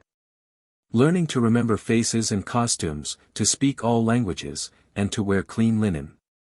Their wives and daughters are provided for by the administration, small tobacco and wine shops are opened for them. And thus these people are chained by unbreakable ties to the whirling plate and the little ball hopping upon it. And, truly, where may one turn if he has been formerly a croupier, or a precinct inspector? The talk of a croupier being able to put the ball in any one of the 37 little cups is, I think, without foundation, but that he is able to drive the ball into a given sector is possible. Firstly, because human dexterity has no bounds, witness acrobats, aviators, sharpers, and secondly, because I have myself seen an inspector of the playing change, within 1 hour, 3 croupiers who had been losing one after the other. These hundreds of people, no, not even people, but only gamblers, produce a pitiful and repulsive impression, huddled over the green cloth-covered tables. Some 40 or 50 men and women are sitting, jostling one another with elbows and hips. A second row has piled on them from behind, while still farther back is a crush, with grasping, perspiring, moist hands thrust over the heads of the foremost. In passing, a roué's elbow strikes the cheek or bosom of some beautiful woman or girl. A mere trifle. No one pays any attention to this. But then, how interesting a certain Russian countess was. She had a nervous tic of the eyes, and her hands trembled from age and the fever of gambling. Out of a white chamois bag, something like a pouch, she took out gold by the handful, and flung it on the cloth at random. The chief croupier, the one who set the device whirling, a fat Frenchman, with an ugly red face, purposely delayed the game and laughed straight in the face of the woman. It must be said that she paid no attention to this, and, when she had lost everything, she ordered somebody to call her automobile and somebody else to pay for the 2 glasses of strong tea she had drunk, and departed. After all, it was handsomely done. What a pity that Russian women, so tenderly and poetically drawn by Turgenev, Tolstoy, and Nekrasov, should inevitably get into this accursed hole. The entire French press is prostituted by the authorities of Monte Carlo with unusual adroitness and calmness. These honest journalists, of whom only Count Henri de Rochefort is genuinely honest and incorruptible, are deliberately paid not to write of the suicides that occur on this bare rock. The honest journalists, of course, begin to blackmail the gambling hell, and write exclusively of suicides until they receive 30 or 40,000 francs as quittance. That is all the administration needs. It does not at all value 5-franc players, rather, it lies in wait for millionaires. And it is quite evident that a sated blockhead, who had experienced during the 25 years of his hothouse existence almost everything that the imagination of man, or, rather, of a flunkey, may conceive, from hunting tigers to the sin of sodomy, it is quite evident that such a charming youth would be inevitably drawn to experience strong sensations. And that is why the directors of the dive from time to time with great magnanimity, grant the opportunity of winning a few thousand francs to some nabob traveling incognito. It is evident, even to one blind, that this money is thrown out by the administration for the réclame, or, to put it more plainly, it is considered as pot-boyer, or pin money. My testimony is unprejudiced, because among my numerous vices one is missing, a longing for cards. I was merely a dispassionate and an attentive observer. Unexpectedly, I won a few francs, but it was a disgusting and a dreary business. The corrupting influence of Monte Carlo is to be felt everywhere upon the azure shores. And, looked at more attentively, one seems to have fallen into some plague-stricken spot. In the grip of an epidemic, a place which it would be of great benefit to pour kerosene over and to burn down. In every bar, in every tobacco shop, in every hotel, stand machines for gambling, resembling the cash registers in big stores. At the top are 3 colors, yellow, green, red. Or else, 3 toy horses, a black, a bay, and a gray. Sometimes, however, there are little cats, with 3 openings above them, as in a toy savings bank, to drop in the coins. If you guess the color, you win. And the kind, simple-hearted house painters and stonecutters, car conductors, porters, waiters, prostitutes, keep on, from morn till night, putting their hard-earned sous into this insatiable maw. Of course, they do not understand that the machine has 66 and a fraction chances of winning, as against theirs. And these 66% are shared in this manner: the owner of the machine receives 44%, while the keeper of the little inn gets 22%. It must be said that the innkeeper, whenever anyone wins, prefers to pay not in money, but in drinks, sweet vermouth, or fiery absinthe. As for the amateurs of more spicy gambling, there are secret, shady haunts for them, all over the azure shore. One of these, the most noteworthy, has come into being in a small hamlet that goes by the name of Trinite, some 20 versts from Nice, among mountains over which runs a white paved road. Built by Roman sovereigns, and rebuilt by Napoleon, Corniche. Wine and cold meats are on the house. The minimum stake is a franc, in Monte Carlo it is 5 francs. Anybody at all is admitted. None will be offended if, at the height of the game, one remove his coat and vest. But then, it is assuredly an astonishing collection of human refuse that gathers here, croupiers, expelled from Monte Carlo for cheating, with something of the hangman in their faces. Or of the catchpole, or of the billiard marker. Little old ladies, with noble profiles, who, as they get off the tram, hastily make the sign of the cross under cover of their mantles, and, if they catch sight of a hunchback, rush to touch his hump for luck. Russian sharpers, who have brought their modest savings, gleaned at St. Petersburg, to the azure shores, and inevitably lose everything, this is their common fate.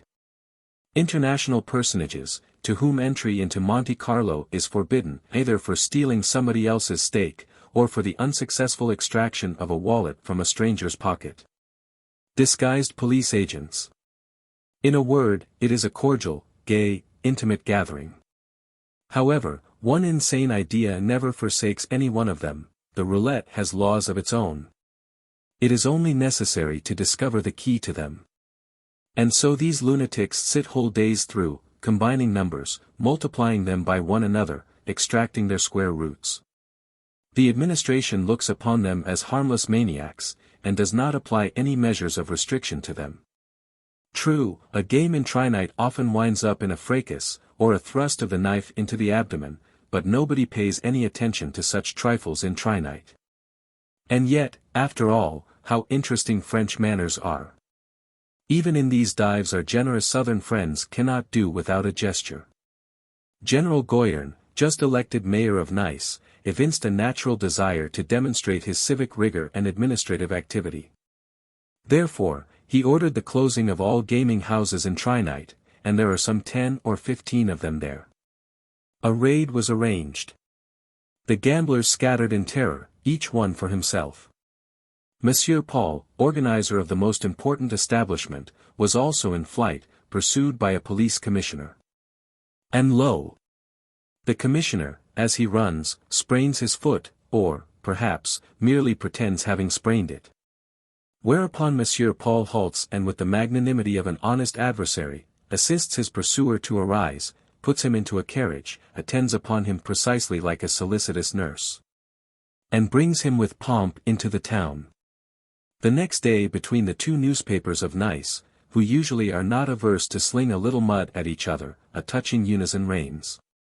In one, there is a leader, whose theme is that French chivalry is not yet dead, while in the other is a feuilleton, the magnanimous foes. And the day after in both newspapers there are two items, the same. Almost word for word, it is to be regretted that the struggle with the lust for gambling for money is beyond the strength of our police in Nice. Monsieur Paul has again opened his gaming house in trinite, from 10 until 2 in the afternoon, and from 4 until 8 in the evening. Here, also, is to be found a magnificent buffet, which Maître Paul, with that hospitality which is so natural to every Frenchman, places at the service of all visitors, entirely without charge. Smoking is permitted, the air is salubrious, and the landscape most beautiful, the best throughout the entire Azure coast. No. Russian reporters, whom someone has dubbed free lunch grafters, will never attain the high culture of their confrères in the south. Roach Hole. And really, neither I nor anybody else could ever meet, in a lifetime, a fellow queerer, quainter, and, at the same time, more touching. He was a man of small stature, as black as a black cockroach, with an enormous black beard. He was prematurely bald, but his eyes were glowing, beautiful, and somewhat unhealthy. He was always full of protests, complaints, plans for inventions, letters to newspapers, letters of recommendation for servants, and so forth. He would burst into our quarters, a student's garret, rented by Goliashkin, and would suddenly yell, all beside himself. "It's an outrage. How is it that nobody surmises that candle factories nowadays really represent something in the nature of a swindling American trust? The stearine is mixed with kerosene. The wicks are saturated through and through with kerosene. It is therefore perfectly evident, even to a 2-year-old infant, that nowadays candles burn 4 times as fast as a normal candle should, and that, therefore, I am paying to a syndicate, or how the devil do you call it? As much for 1 candle consumed as I ought to pay for 4 candles. And everybody knows this, and nobody protests." After a lapse of time he would again come running to us, and would shout in horror. "Oh, yes. Are you resting on your laurels? But have you paid any attention to the fact that the designs on the government banknote, that is, to put it more correctly, on the promissory notes of the government, are changed every year?" And, hurriedly masticating a piece of bologna, and scalding himself with tea, he continued. "And then, some Penza mujik or other. A numbskull who is not only illiterate but even worships the pagan gods Valius and Dazdbog, such a mujik is caught in a trap. Somewhere in town notices have been posted up to the effect that the bills will be honored until such and such a date only. The matter is spoken of even in churches. The roach again scalds himself with the tea, from the ombo. But then, a mujik does not carry his savings to a government bank, but prefers to hide them in a barn, in the horse mangers, or to bury them under the old apple tree. The time comes for him to die. He or his sons exhume the treasure trove out of its hidden place and carry it off to cash it. But an official, in splendid linen, with buttons and shoulder straps, tells them most calmly, these bills cannot be accepted. What are we to see in that? Isn't it an attempt upon the drawstring purse of the good old 50 million population? Becoming infatuated with this load, he came to us again 4 days later, but very much tired, done up, as though he were giving up his last strength to his call. Tell me, he clamored, why do they mint such abominable silver coins nowadays? Those of the reigns of Peter the Great, of Catherine, and even those of Nicholas I, survive sturdily to this day, and, when one strikes them on the marble slab at an inn, ring true. On the other hand, coins of the present day, even those truly genuine, are rubbed off within a year, both head and tail. And the scoundrelly shopkeeper does not even try them, but simply flings them back at you, saying, can't tell what coin that is. All rubbed off. Let's have newer coins. Same thing with gold. Just recall, my children, how, almost 3 centuries ago, they wanted to fool the people with just such a little stunt, and how the matter came to the knowledge of the highest authorities. And how the ringleaders in this affair had their mouths filled with molten silver and gold. Am I not telling the truth, perhaps? And tell me, please, why are the gold pieces of the present day called métaux d'or? If you can't understand anything about it, neither can I confess. Oh, well, all you know is to neigh like stallions when they feel their oats. Funny, is it? And he spat in disgust. And, finishing his tea, which had grown cold by now, he would hurriedly tell us goodbye, extending to each one of us in turn his small, dry, rigid, warm hand. And would run off somewheres into space, like an unidentified splinter from some wandering planet. However, I once managed, somehow, to visit his lodgings. A rumor that he was seriously ill had reached me, and I found out where he lived through the government bureau of addresses. I had to travel to the Skalniki 20 almost at the edge of the world, and, of course, this was in the heart of winter, about Christmas, I think, in the midst of a raging blizzard. With the greatest difficulty I succeeded in finding his room. However, this was neither a room, nor a mansard, nor even a garret, but something that resembled, rather, a dovecot or a birdhouse for starlings. Through the cracks of which the wind tore in freely from the outside. A kitchen table, a wooden taboret, some felt spread on the floor, and on it, under an old torn fur coat, lies this amazing black roach. Who is shivering in a fever ague and is delirious at times. He refused the offices of a doctor, as well as the offer of the money which we had somehow managed to scrape together in our bohemian crowd. It must be said that of all the people I have ever seen the roach was the proudest and most disinterested one. It was necessary to send him in a hired cab to a hospital, when he fell into an absolute coma. Of colossal strength must have been the organism of this black roach, whom neither the frosts of Moscow, nor the severest form of typhoid, could subdue. Incidentally, I managed to notice a remarkable thing in this beggarly hole, which was called a separate room from that of the other inmates of the house, on the floor, on the table. And on the window sill there was a vast number of books piled up, some of them exceeding rarities, others in antique bindings of calf and pigskin, with gold inlays. Here were the works of the great fathers of the Church and the teachers, of Basil the Great, Tertullian, Origen, John of the Golden Lips, the blessed Augustine, and others. Really, the black roach absolutely amazed me at every step. We would lose track of him for a year, for 2 years, for 3 years at a time. Many of us had already died during this period, and one even underwent, through a misunderstanding, however, capital punishment, by hanging. But the roach remained just as he was, and somehow did not even seem changed in appearance. And, what is strangest of all, his character, which was not of this earth, his passion for exposures, and his civic indignation, which was somehow aimless, not only did not pass away with the years, but, it seemed, kept on constantly increasing. Now he would be carrying Decabori into Canada, into Vancouver, then growing asparagus in the mountainous regions on the ridge of Yaila, in Crimea. Next he became a regisseur in a fashionable theatre. May the Lord slay me if I can understand what he had to do with the dramatic art. When decadence became the rage, he bravely started studying painting, and even attained to the exhibition of female nudes, green in color, with violet hair and with wreaths of yellow flowers upon their heads.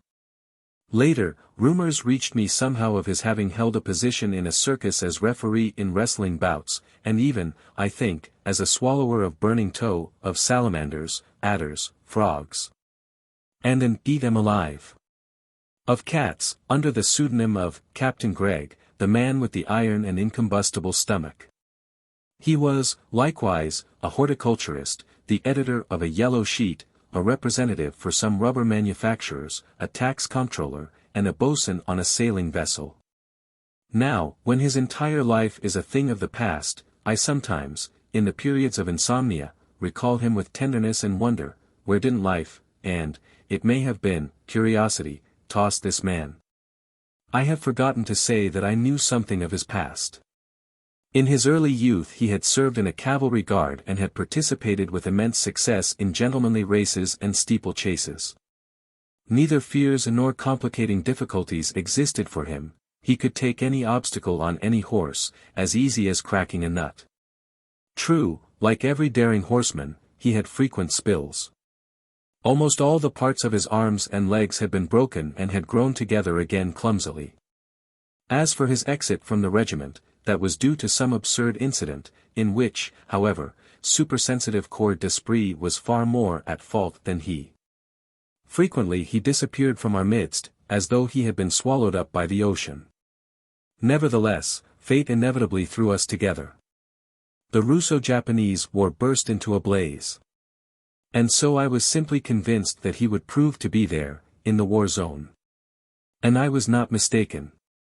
In one of the relayed dispatches I unexpectedly read that captain of the cavalry so-and-so, retired, had distinguished himself by his amazing valor at such and such a retreat, and had been awarded the Order of St. Vladimir of the third rank, with swords. This man interested me to such a degree, or, rather, had grown so close to my heart, that I, with absolute composure, even though not without a certain secret curiosity, waited to see how he would end. When the war quieted down, the Roach came back to Russia with 2 crosses of St. George and with a black bandage over his left eye. It's abominable. It's outrageous. He stormed, the same native of the shores of the Black Sea that he had always been, but by now already markedly grey. They've sold the fatherland, the worthless scoundrels. They made hay while the sun shone. Deserted their positions, in order to lodge complaints. Kept up harems. Oh, if they'd only let me lay my hands on these skunks. And right here came the 9th of January, the 17th of October, Gapon, Schmidt, and, in general, the whole Russian muddle of the First Revolution. Of course he, like an imp or chimney-sweep jack-in-the-box, had to show his mettle even here. He made speeches somewhere, which no one understood, and really, did he understand anything in them himself? Still, he was borne in the arms of the crowds, tossed aloft, and kissed. But, in the meanwhile, the times were changing with unusual rapidity, and the destinies of the empire with them. Our little society of students was dispersed, every man going his own way. Some died, others became celebrities, fashionable physicians, or well-known lawyers, but for some reason this man, this black roach so dear to me, was decreed by fate always to encounter me. It's an outrage, he clamored, bursting into my rooms like a bomb. A system of stool pigeons. Stool pigeons everywhere. A huge system. Men have lost all shame, fear, and conscience. Why, can one be sure that when a man is carrying a bomb in his hand he has not received 4 months' salary for doing it? I can't bear it any more. I shall expose these worthless scoundrels. It was amazing. Neither age, nor the wounds he had received in the war, nor fatigue from the intense life he had led, seemed to have any effect upon him. Every step in the life of Russia as a society was reflected in him as in a mirror, but some sort of a droll mirror, such as are found in dime musees and panopticums, in which a man expands infinitely in breadth, or else suddenly increases in height and becomes as thin as a tapeworm. And now a comparatively quiet time comes along. The Russian parliament opens, and my black roach dashes off at a mad pace into some province or other, obtains dubious funds somewhere and buys the land necessary to secure an electorate. And exactly 1 year later, sitting in the galleries of the Tabriz Palace, I hear him delivering a thundering speech, in any case, one not meant for the benefit of the government. I confess that, owing to the memories of my youth, I had preserved a sort of apprehensive tenderness toward him. And, as I listened to him, I feared all the time to see soldiers and jailers enter at any second and put handcuffs and leg irons upon him, and take him away into tiny, narrow government quarters. The waves still mutter the same old thing. Statute 120 still mutters the same old thing. The many-headed tail of the old regime, having entwined with its sting well nigh 1/3 of the terrestrial globe. Here the chairman stopped him and ordered him out of the room. He was muttering something else in the doorway, but I could no longer distinguish anything of what he was saying. I had almost given up hope of meeting him after this scandal. But you can imagine my astonishment at meeting him both the next year, and the year after that, in short, during all the sessions of Parliament in the self-same Tabriz Palace. With horror and with pity I watched this hair-brained and irrepressible man fade more and more with every year. Subsequently he changed from the SRs, social revolutionaries, to the laborites. Thence he dived into the ranks of the conservative cadets, and, finally, sunk until he touched the Octobrists. Frequently of evenings, when I would be alone, I pondered on the destiny of this amazing fellow. What drew him toward all these strange, let us say, changes of views? Can it be, thought I, an echo of the peculiarly Russo-Tartarian restlessness and wanderlust? Or is it simply lack of steadfastness in spirit, so deeply inherent in the nature of our splendid nation? And immediately I would contradict myself, saying that this man was sober, continent, a vegetarian, and a non-smoker. But at the same time I could not admit that he was mad. And then, a few months later, the Balkan War begins, probably the cruelest war of all those that have been fought in this world. With huge amazement I read in the papers that my friend is little Johnny on the spot, the Black Roach is now in the ranks of the Bulgarian troops. Thereupon I begin to be interested in his destiny. Through certain friends I contrive to telegraph inquiries about him. But no. The waters seem to have swallowed him up, as the saying is. Must have reached the end of his game, thought I. Probably he is lying in some ditch or hollow, crushed under scores of corpses. Or, perhaps, he is asprawl in some field, with his ears and nose cut off, with his eyes gouged out, or has he, perhaps, been turned into corruption in dust long since. I must confess that a genuine, sincere regret possessed me. But life runs on, and to make it pause is a difficult matter. And the troubles of the day make everything in the world to be lightly forgotten. And I almost forgot about the friend of my youth, and then suddenly I received a curious postal card from Athos. Some monastery was depicted upon the side of it, with white buildings, surrounded by green trees, upon the other was the address, in an obviously tremulous handwriting. And right near the address, to the left, a few lines were tacked on, written in the same jumpy handwriting. At the beginning of these lines stood a funerary cross, done in ink. And then the following words. Tomorrow I am invested with the great schema 21 and take a vow of silence. I bless you and everybody else, and always remember all of you in my ardent prayers. I pray God that he may send contrition, love, and compassion into all your hearts as well. This is the last letter that I shall write as long as I live. Tomorrow I shall be dead for the world forever. My library is still there, at the Sokolniki, with the landlady. Take it, and, I beg of you, distribute the books among all those who remember me. And may the mercy of God be over you. The lowly monk of the schema. Agathangel. Well, what was to be done? The thing was over with. I wept over this bit of tidings, come from God knows what land. And what touched me was not so much the fate of my friend, as the fate of the entire turbulent Russian people, ever seeking something, it knows not what. And truly, was he not the most faithful, the most typical representative of it?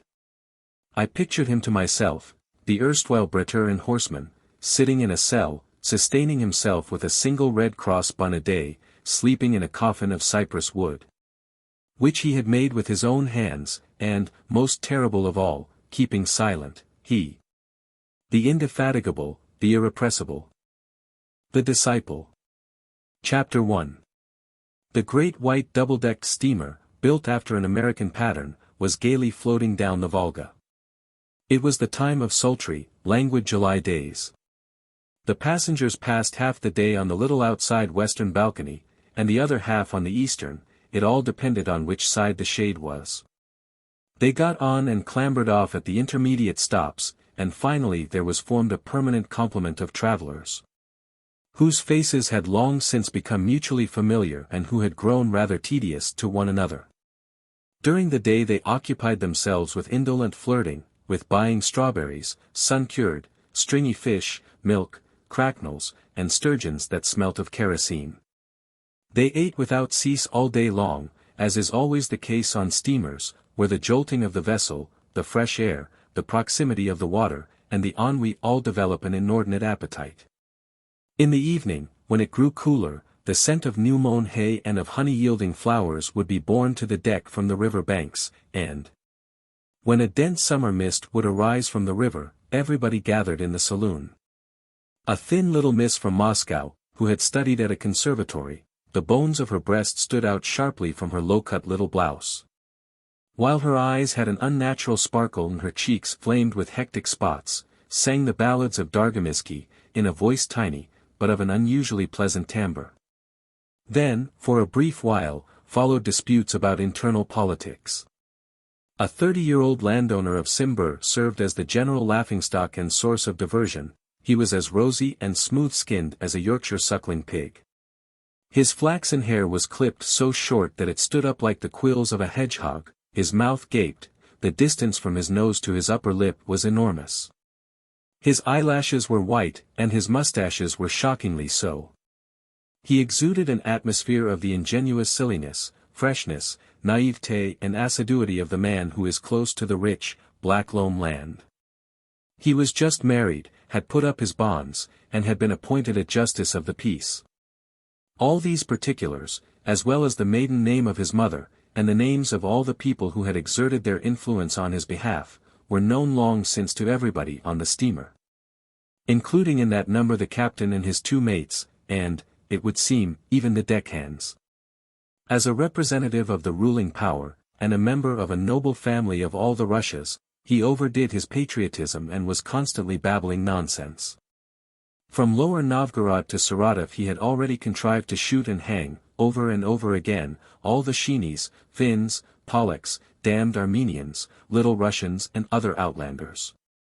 During the stops he would come out on deck in his cap with its velvet band and two insignia, and, shoving his hands in his trouser pockets, exposing his nobly born, grey cloth-clad posterior, he would watch, as one having authority, the sailors, the porters, the drivers of three-horse stages in their round hats trimmed with peacock feathers. His wife, a slender, elegant demi-vierge from St. Petersburg, with an exceedingly pale face and exceedingly vivid, malevolent lips, did not oppose her husband in anything and was taciturn. At times she would smile, with a subtle, malignant smile, at the follies of her husband. For the greater part of the day she sat in the blaze of the sun with a yellow-backed French novel in her hands. Her little thoroughbred feet in red morocco slippers crossed and stretched out along the bench. Somehow, one involuntarily sensed in her a carrierist, a future governor's or some other high official's lady. Most probably, this would be the future Messalina of the entire district. There was always an odor of cream Simon about her, and of some modish perfume, sweet, pungent, and tart, that made one want to sneeze. Their name was Kostretsov. Among the permanent passengers there was also a colonel of the artillery, the most good-natured of men, a sloven and a glutton, with a grizzled stubble bristling on his cheeks and chin. And with his khaki-colored summer uniform jacket glistening over his abdomen from all possible sorts of soups and sauces. Every day, in the morning, he descended into the chef's domain, and would there choose a styerliadka or a saruzka 22 which would be brought up to him on deck, still quivering in its wooden vessel. And, with his own hand, like an officiating high priest, breathing hard and smacking his lips, he would make marks with a knife upon the head of the fish. In circumvention of the cook's slyness, lest he be served with another fish, a dead one. Every evening, after the singing of the young lady from Moscow and after the political disputes, the colonel would play at a variation of whist far into the night. His constant partners were, an inspector of excise who was traveling to Ashgabat, a man of absolutely indeterminate years, all wrinkled, with atrocious teeth, who was insane on the subject of amateur theatricals. In the intervals of the game, during deals, he would tell anecdotes of Hebrew life, with spirit and gaiety, and not at all badly. The editor of some newspaper published near the Volga, a bearded, beetle-browed man in golden spectacles, and a student by the name Drzhavetsky. The student played with constant good luck. He grasped the plays with rapidity, had a splendid memory for all the scores and hands, and regarded the mistakes of his partners with unvarying benignity. Despite the great heat, he was always clad in a greenish frock coat with very long skirts and an exaggeratedly high collar, and with every button buttoned. His shoulder blades were so greatly developed that he seemed round-shouldered, even with his great height. His hair was light and curly, his eyes were blue, his face was long and clean-shaven. He bore a slight resemblance, to judge by antique portraits, to the 25-year-old generals of the War of 1812, in defense of the fatherland. However, there was something peculiar about his appearance. At times, when he was off his guard, his eyes would assume such a tired, tortured expression, that one could freely, from his appearance, give his age even as 50 years. But the unobservant people on the steamer did not remark this, of course. Just as his partners in play did not remark an unusual peculiarity of his hands, the student's thumbs were so long that they were almost even with the tips of his index fingers, while all his finger-nails were short, broad, flat and strong. These hands testified with unusual conclusiveness to an obdurate will, to a cold egoism that was a stranger to all vacillations, and to his being capable of crime. Somehow, from Nizhny Novgorod to Sizran, during 2 evenings running, there were little games of chance. The games were 21, Chemin de Fer, and Polish Banco. The student came out the winner to the tune of something like 70 rubles.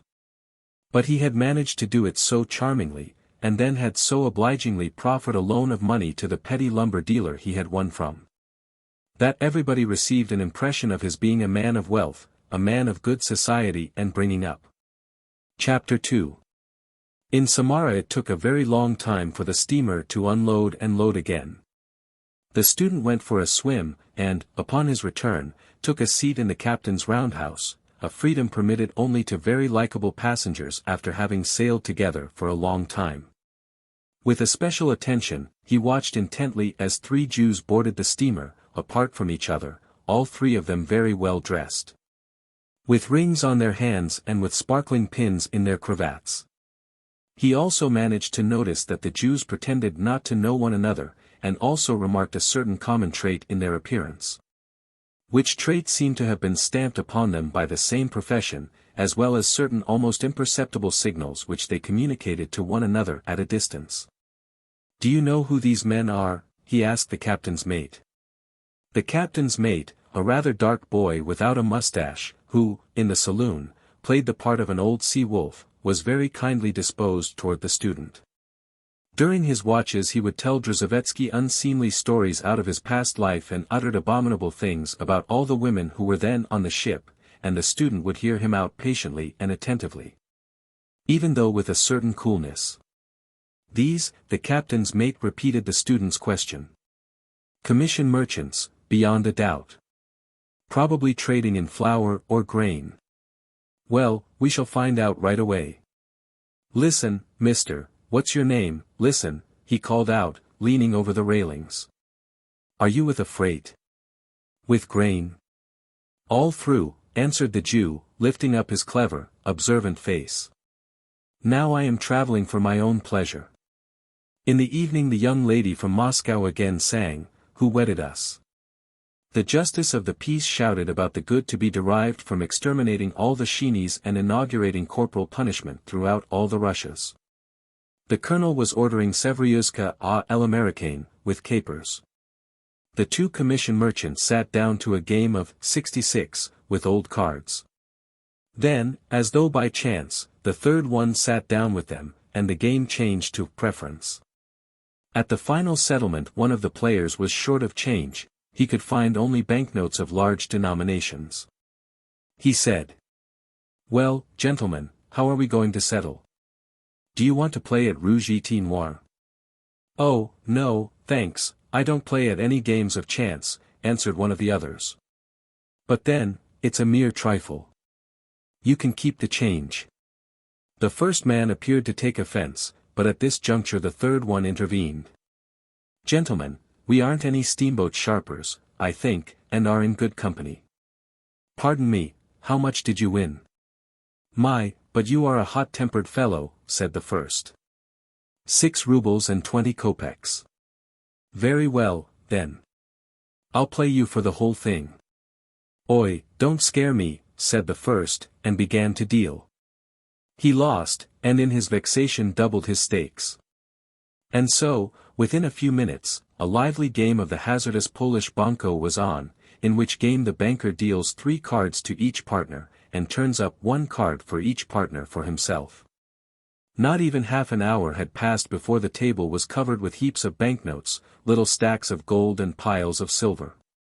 The banker was losing all the time, and, with all this, his portrayal of amazement and indignation was done with exceeding verisimilitude. Do you always have such a run of luck on steamers? He would ask a partner with a venomous smile. Yes, and on Thursdays especially, the other would answer with sang-froid.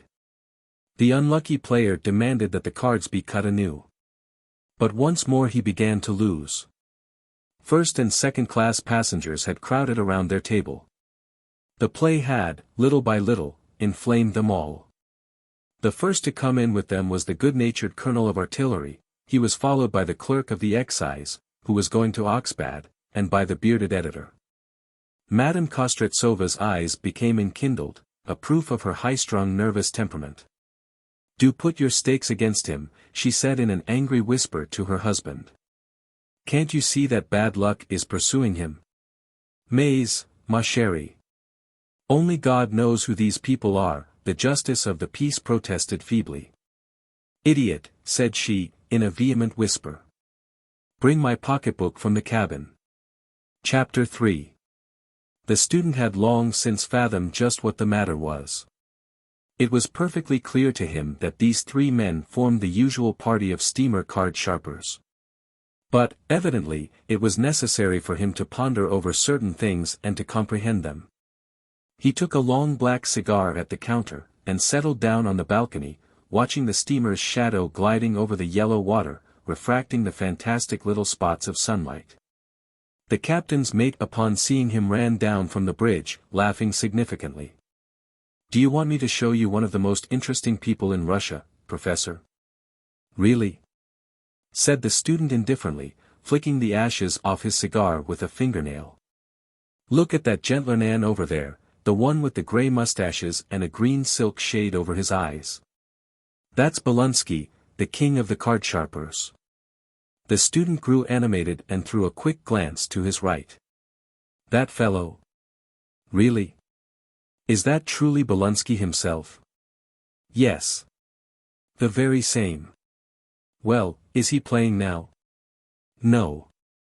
He's done for, entirely.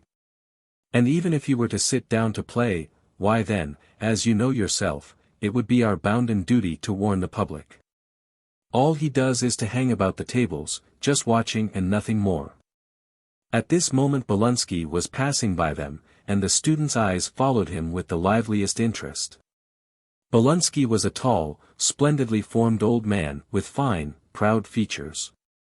The student saw much in his appearance, a habit from of old of bearing himself unconstrainedly with self-assurance before the eyes of a great gathering, soft, well-cared-for hands. An assumed, extrinsic air of seigneur. But the student also noticed a slight defect in the use of his right leg, and the time-whitened seams of his one-time splendid Parisian overcoat. And the student, with an unfailing attentiveness and some peculiar feeling compounded of indifferent pity and a contempt devoid of any malice, observed all these trifles. "There was a chap for you, but he's all done for now," said the captain's mate. "There's rather a big game going on downstairs," said the student calmly. Then, suddenly, turning toward the captain's mate and staring stonily into his very pupils, he said as simply as if he were ordering his breakfast or dinner. "To tell you the truth, mon cher ami, I have been keeping my eye on you for 2 whole days now, and I see that you aren't at all a stupid fellow, and, of course, are above any prejudices, such as are common to old women. For we are supermen, you and I, isn't that so? Well, generally speaking. And according to the general theory of Nietzsche," the captain's mate mumbled sententiously. "The life of man. Yes, yes. Particulars by mail." The student unbuttoned his frock coat, and took a dandified wallet of red leather with a gold monogram out of his side pocket, and extracted 2 bills of 100 rubles each out of the wallet. "Catch hold, Admiral." "They are yours," said he, impressively. "What for?" asked the captain's mate, blinking his eyes in surprise. "For your so resplendent beauty," said the student gravely. "And for the pleasure of conversing with a clever man who is unhampered by any prejudices. What am I supposed to do?" This time the student spoke curtly and significantly, just like a general before an encounter. "First of all, not to warn anybody about Bolonsky. I need him as a control and a sort of a left hand. Is that a go?" "It's a go," answered the captain's mate gaily. "Secondly, show me which one of the waiters can bring my own pack of cards to the table." The sailor became somewhat hesitant. "Prokofyi, perhaps," he said, as though deliberating with himself. "Ah, that's the thin, yellow chap, with drooping mustaches? Isn't it?" "Yes, that's the fellow." "Very well, then. He has a suitable face. I'll have a little private talk with him by myself, and a separate reckoning. After that, my youthful but ardent friend, I offer you the following proposition: I offer you 2.5% of the gross receipts." "Of the gross receipts?" The captain's mate began to snicker in delight. "Yes, sir. That ought to make, approximately, let me see. The colonel, I think, has 1,000 rubles or so of his own, and, perhaps, some official money, 2,000, let us say, in round figures. I estimate the justice of the peace at 1,000 also. If we succeed in making his wife loosen up, I consider all this money as good as in my pocket already. All the others don't amount to much. And then I reckon all those snot-noses have about 6 or 7,000 among them." "Whom do you mean?" "Why, these petty steamboat sharpers. These same young men that, as you say, trade in grain and flour." But really, the captain's mate suddenly saw the light. "Oh, yes, really. I'll show them how the game ought to be played. They ought to be working a 3-card Monte game around some corner at fairs. Captain, you have 300 more guaranteed you, beside these 200. But there must be an agreement. You must not pull any awful faces at me, even if I lose my shirt. You must not interfere where you are not asked, nor back me up to win, and, most important of all, no matter what happens to me, even the very worst, you must not reveal your acquaintance with me. Remember, you are neither a master nor a pupil, but just a capper." "A capper," snickered the captain's mate. "What a fool," said the student calmly. And, throwing the stub of his cigar overboard, he got up quickly to intercept Bolonsky, who was passing by, and familiarly put his arm through that of the other. They conversed for not more than 2 minutes, and, when they had finished, Bolonsky doffed his hat with an air of obsequity and mistrust. Chapter 4. Late at night the student and Bolonsky were sitting upon the ship's bridge. The moonlight played and spattered on the water. The left shore, high, steep, all grown over with shaggy woods, taciturnly hung over the very steamer, that was now passing altogether near it. The shore to the right lay like a distant, flat splotch. Frankly slumping, hunched up even more than usual, the student was negligently sitting on a bench, his long legs stretched out before him. His face betrayed fatigue, and his eyes were dull. "About how old are you?" asked Bolonsky, gazing at the river. The student let the question pass in silence. "You must pardon my impertinence," Bolonsky persisted, after a little fidgeting. "I understand very well your reason for placing me near you. I also understand why you told that four-flusher that you would slap his face if, after inspection, the pack of cards would prove to be right. You uttered this superbly. I admired you. But, for God's sake, do tell me how you did it." The student finally forced himself to speak, as though with revulsion. "You see, the trick lies in that I do not resort to any contra-legal expedients. I base my play upon the human soul. Have no fear, I know all the old devices you used to practice. Stacking, holding out, devices for concealment, cold decks, am I right?" "No," remarked Bolonsky, offended. "We had stunts even more complicated. I, for instance, was the first to bring satin cards into use." "Satin cards," the student repeated. "Why, yes. Satin is pasted over the card. By rubbing against cloth the pile of the satin is bent to one side, and a jack is drawn thereon. Then, when the colors have dried, the pile is reversed, and a queen drawn. If your queen is beaten, all you have to do is to draw the card over the table." "Yes, I've heard of that," said the student. "It did give one an extra chance. But then, Stus is such a fool game. I do agree with you that it has gone out of fashion. But that was a time of the splendid efflorescence of the art. How much wit, how much resourcefulness we had to exert. Polyaboyarov 23 used to clip the skin at the tips of his fingers. His tactile sense was more exquisite than that of a blind man. He would recognize a card by the mere touch. And what about cold decks? Why, this took whole years to master." The student yawned. "That was all a primitive game." "Yes, yes. That is just why I am questioning you. Wherein does your secret lie? I must tell you that I was in on large killings. During a single month I made more than 600,000 in Odessa and St. Petersburg. And, besides that, I won a 4-story house and a bustling hotel." The student waited for him, on the chance of his adding something, then, a little later, he asked. "Aha!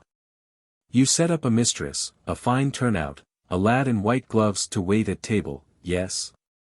"Yes," answered Bolonsky, sadly and humbly. "There, now, you see, I guessed all that beforehand. There really was something romantic about your generation. And that is readily understood. Horse fairs, hussars, gypsy women, champagne. Were you ever beaten up?" "Yes, after the Lebedevinskaya fair I was laid up in Tambov for a whole month. You can just imagine, I even grew bald, all my hair fell out. Nothing like that had ever happened to me up to that time, not as long as I had Duke Kadukov about me. He worked with me on a 10% basis. I must say that I had never in my life met a man of greater physical strength. His title and his strength screened us both. Besides that, he was a man of unusual courage. He'd be sitting and getting stewed on Tenerife at the bar, and when he'd hear a hubbub in the card room he would rush to my rescue. Oh, what a racket he and I raised once in Penza. Candlesticks, mirrors, lusters. Did drink do for him? Asked the student, as though in passing. How did you know that? Asked Bolonsky, in amazement. Why, just so. The actions of men are uniform in the extreme. Really, living becomes a bore at times. After a long silence, Bolunsky asked. But why do you gamble yourself? Really, that is something I do not know myself, said the student with a melancholy sigh. For instance, I have vowed to myself, on my word of honor, to abstain from gambling for exactly 3 years. And for 2 years I did abstain, but today, for some reason or other, I got my dander up. And, I assure you, gambling is repulsive to me. Nor am I in need of money. Have you any saved? Yes, a few thousand. Formerly, I thought that it might be of use to me at some time or other. But time has sped somehow incongruously fast. I often ask myself, what is it that I desire? I am surfeited with women. Pure love, marriage, a family, are not for me, or, to put it more correctly, I do not believe in them. I eat with exceeding moderation, and I do not drink a drop. Am I to save up for an old age? But what am I to do in my old age? Others have a consolation, religion. I often think, well, now, suppose I were made a king or an emperor this very day. What would I desire? Upon my word of honor, I don't know. There's nothing for me to desire, even. The water gurgled monotonously as the steamer clove through it. Radiantly, sadly and evenly the moon poured down its light upon the white sides of the steamer, upon the river, upon the distant shores. The steamer was going through a narrow, shallow space. 6. C9 and a half. Go slow, a man with a plummet was bawling nasally at the prow. But what is your system of playing? Asked Bolunsky timidly. Why, I have no particular system, answered the student lazily. I do not play at cards, but upon human stupidity. I am not at all a sharper. I never prick or mark a pack. I only acquaint myself with the design on the back of the cards, and for that reason always play with second-hand cards. But it's all the same to me, after 2 or 3 deals I am bound to know every card, because my visual memory is phenomenal. Yet I do not want to expend the energy of my brain vainly. I am firmly convinced that if a man will set his heart on being fooled, fooled he will be, beyond a doubt. And therefore I knew beforehand the fate of today's game. In what way? Very simply. For instance, the justice of the peace is a vainglorious and a silly fool, if you will pardon the pleonasm. His wife does whatever she wants to with him. But she is a woman of passion. Impatient, and, apparently, hysterical. I had to draw the 2 of them into the game. He committed many blunders, but she committed twice as many, just to spite him. In this way they let pass that one moment when they were having a run of pure luck. They failed to take advantage of it. They started winning back only when luck had turned its back upon them. Whereas 10 minutes before that they could have left me without my breeches. Is it really possible to calculate all this? Asked Bolunsky quietly. Of course. Now for another instance. Take the colonel. This man has far-flung, inexhaustible luck, which he himself does not suspect. And that is because he is an expansive, careless, magnanimous fellow. By God, I was a bit ashamed of plucking him. But it was already impossible to stop. The fact was, that those 3 little sheenies were irritating me. Could not endure, the heart burst into flame, asked the old sharper, quoting the stanza from Lermontov. The student gnashed his teeth, and his face became somewhat animated. You're perfectly right, said he, contemptuously. That's just it, I couldn't endure it. Judge for yourself, they got on the steamer to shear the rams, yet they have no daring, nor skill, nor sang-froid. When one of them was passing the deck to me, I at once noticed that his hands were clammy and trembling. My dear fellow, your heart is in your mouth. As for their game, it was perfectly clear to me. The partner to the left, the one on whose cheek was a little mole, all grown over with hair, was stacking the cards. That was as plain as day. It was necessary to make them sit apart, and for that very reason, here the student resorted to patter, I had recourse, cher maître, to your enlightened cooperation. And I must say that you carried out my idea with full correctness. Allow me to present you with your share. Oh, but why so much? A mere nothing. You shall do still another good turn for me. I am listening. Do you remember perfectly the face of the justice's wife? Yes. Then you will go to her and say, your money was won purely through chance. You may even tell her that I am a sharper.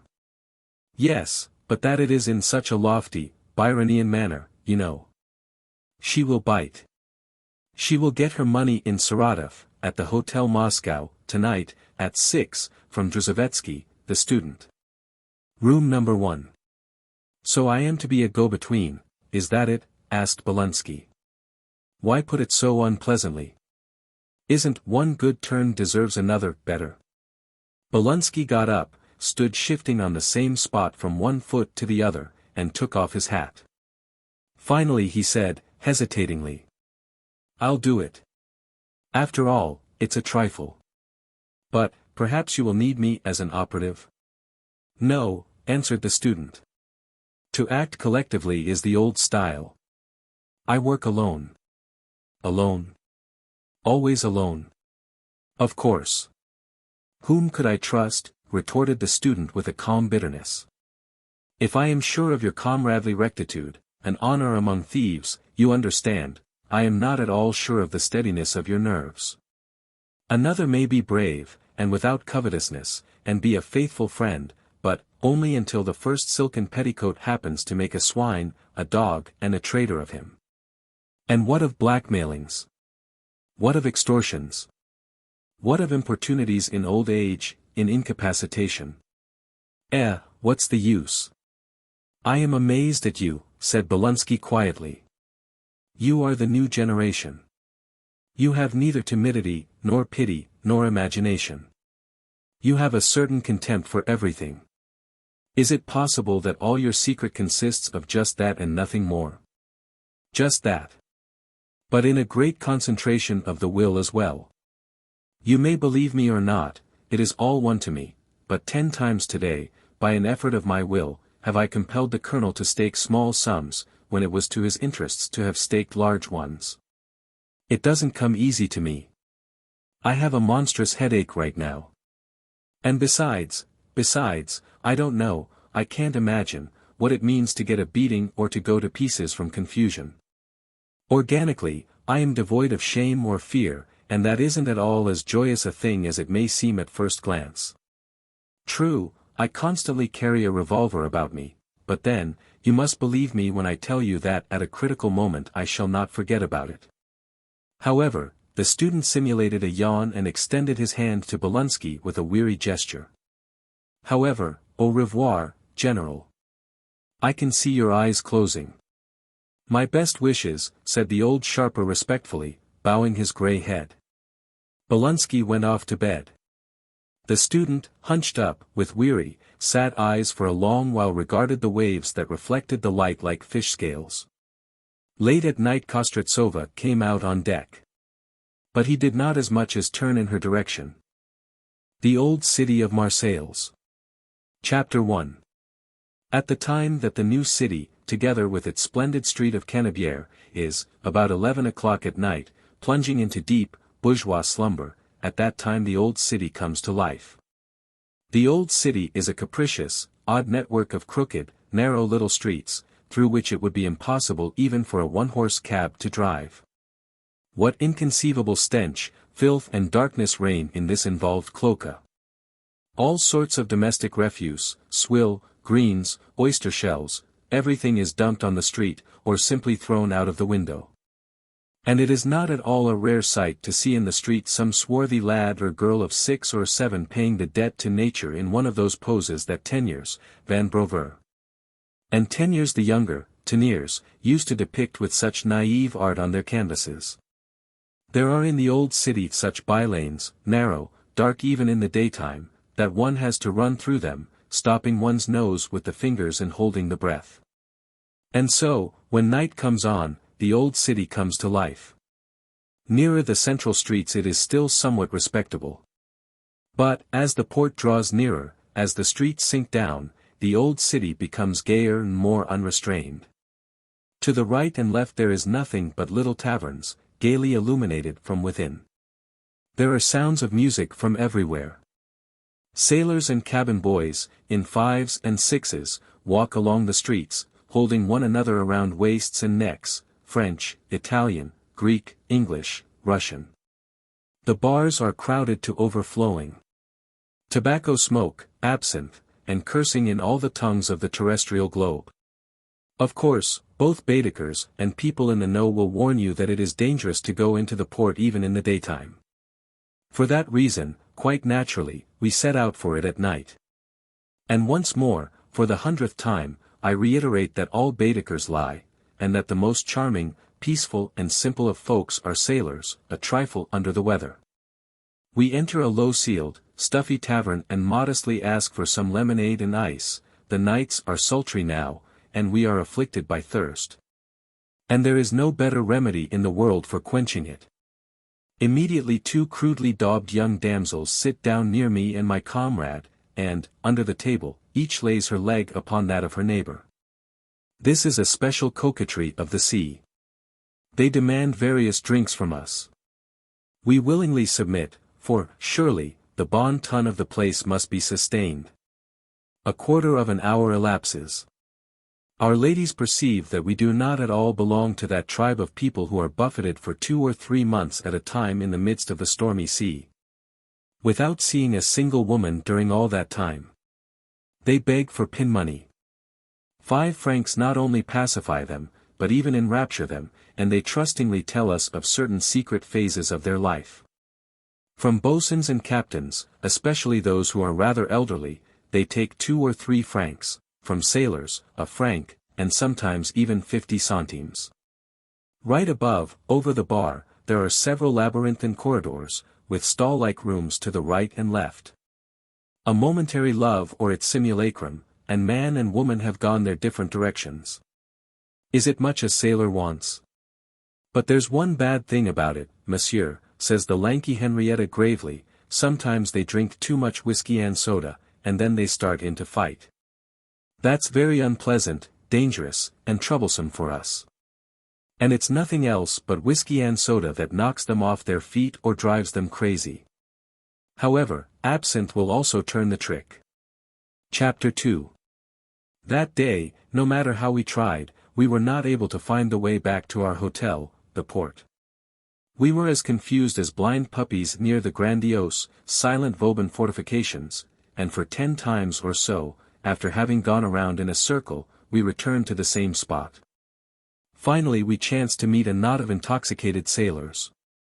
We politely asked them for directions, and immediately all of them, some 10 or 15, painstakingly and obligingly escorted us to our very house. I also recall another night. We were sitting in a Spanish bar, situated on one of the innumerable streets of the port, among which streets, by the way, I could never orientate myself. A party of Englishmen had planted themselves solidly alongside of us. Probably they belonged to the aristocracy of ships, skippers, machinists, or boatswains, or something of that sort. They were all well-grown, austere, stalwart men, with sunburnt, weather-beaten, rough-skinned faces. One of them, a clean-shaven chap, with a head as bare as a billiard ball, lit a pipe. I recognized my favorite Maryland tobacco by the smell, and, lifting my hat slightly and turning toward the billiard ball, I asked, "Old Judge, sir?" "Oh, yes, sir," 24 and, good-naturedly, having dried the mouthpiece by means of pressing his elbow hard against his side, he extended the pipe to me. "Please, sir."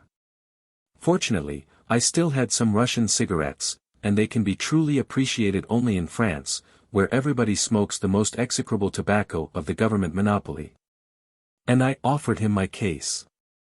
5 minutes later we were already squeezing one another's hands, so that my bones cracked, and we were yelling all over the old city. "Rule, Britannia, Britannia rules the waves." There was still another incident which, to this day, I recall with deep, joyous tenderness. This happened when the night was on the wane, about 3 or 4 o'clock, say. It was the peak of things, so to speak, in the little tavern.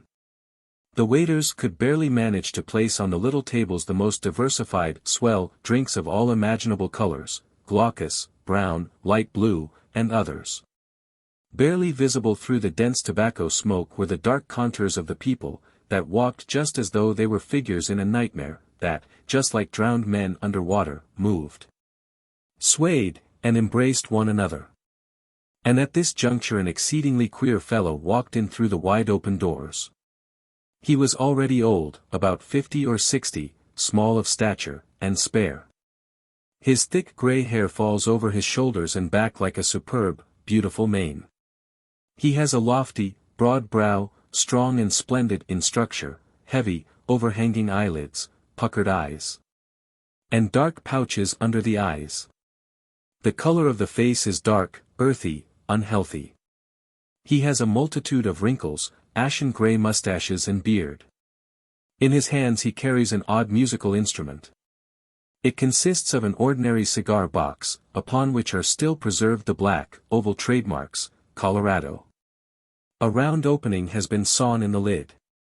A small, narrow board, crudely glued onto the box, serves as its neck.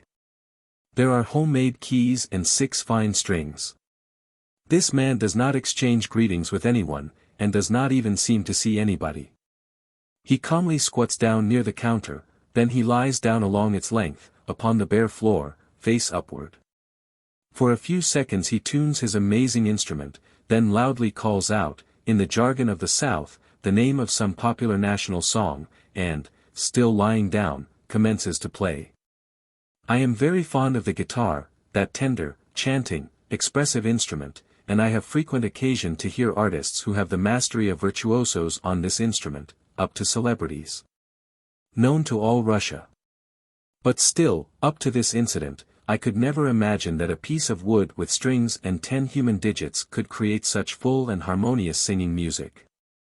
The cigar box of this curious old man sang with silvern sounds, just like a distant, splendid choir, composed of children, women, or angels. The noisy bar immediately became quiet. Pipes and cigars were put away somewhere or other. The sailors forgot about their beer mugs, and it seemed to me that this somber drinking place somehow grew brighter and cleaner. The women first, and then all the other visitors after them, got up from their places and surrounded the recumbent old man. From a neighboring dive came the sounds of a concertina harmonica. Someone tiptoed up to the door and closed it without a sound. The old man concluded one song, and at once called out the name of another, and again commenced playing, directing his puckered eyes toward the ceiling. Thus, amidst the general, reverential silence, yes, now it will be appropriate to use the word, he played several popular songs through, now slow and passionate, then playfully and slyly provoking, in which one could involuntarily sense an ancient Arabian intricacy, sensuously passionate, indolently languishing. Having played the basal motif, he would begin to vary it, and I will scarcely be mistaken in saying that these variations entered his head but now, even as he lay on the spittle-covered floor and improvised. Finally he said, in the purest of French, "Now I shall play for you a waltz by Chopin. Valse brillante," he added, in explanation. Who does not know this waltz, always difficult in technique, as it is executed on the forte piano? And I, with joy and amazement, not only heard, but, so it seems to me, saw, how from the strings stretched over the cigar box there suddenly poured shimmering stones of great value, playing, sparkling, kindling with deep varicolored fires. A god was juggling diamonds. Having finished, the old man took the instrument in his right hand, and stretched his left upward. At first his intention was not comprehended, and, with a certain insistence he repeated his gesture. K. My fellow traveler, was the first to surmise what the matter was, and took the old man by the hand, helping him to get up. At once scores of hands caught up the old man respectfully and cautiously, and put him on his feet. For a few moments the crowd hid him completely from my view, and it was then that I made a faux pas, at the recollection of which I blush even now, as I dictate these lines. I had not noticed that many of the auditors were extending money to the old man, and that he was courteously and firmly declining these profferings. With a heart moved to tenderness, with a gaucherie common to all people under such circumstances, I squeezed my way through to the old man and extended to him a handful of silver. But probably my humble gift, made with all the sincerity of my soul, was just the very drop that makes the goblet overflow. The old man looked at me, puckering his eyes contemptuously. He had splendid, dark, profound eyes, and said dryly, clipping off each word distinctly, "I did not play for you, nor for them." And he made a sweeping gesture that took in all the spectators. But, had you in reality listened to me attentively, and if you do understand anything at all of music, you must be aware that this is such a rare occasion that it is not you that have to thank me, but I that have to thank you. And, having plunged his hand into a pocket of the widest of trousers, he drew thence a whole heap of copper coins, and majestically gave them to me. Completely at a loss, confused, I began to mumble incoherent apologies. "I am dreadfully ashamed, maître, over my action. I am in despair. You will confer a great honor upon me and will quiet my conscience if you will consent to sit down at our table and will take a swallow of some wine or other." The old man was a trifle mollified, and almost smiled, but nevertheless he declined the invitation. "I neither drink nor smoke. And I wouldn't advise you to." "Landlord! I'll have a glass of cold water, please." Probably never during his entire checkered life had the landlord, stocky giant, all grown over with hair, with a bared neck like a bull's, poured out wine for anybody with that profound and attentive respect with which he filled a glass of water for the musician. The old man drank off the water, carelessly thanked the landlord, made a farewell sign with his hand to all of us, and walked out into the darkness of the night. Subsequently, I made a round of all the taverns, bars, and dram shops of the old city, in the hope of running across a trace of my mysterious musician. But he had concealed himself somewhere, had vanished, just like water that hath flowed away, just like a cloud that has raced by and melted away, just like a magic dream. But one thing consoles me, whenever my recollections turn upon this astonishing man: never an American millionaire. Never an Englishman, in the special costume of a tourist, with a pith helmet on his head, with a Baedeker under his armpit, a kodak in one hand, an alpenstock in the other, and binoculars slung over his shoulder. Never a prince of the blood, traveling incognito. Never shall any one of them see and never shall any one of them hear anything of the sort. And this thought, willy-nilly, gladdens me.